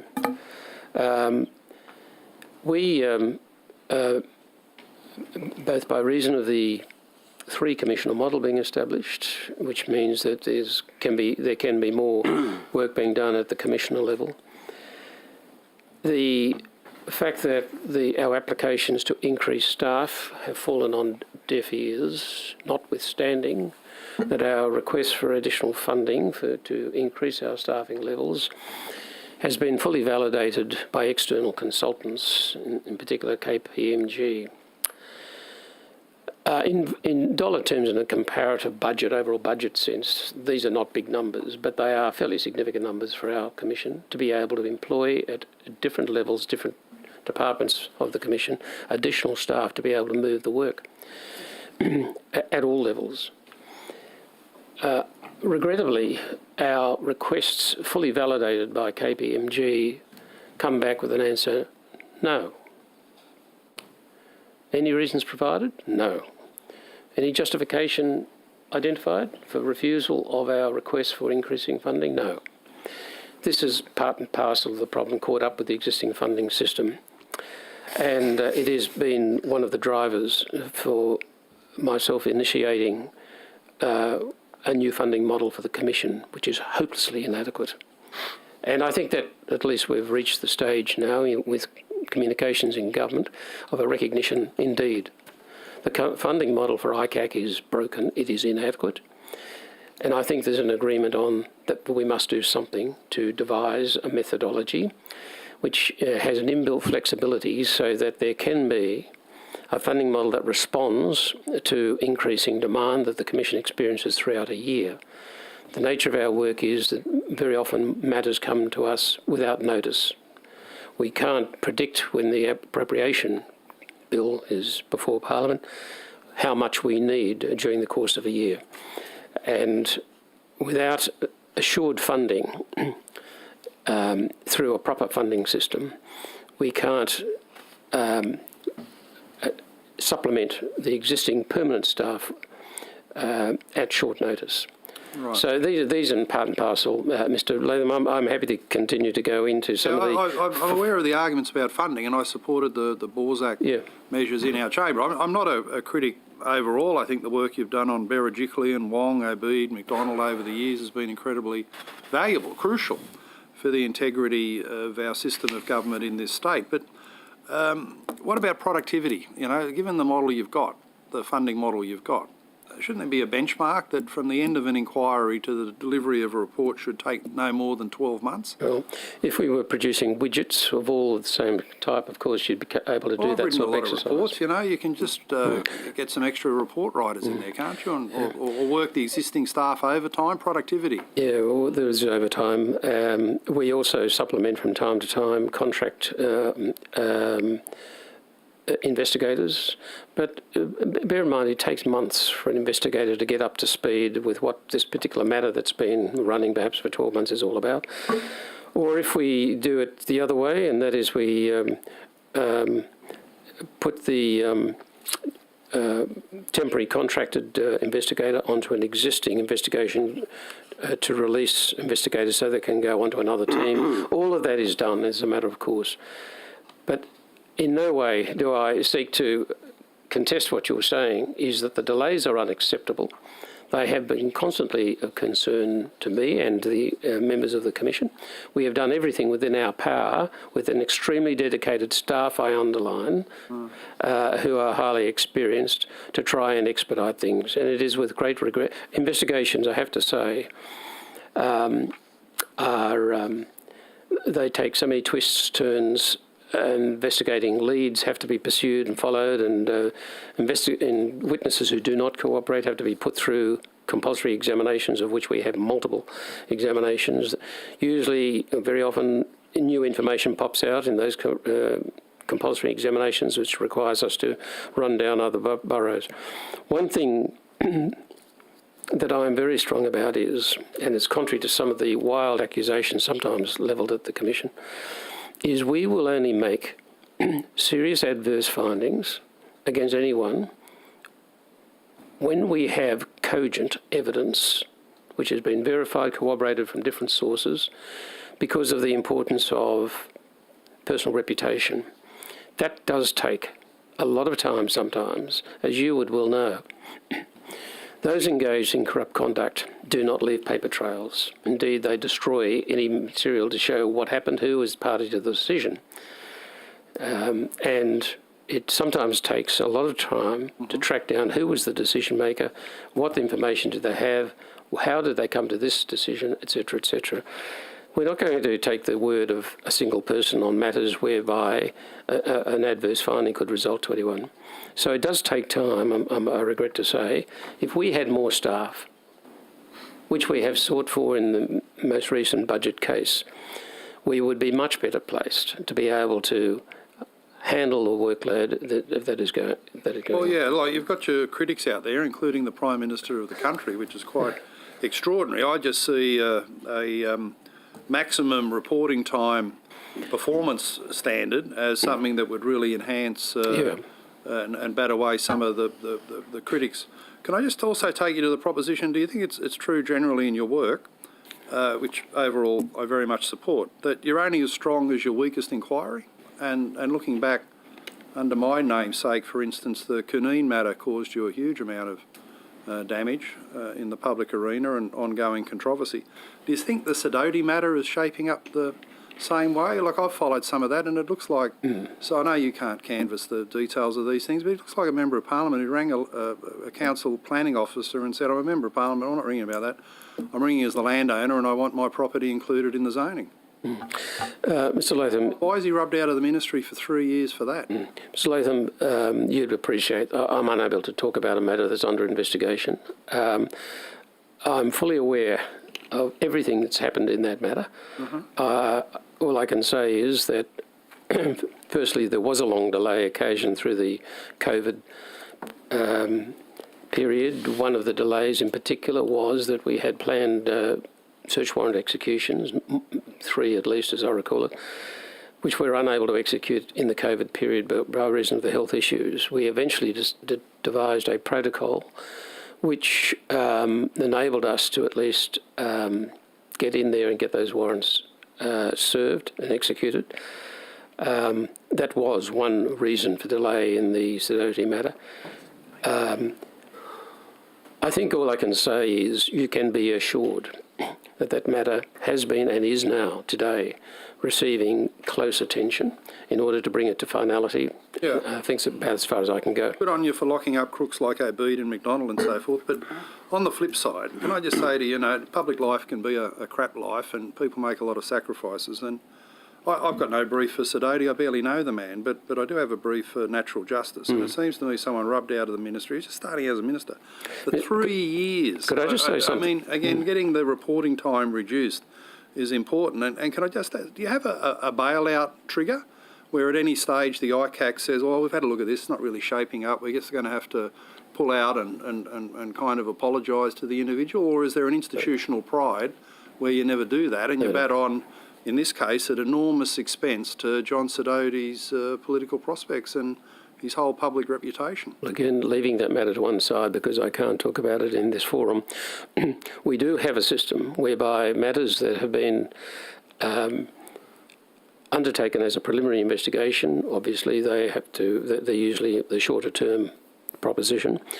The full investigations are reviewed in our IMG meetings, which is a monthly meeting that we hold, and decisions are taken as to whether or not there is any point in proceeding further with matters. They are regularly reviewed with KPIs in focus. So there is a system, it is applied, and matters are kept fully under review, not only by the legal and particular investigators in a matter, but by the head of investigations. In your 35-year history, how many times you've ever bailed out once you started a public inquiry? None in my time. None? Not in my time, in my tenure, but you said 34 years and I can't stretch. I'm just interested in that. In 35 years, how often have you bailed out once a public inquiry starts? I just think it's relevant to the matter. Well, the individual I've raised and the reputational damage that's caused. Or is there an institutional pride where you never pull out? No. There's no hard and fast rule of that I'm trying to assist your answer. I've given you an answer so far as my term is concerned. How far does that go back, sorry? It's approaching 5 years. Right, okay. But however, there's somebody in the room here who's been associated with the Commission at a high level for many years, Mr Walden, and I don't mean to throw the ball to him without notice, but I'm sure he may have a recollection reaching back beyond 5 years. Not here for a haircut, so what's the answer? Sorry, what was the question again? In your 35-year history, having started a public inquiry, how many times have you bailed out on the basis, well, it's just not shaping up and we need to pull out here knowing that there's nothing of substance that can be pursued? Well, I'm not quite sure that I accept the term bail out, but the purpose of the public inquiry is to establish what happened. Now, what happened might constitute corrupt conduct or it might not. At the end of the public inquiry, we are required by the Act to produce a report under Section 74 of the Act, and that report must set out how the investigation was conducted, the factual findings that we make, and whether or not there was any corrupt conduct. So it may well be at the end of that investigation, if there was a public inquiry and no corrupt conduct was found, then the report would state that.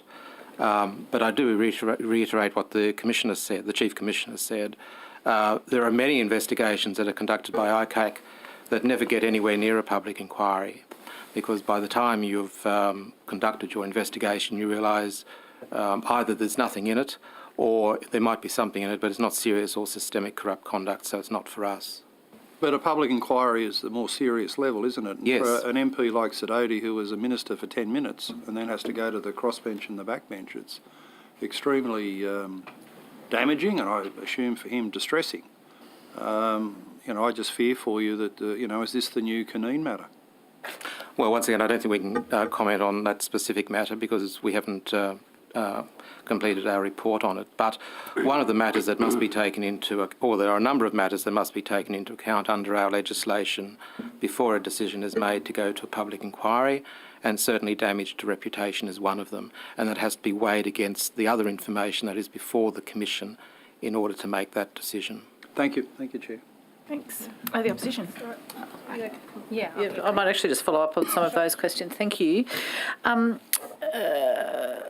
Mr Hall, you talked about revising your KPIs, and I assume it means you've had to revise them down in terms of the number of investigations. Can you just give me a bit of detail about what the actual change to the KPIs has meant as a result of your funding situation? I can tell you the effect of it, but I can't tell you the detail. Sure. Maybe somebody here has got the detail, but if not, then we can supply it. That would be great. But in general terms, it was becoming apparent that we had to revise the KPIs for investigations, and the head of our investigations division put together a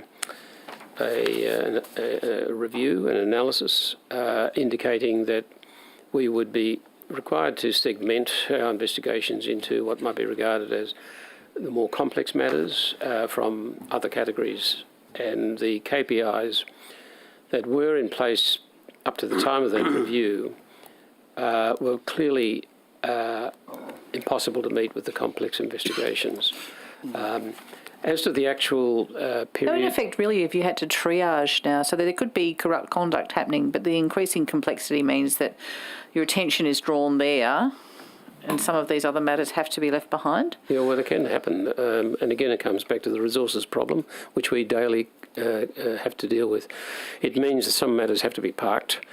It may mean that matters that we would have pursued, we just simply can't afford to spend time and resources on that, because there are other matters of a complex nature which are sucking up the resources, particularly where you've got a matter, for example, where there are multiple people involved and it requires extensive investigation. I might just inquire, if I might, through you, Mr. Chair, of our CEO as to whether he does have the statistics or figures in relation to our revised KPIs. So, Philip Reid, we've published all of that information in the annual report of last year. Okay. So page 34 of the 2020-21 annual report goes through the review and amendments, the investigation KPIs, separating them into two different categories. Okay. And at this point in time, any matter that was initiated as an investigation after that change is being dealt with on the new KPIs, and currently all matters are within KPI timeframes. But they have been revised to obviously give you... No. But from that particular point forward, they're operating under the revised KPIs, but they are within those KPIs. Yes. Any of the historic matters that existed before that are still being carried through on the previous KPIs, and they're reported on in our annual report. Yeah, thank you. And just in terms of the staffing requests that you've made that's continually denied, how many extra staff do you need that's been, verified by KPMG and to do what the Parliament asks you to do? You want me to? Yes, I could just, pardon me a moment.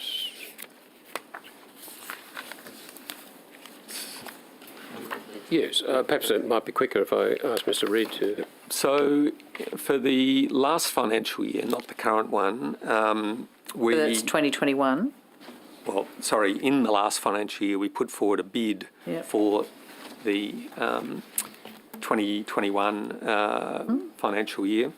And in that, we asked for the addition of 23 additional staff. So we put forward a bid of 8 million, of which there was a baseline component and then was additional staff component. Yep. We've reported this in our annual report and the forward of the annual report as well, of 2020-21, even though it was something that came afterwards.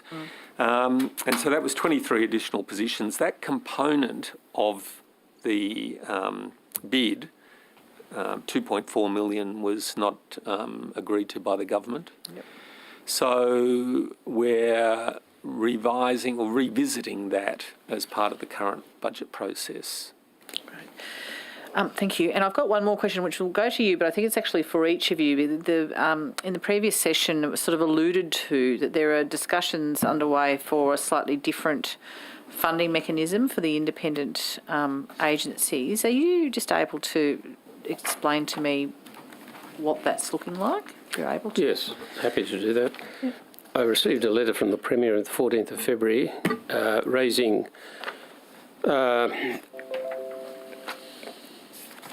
more suggestions, I suppose, or that probably could be categorised as proposals for change to a new model.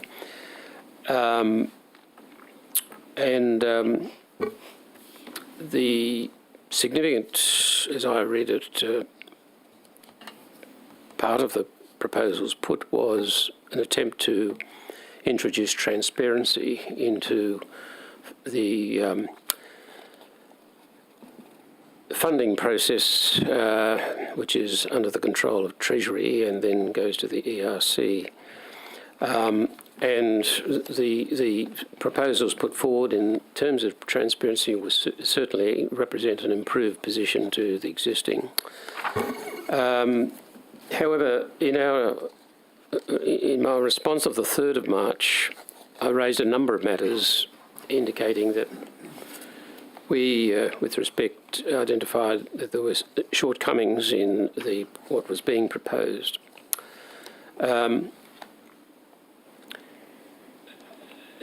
The question of the funding of the Commission now has been on foot for 2 years and more, as you would be aware. We took senior counsel's, very eminent senior counsel's legal advice, and he indicated, in effect, it has to be a parliamentary solution, what was termed a parliamentary solution. And that's contained in his opinion, which is part of the special report which we brought under the Act to, and was tabled. And subsequently, the Auditor General, New South Wales, sitting further down the table, was requested by government to do a performance audit on the question of the funding of the so-called integrity agencies, which included ours. I say without hesitation, without wishing to embarrass the Auditor General, that it was an absolutely excellent report. And there's no suggestion that it is anything other than that. It is entirely in line with, importantly, the legal analysis of Mr. Walker of Senior Counsel. The important focus from our point of view, so far as the Commission is concerned, is, as the Auditor General identified, that the existing system undermined the Independent Commission Against Corruption and was a threat to its independence. That's been going on for far too many years. In this system whereby there was no transparency, etc., no opportunity to be consulted about the various budget case submissions that were put forward. It brings me to then the point, well, what is the situation now? It's come really down to this. Is the control over funding to remain in the hands of the executive government, or should it be done under the auspices of the Parliament of New South Wales? The parliamentary solution that Mr Walker spoke of, the analysis of the Auditor General, who said that the Parliament should be consulted in the formation of a new funding model, and the role of Parliament in determining funding is critical.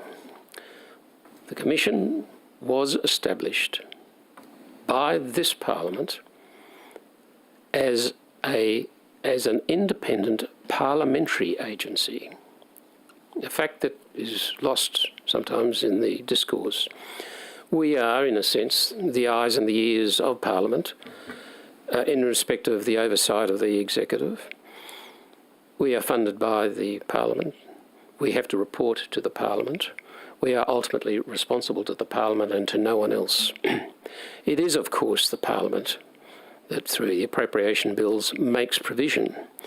But as the Auditor General has explained in detail, all the lead up to the appropriation bill is done through the executive government. Correct.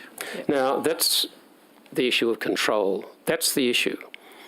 Will we be able to have from the government a proposal that acknowledges what Mr Walker has said, that will acknowledge and do what the Auditor General says must be done?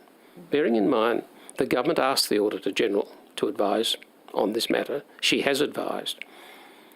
It is, trying to use neutral language, regrettable in the extreme that the Auditor General's report was delivered and tabled in October 2020.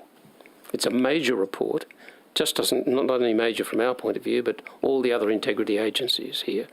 And yet we're here still in a position where nothing material has happened, other than there has been a dialogue between the Premier and myself, to which I've earlier referred. The problem is that though we have, as Premier Greiner said when the Commission was set up, undoubted statutory independence, free of any form of influence or control by the executive government, are in a situation where the executive government determines, without explanation, without Parliament being involved, what we will get. And what we do get is not enough to staff the Commission. And that's been the position now for some years. Mr Latham raised earlier the question of delay in getting the reports out. I earlier indicated in the answer I gave him there, it's caught up with this question of funding. We are not adequately funded. That has affected our productivity, our capability, not just this year, but in past years. We have tried our best to rectify that by getting reputable external consultants to provide analysis to show, yes, you do indeed need to have additional staffing. And yet, as I've said before, the control being exercised by the executive government results in a negative. No, you cannot have it. Why? We're not going to tell you. But even if they do tell us, if there's a transparency about it, control remains, under any system that's anything like the present, in the hands of the executive. It is absolutely contrary to legislation, to principle, that Icac is made subject to the financial strictures, the financial control by those whom we oversight. It is not only a paradox, It is contrary to the Icac Act, as Mr Walker has said, and elaborated upon by the Auditor General. This is serious business. This is not something around the edges. This goes to the heart of the Commission's operations. We act only in the public interest in accordance with Section 12. The public interest is the paramount consideration that affects every function that the Commission exercises. We are here for the people of New South Wales. We wish to do our bit to enhance integrity and honesty in government so that the confidence, trust and confidence in government remains high at a level, Mr Greiner said, that will satisfy the community that they do have a government they can rely upon. Now, that's the benefit of a properly funded commission under the control of the Parliament. Yep. It is not, I'm sorry to go on and I'll finish on this note. Okay. The answer is not complex. We have set out the methodology, which would be simple in the extreme, that an officer of Parliament who has all the qualifications to understand and work out budgets would assist the Parliament, both in core funding and supplementary funding as necessary, as to what is a proper thing. I think the approach by the government is that there is a constitutional principle that we are responsible for the public purse, in effect. I acknowledge that principle. But there's a principle that trumps that one, and that is, it's the principle that the Parliament has established the Icac Act as its parliamentary agency of an independent kind, and that must mean that the control resides in it. So that's the nub of the issue. That is the central issue that will determine going forward. And that remains, at this point, unresolved. It does. It does. Thank you very much for that. That's actually been very helpful. Ms Crawford, and I'll come to you also, Mr Schmidt. I'm just interested in your feedback in terms of approaches from the government in relation to resolving the issues for your agency. And I assume that they're all similar. There's a little bit of nodding going on there. But yes. Thank you. Yes, similarly, I received a letter from the Premier on the 14th of February of this year. That letter was on a Cabinet in confidence basis, and that set out a proposal which was also designed to address the findings of my performance audit. I responded... Sorry, just to be clear, that's the 2021 that Mr Hall referred to. It was October 2020. Yes, that's right. Yep, thank you. I responded to the Premier on the 3rd of March, and I asked that my response be on the public record, not be Cabinet in confidence, and I'm happy if you so wish to table that here we would appreciate today. That. Thank you very much. My response in general terms, certainly as the Commissioner has just said, commented that the proposal would improve transparency of the process, but did not go far enough to resolve the threats to the independence of agencies that were raised in my audit report. I also outlined a series of questions regarding the proposal because a lot of it was quite high level and would need to be worked through. Since that time, really, we've received no response. Ms Crawford, do you have a copy of that response now, or we can make one? Yes, but you can keep it if you're referring to it. That's all right. Thank you. Thank you. No, that's great. Mr Schmidt? Thank you. And if I could spend 30 seconds just in relation to a previous line of questioning, and we will come back with much more detail in response to the questions on notice. My staff who are obviously monitoring this back in the office, with those donations, the belief at this stage, they haven't seen the document, you have this situation where some political parties disclose donations which relate to federal matters, which aren't subject to the cap, but because they're disclosed to us, we still put them on the website. So that may well be the case, but we'll confirm that with you. Thanks very much. Yes, I've been playing this violin perhaps longer than anybody here with the budget process. I take heart from the approaches from the government and the offer of a new model. As I say, and I've said on a number of occasions, the proof will be in the pudding. The structures that they're proposing to put in place offer an opportunity for perhaps righting some of the problems we've encountered in the past. One of the promising elements of the proposal was that there'd be a rebaselining of the budgets for the agencies. Now, the letter foreshadowed that would happen in the current budget round, but that's impossible. A rebaselining requires a comprehensive and detailed assessment of the needs, and each of these organisations are very different in that regard. So in my response, I went back and said, that's fantastic, but I'm looking forward to, it's going to take a couple of years potentially. I have some absolutely pressing requirements I've put funding proposals in, including an amount of money so I can actually deliver the state general election. My staffing model is a disaster. I have a significant number of positions where, in theory, the funding ceases on the 30th of June. I would just have to close up shop. And now I will get the money, but I don't get the money on an ongoing basis. My systems, my IT systems, I'll use unparliamentary language, some of them are crap. They're old, they're out of support. But I get funding as part of the election cycle. This is work that you cannot do at the last minute in the lead up to the election. And the older the systems are, the longer it takes to fix them. And even testing. Testing will not, forget about iVote. There were problems at the local government elections. I know there's a question on notice in the Parliament about, because we have electronic mark-off when it's operating in pre-poll, and a couple of, where it was going down. It was going down because of an out-of-date system which we had tested, but the configuration didn't show up the problem. And I had a highly paid contractor who was sitting there at a computer, shutting down things in the background and bringing the system up. But what it meant in practice, for a person turning up to vote, first off, they might be marked off electronically, but that was not recorded on the mark-off.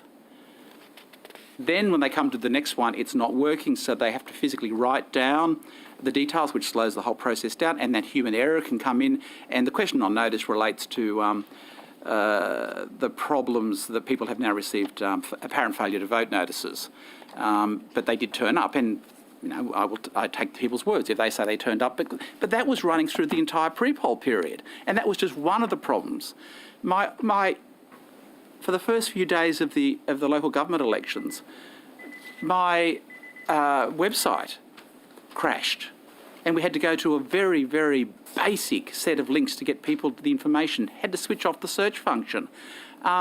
We were given money a couple of years ago to redevelop our website. We were given no ongoing funding for maintenance or anything of that nature. Anyway, so in good faith, I'm engaging with government. I believe that there has been a change of attitude, and we'll see further details. My hope and belief is that the bids we've put in this year are not the end of the process, they are the beginning, because this is a major exercise. The Federal Australian Electoral Commission has a 10-year program, Project Indigo, to completely redo its IT systems. We need to have that process. So in addition to writing to the Treasurer and the Premier about rolling over some funding for the iVote issues or technology-assisted voting going forward, I've also asked for a rollover of some funds so I can set up a separate group of people, separate from the day-to-day work, to look at systems modernisation. I had previously put in a budget bid in the previous financial year to do that. There was no point putting it in again because I have no capacity to do anything with it. But it's too urgent. It's too dangerous to let it run. So this group of people, experts, will come in, work separately from the organisation to develop a business case. And we're now looking at 2027. And unless the funding comes through, we're looking at 2031. By then, I won't be commissioner, and my systems won't be operating. This cannot go on. It must be resolved. Thank you.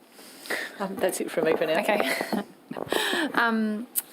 Mr. Schmidt, I just wanted to come back to I just wanted to come back to the questions we were talking about earlier with the IVE group. So I just wanted to ask you, just to confirm, so you're not aware of any requirements under existing contract arrangements for contractors of who provide services to the New South Wales Electoral Commission requiring to make some kind of political neutrality, the same kind of disclosure that an employee is required to make? We have a statement of business ethics. I mean, I'll be doing this in a haphazard fashion, so we will come back to the details. But we do. I mean, we have to satisfy ourselves that in the delivery of that particular service, particularly if it's printing ballot papers or fulfilment for postal votes, that we have comfort about the integrity of that process, like any of our other processes. So rather than trying to speculate, and it would be I think it'd be more productive if I came back with a comprehensive answer.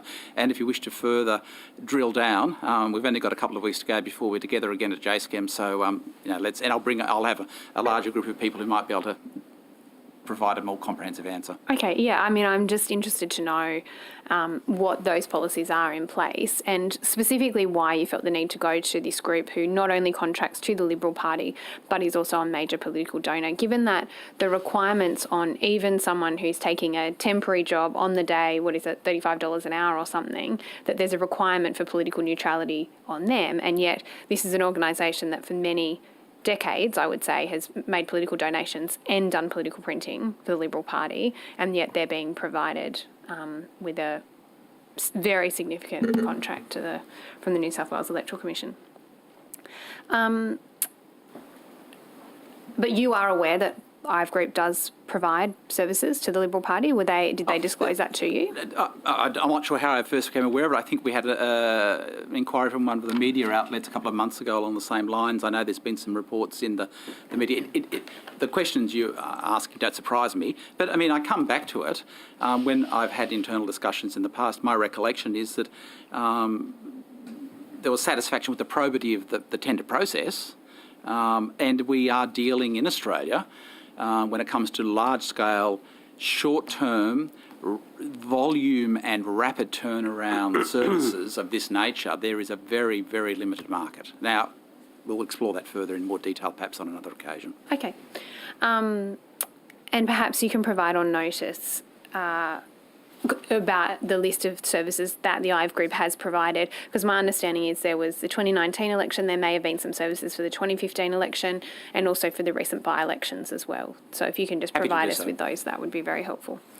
Okay, that would be great. I might just move on to a slightly different set of questions to the Auditor-General, and I too would echo the sentiments of Mr Latham, but just to say we very much appreciate the incredibly accurate and informative work that you do, and it certainly informs our work as members of the Upper House and members of Parliament. So thank you so much to you and to your team. I know you're always very gracious to your team as well, but we are very, very appreciative of that important work that you do.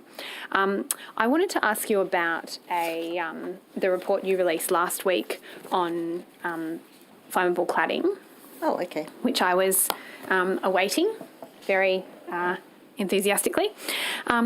So first of all, I just wanted to ask whether as part of that report you looked into the notification process of potential owners, people who might be living in the property currently as tenants, and they're the major two groups that I'm concerned about. I'm not sure that I have that level of detail. Yeah. Ian, can you help with that or not? Can I just, through the Chair, just clarify your question again, please? So the question of where flammable cladding is, I was just wondering whether you looked at the notification process of. Now, I noticed you talked about the lack of central records, obviously being a huge challenge. Where I'm also interested in whether you looked at the ways that either tenants are being notified, potential tenants, potential owners are being notified about the presence of flammable cladding once they actually work out that it's there. For example, in the UK recently, they established an online portal where renters can actually go and check the progress of remediation on their buildings. Now, I understand we don't have much progress with remediation of our buildings in New South Wales, but there is a clear expectation that the public should be notified of that. I was just wondering if you had done any work around that. So, on that point of detail, I think the audit was more focusing on. Sorry, I just got advice from my staff that said not specifically. It wasn't specific to the notification, so it was looking at the data that both the department and Fire and Rescue have and how those assessments were being made, but not so much to the notification to residents or tenants. Okay. No, that's helpful. So in your report, you talked about how only 40% of the around 40% of the buildings brought to the attention of councils have been cleared by either rectification or being found that they actually don't have an unacceptable fire risk. Now, I note that you went on to talk about the fact that there's no work that's being done on low risk, and I think that was a really important addition to the debate. I was wondering whether you had a breakdown of those figures of how many of those buildings were actually rectified and how many of those were found to be not to have an unacceptable risk. I think No, I was just going to say I think that information is in the report, but Ian.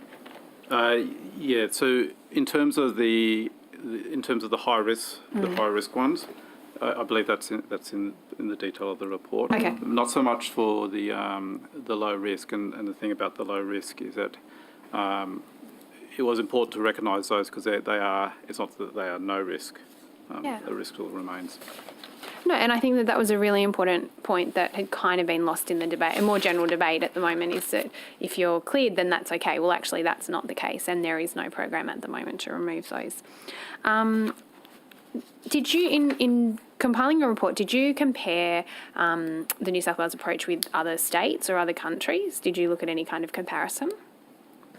I'm not sure that we did a comparison per se, but we certainly would have looked at the experience elsewhere to gauge where New South Wales sat, but I don't think we commented specifically on that in the report.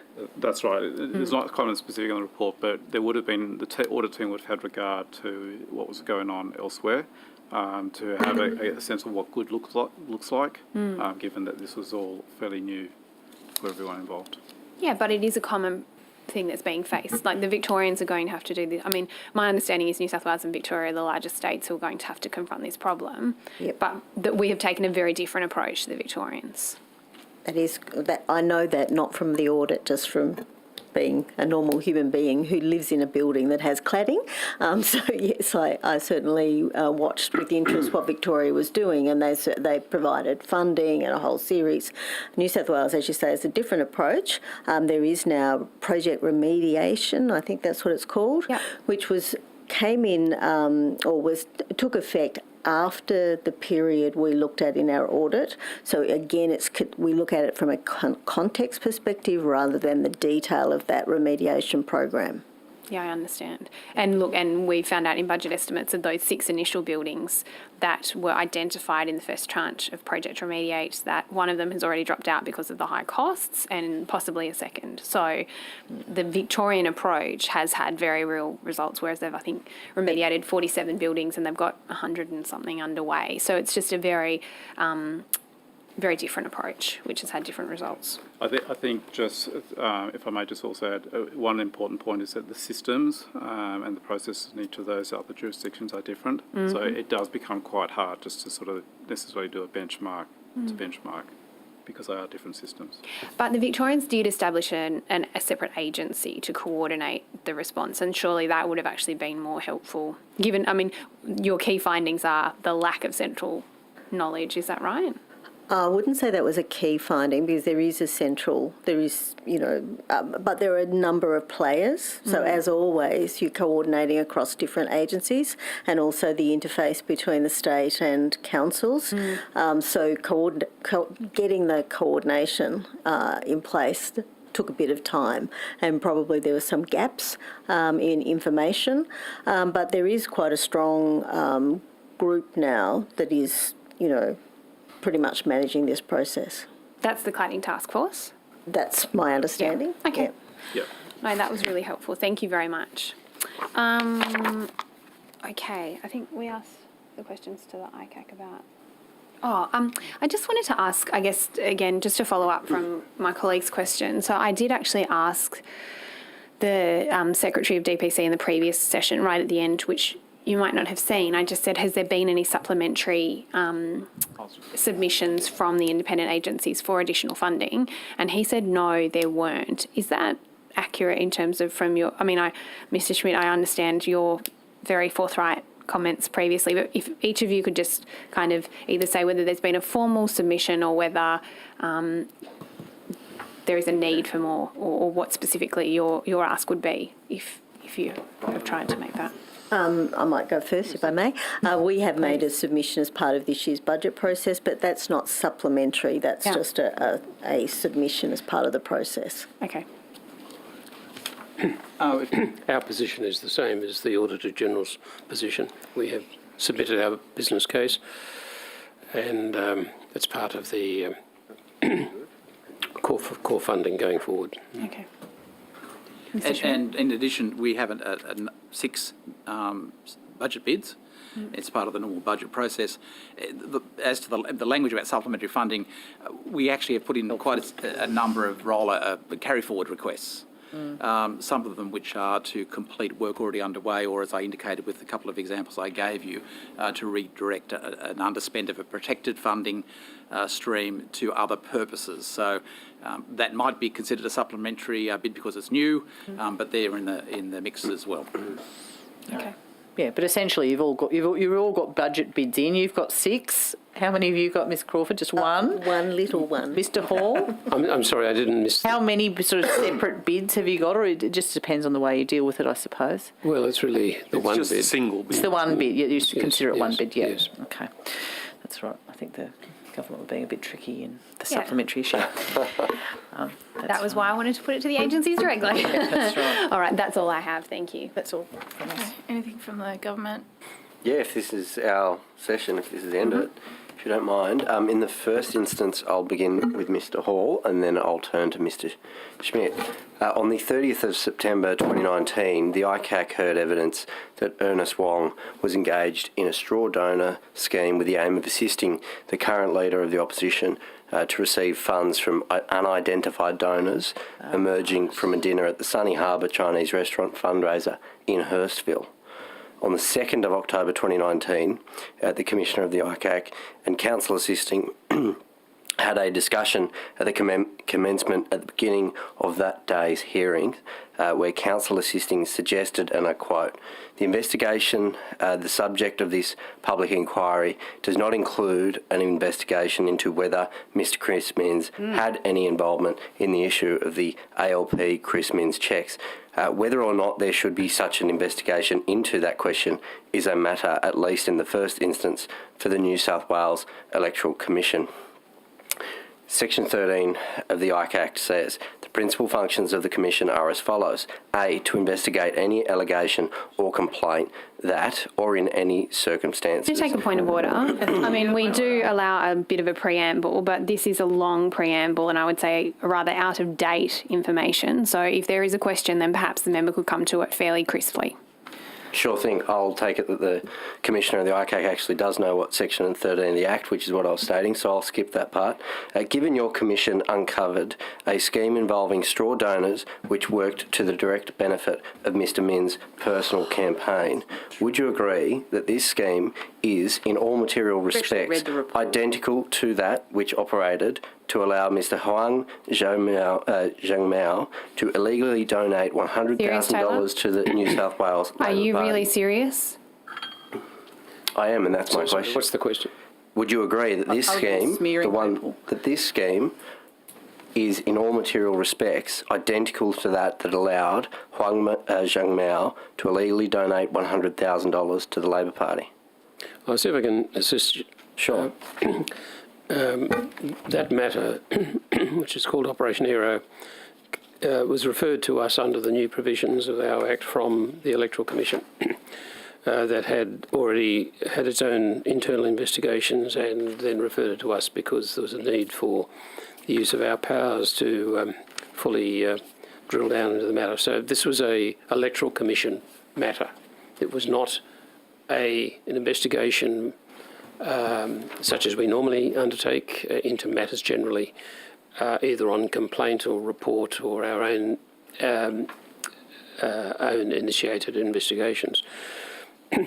There was evidence that came out that there had been some monies paid purportedly by way of a donation.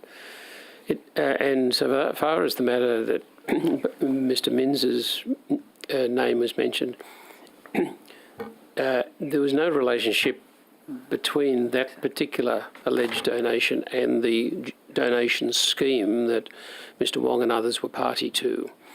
The question, as you put it, of the pseudo donors or some similar description was an apt term to apply to those in what was an organised enterprise by named persons, including Mr. Wong, to have the straw donors falsely, as it were, validate that they had donated when they haven't.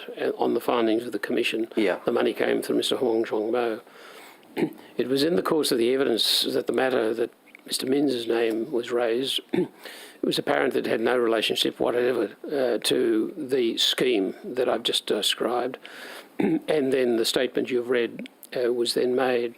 It was, if it involved any matter that was worthy of inquiry, it was obviously, again, in the context of this being an electoral matter. It was part and parcel of the evidence, but it did not relate to the scheme. Hence, we said, well, if there's any reason to look at it, this is the matter the Electoral Commission typically looks at. Okay, understood, and thank you. So I'll turn to the Electoral Commissioner.